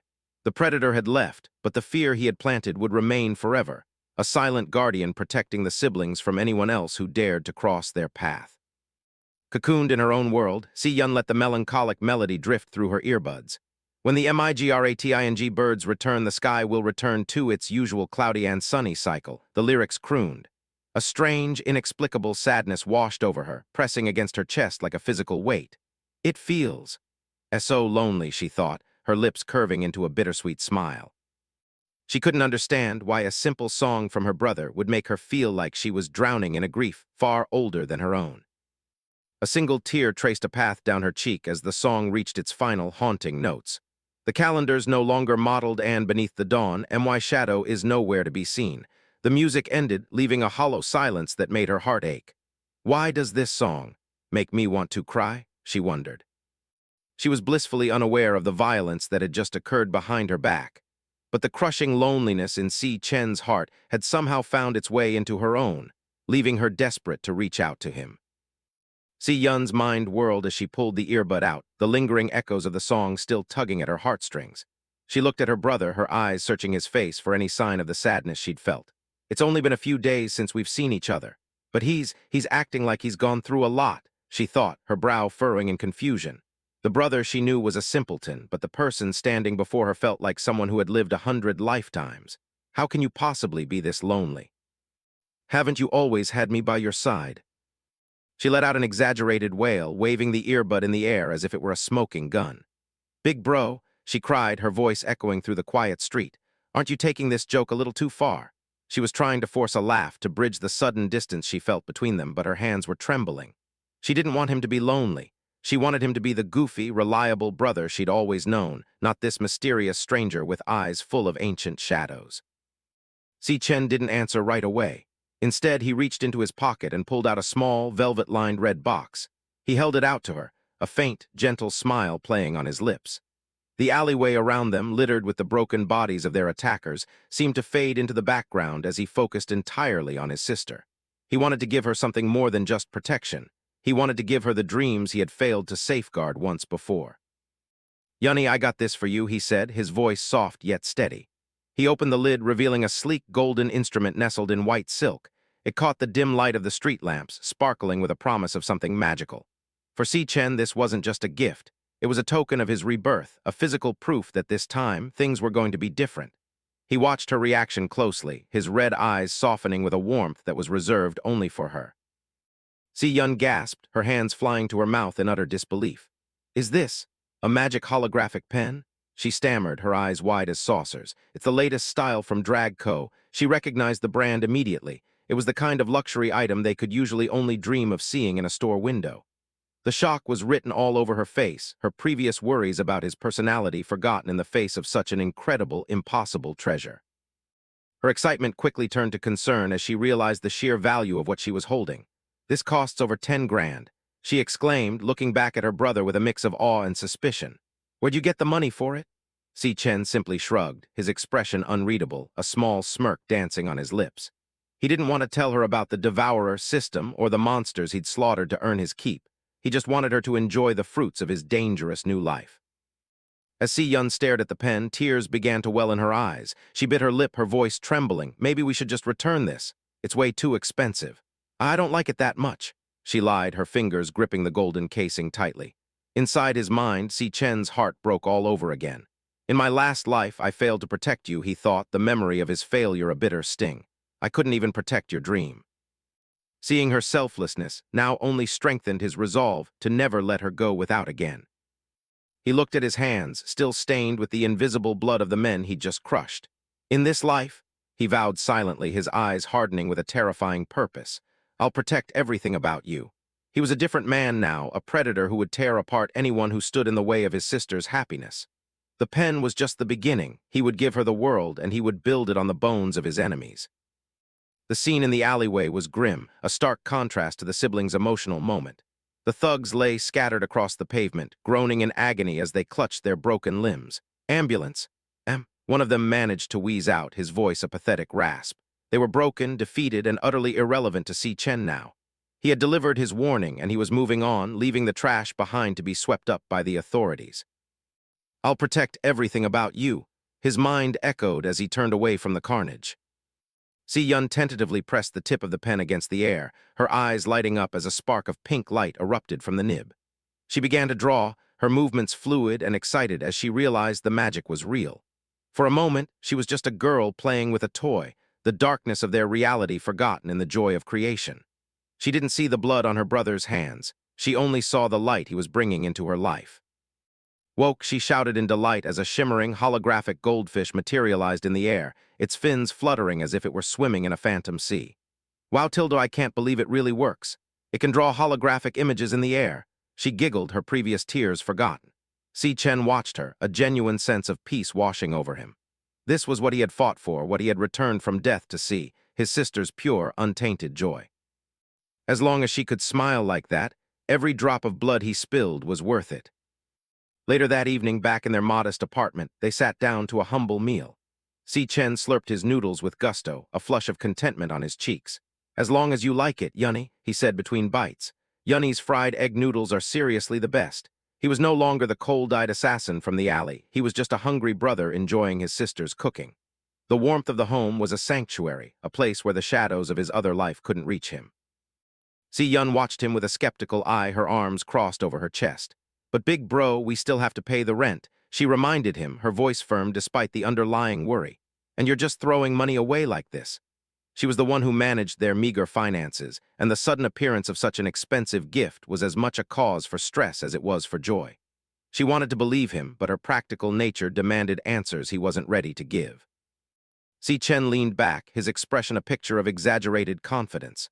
"I've already paid this year's rent in full," he announced, his voice booming with pride. Si Yun froze, her eyes widening in pure shock. "What?" she stammered, the news hitting her harder than any holographic pen. To her, paying the rent in full was a miracle, a burden lifted that they had carried for as long as she could remember. She stared at him, trying to see if he was joking, but his smile was unwavering. He scratched his nose, a nervous habit he'd had since they were children, and launched into his cover story. "Well, I started a small business with a friend, and we made some money, so..." He chuckled softly, a series of heh sounds escaping his lips. He was laying it on thick, hoping his awkwardness would pass for genuine sheepishness rather than a calculated lie. He couldn't tell her that he was basically a one-man army selling monster parts to the highest bidder. Si Yun wasn't buying it for a second. She narrowed her eyes, a shadow of suspicion crossing her face. "Bro, you suck at lying," she thought, her lips curling into a skeptical pout. "You're being way too sus." "Okay, so now you're keeping secrets from me." She felt a pang of annoyance, but it was overshadowed by a deeper sense of relief. Regardless of how he'd gotten the money, they were safe for now, and that was more than she'd ever dared to hope for. "But," she thought, her gaze softening as she looked at him across the table. Her eyes drifted to his face, taking in the small details of his expression. There was something different about him, something she couldn't quite put her finger on. He seemed older, yes, but also lighter, as if a great weight had been lifted from his soul. She realized then that she didn't care about the secrets as long as he stayed by her side. It's been ages, she mused, a soft smile touching her own lips, since I've seen such a happy smile on my brother. Si Chen was laughing now, his eyes crinkled with genuine mirth as he joked about the noodles. Seeing him like this made all her worries seem insignificant. She decided then and there that she wouldn't push him for the truth. If he wanted to keep his secrets, she would let him, as long as he kept that smile on his face. She reached out and rested her hand on his shoulder, a small gesture of solidarity and love. She didn't need to say anything. The touch spoke volumes. They had always been a team, facing the world together, and this change, however mysterious, wasn't going to change that. Si Chen looked at her, his eyes warm and grateful, the two of them sharing a quiet moment of connection in their brightly lit kitchen. Anyways, she said, her voice turning serious as she looked him in the eye, no matter what happens, big bro, just make sure you don't push yourself too hard. She was still worried about the source of his new wealth, fearing he might be involved in something dangerous. She didn't want him to sacrifice himself for her comfort. She just wanted them to be together, safe and sound. Si Chen listened, her words a gentle reminder of why he was doing all of this in the first place. Si Chen's expression softened even further, his red eyes shimmering with a quiet, fierce devotion. "MHM," he murmured, giving her a small, reassuring nod. He wouldn't promise to stop pushing himself. He couldn't, but he would promise to always come back to her. She was his anchor, the only thing keeping him from drifting away into the darkness of his own power. As long as she was there, he had a reason to be human. The scene shifted abruptly to the sleek, modern office of the university director. A holographic report flickered in the air, detailing the aftermath of the alleyway brawl. Qiang Dai sustained severe injuries. Over 60% of his body was fractured. The report read, "The cold medical facts a stark contrast to the siblings' warm dinner." Below the text, a vibrant image of an underwater coral reef shimmered, an ironic backdrop to the news of such brutal violence. Even the top doctors wouldn't be able to heal him in just 1 month, a voice noted, the words hanging heavy in the sterile air of the office. A man stood before a massive, floor-to-ceiling aquarium, his back to the room as he watched the exotic fish swim through the crystal-clear water. The luxury of the office was a testament to his power, a sharp contrast to the grimy alleyway where Qiang Dai's life had been irrevocably changed. The report on the desk was just another piece of business to be handled. Gong Ting, the university director's grandson, stood before a massive aquarium, his reflection flickering over the shimmering blue depths. "I can't believe he actually picked a fight with Si Chen," he mused, his eyes tracking a solitary fish. Still, though, to be beaten to this state. The medical report of Qiang Dai's shattered body was a shock, even for someone of his standing. He had known the bully was prone to arrogance, but this level of systematic destruction was a terrifying revelation of a power hidden right under their noses. Across the sterile office, Lingyu sat poised in a plush armchair, a delicate teacup held gracefully in her hand. "Looks like he'll have to miss the graduation exam," she noted, her voice smooth and entirely devoid of pity. She watched Gong Ting closely, gauging the top student's reaction to the sudden, violent downfall of one of their own. For Qiang Dai, his future had been snuffed out in a dark alley, leaving a cold vacancy in the university's hierarchy that Gong Ting was already beginning to calculate. Gong Ting stared out the window with a look of icy indifference. The news of Qiang Dai's devastating injuries didn't seem to faze him in the least. "It doesn't matter," he said, his voice cold and detached. "My team will be better off without any deadweights." To him, people were either assets or liabilities, and a broken assassin was a liability he had no intention of carrying. His focus was entirely on the future, on the glory that he believed was rightfully his. In the background, Gong Chuan paced the room, his footsteps echoing softly against the plush carpet. The director of career services looked troubled, his mind clearly occupied by the shifting power dynamics of the school. He glanced at his grandson, then back at the report on his desk. The quiet tension in the room was palpable, a silent acknowledgement that the status quo was being challenged by an unforeseen force. Gong Ting remained still, a shadow of arrogance playing on his features as he ignored his grandfather's restless energy. Gong Chuan adjusted his round glasses, his expression darkening as he looked at the name at the top of the assessment report. "It's that Si Chen again," he muttered, his voice tinged with a mix of intrigue and frustration. The name was becoming a recurring headache for the director, a wild card that threatened to disrupt his carefully laid plans for the university's future. He knew that Si Chen wasn't just another student, and the data in front of him was starting to prove it in ways he couldn't ignore. Gong Chuan turned toward the aquarium, the blue light of the tank reflecting off his lenses. I have confirmed the internal results of the last ranking assessment. He began, his voice dropping into a register of grave importance. He watched a solitary clownfish swim through the coral, its movements a distraction from the heavy weight of the information he was about to deliver. The ranking system was the backbone of the university, and a discrepancy in those ranks was a matter of utmost concern. He is indeed C-rank, Gong Chuan continued, his gaze fixed on the fish. He's the only student in the entire school with a higher rank than yours. The words hung in the air like a death sentence to Gong Ting's pride. For years, Gong Ting had been the undisputed king of the university, the shining star that everyone looked up to.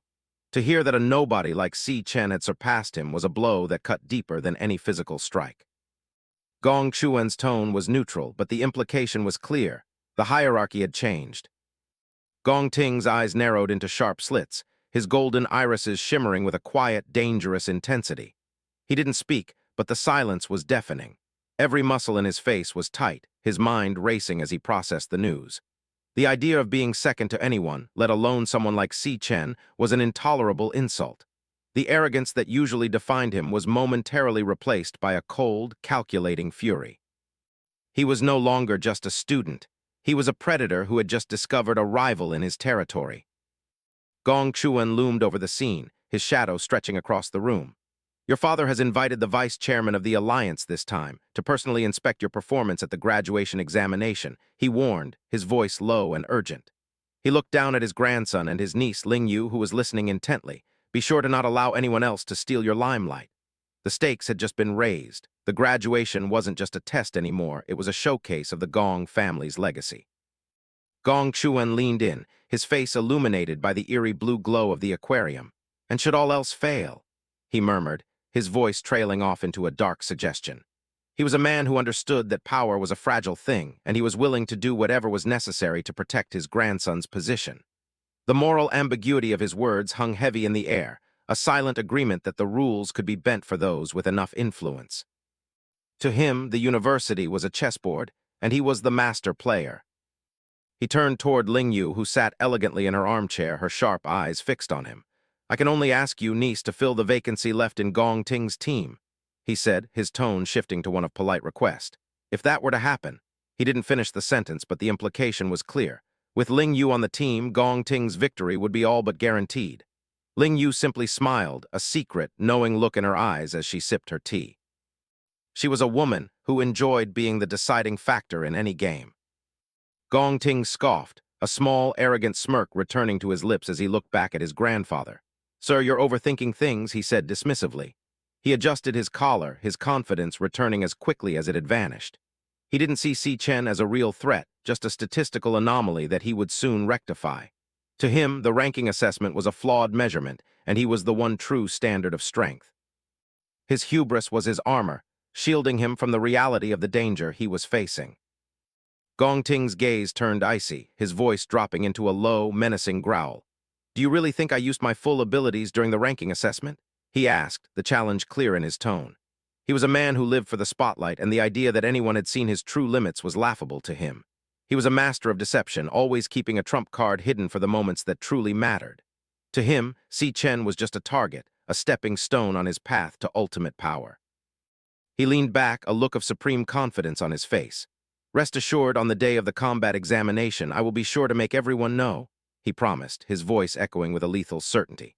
In the background, a shark swam slowly through the aquarium, its jagged teeth a silent reflection of the violence that was coming. Gong Ting's promise was a vow of blood, a declaration that he would crush anyone who dared to stand in his way. He wouldn't just win, he would dominate. Who the strongest is? Gong Ting declared, his eyes burning with an intense predatory light. He stood before the tank, his silhouette merging with the dark shadows of the sharks. The graduation exam was no longer just an academic milestone. It was a battlefield where he would prove his superiority. He was ready to unleash everything he had to show the world that the name Gong Ting was synonymous with power. The peace of the university was about to be shattered by the ego of its brightest star. The scene shifted to the stark silence of the National Awakening University men's dormitory at 11:00 p.m. Si Chen stood under the shower, the hot water cascading over his muscular back as steam filled the room. I've completed today's 100-kilometer run with weights, he thought, his body aching with a satisfying fatigue. His training was relentless, a brutal regimen that pushed his limits every single day. He knew that the world didn't care about excuses, only results, and he was determined to be the one standing at the end. He leaned his head against the tiled wall, the water washing away the sweat and grime of his training. Now that the money issue's been solved, everything else is going well, he mused, his red eyes narrowing in thought. I should be able to start my real plan after graduation. The weight of his previous life's failures was a constant companion, but for the first time he felt like he was truly in control of his fate. The pieces were falling into place, and he was ready for the next phase of his journey. A vision of a golden trophy and a check for 1 million yuan flashed in his mind. The next step is to secure the 1 million yuan prize money at the graduation examination and pay back my loan from Qingjai, he thought, his resolve hardening. He knew that money was power in this world, and he needed both to protect his sister and achieve his ultimate goals. The graduation wasn't just a test for him. It was a financial and strategic necessity that he couldn't afford to lose. Si Chen's mind drifted to Qingjai, the man who had provided him with the initial capital he needed. I have to make sure I honor my agreement with Qingjai, he thought, his expression serious. After all, there'll be a lot of things I'll need from him in the future. He understood the value of a solid business relationship, especially with someone as influential as Qingjai. In a world where monsters were the currency, having a reliable middleman was as important as having a sharp blade. Loyalty was a rare commodity, and he intended to keep his. Later, lying in bed, Si Chen stared at the ceiling, the soft moonlight filtering through the dorm window. There's less than a month left until the examination, he noted, his mind already calculating the training he still needed to complete. The deadline was approaching fast, and he couldn't afford to waste a single second. Every heartbeat was a countdown, every breath a reminder of the challenges that lay ahead. He was a man with a destination, and he was moving toward it with unstoppable momentum. He closed his eyes, his breathing steady and deep as he prepared his mind for the next level of his training. I need to level up a couple more times, he thought, the hunger for power a constant hum in his soul. He wasn't satisfied with just being strong, he wanted to be absolute. He knew that the monsters in the higher-ranked dungeons wouldn't show any mercy, and he needed to be a monster himself to survive them. The path to sovereignty was paved with blood and sweat, and he was willing to pay the price. In the darkness of his mind, a blue holographic window flickered into existence. System initializing loading. It read, the progress bar slowly filling with light.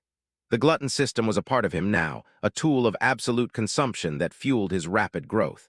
He watched the interface with a mix of anticipation and wariness, knowing that the power it offered came with its own set of risks. The system was a mystery he was only beginning to unravel, but it was the key to everything he wanted to achieve. A sharp chime echoed in his mind as the initialization process completed. Finished Glutton System Initiate, the message flashed, the text bold and authoritative.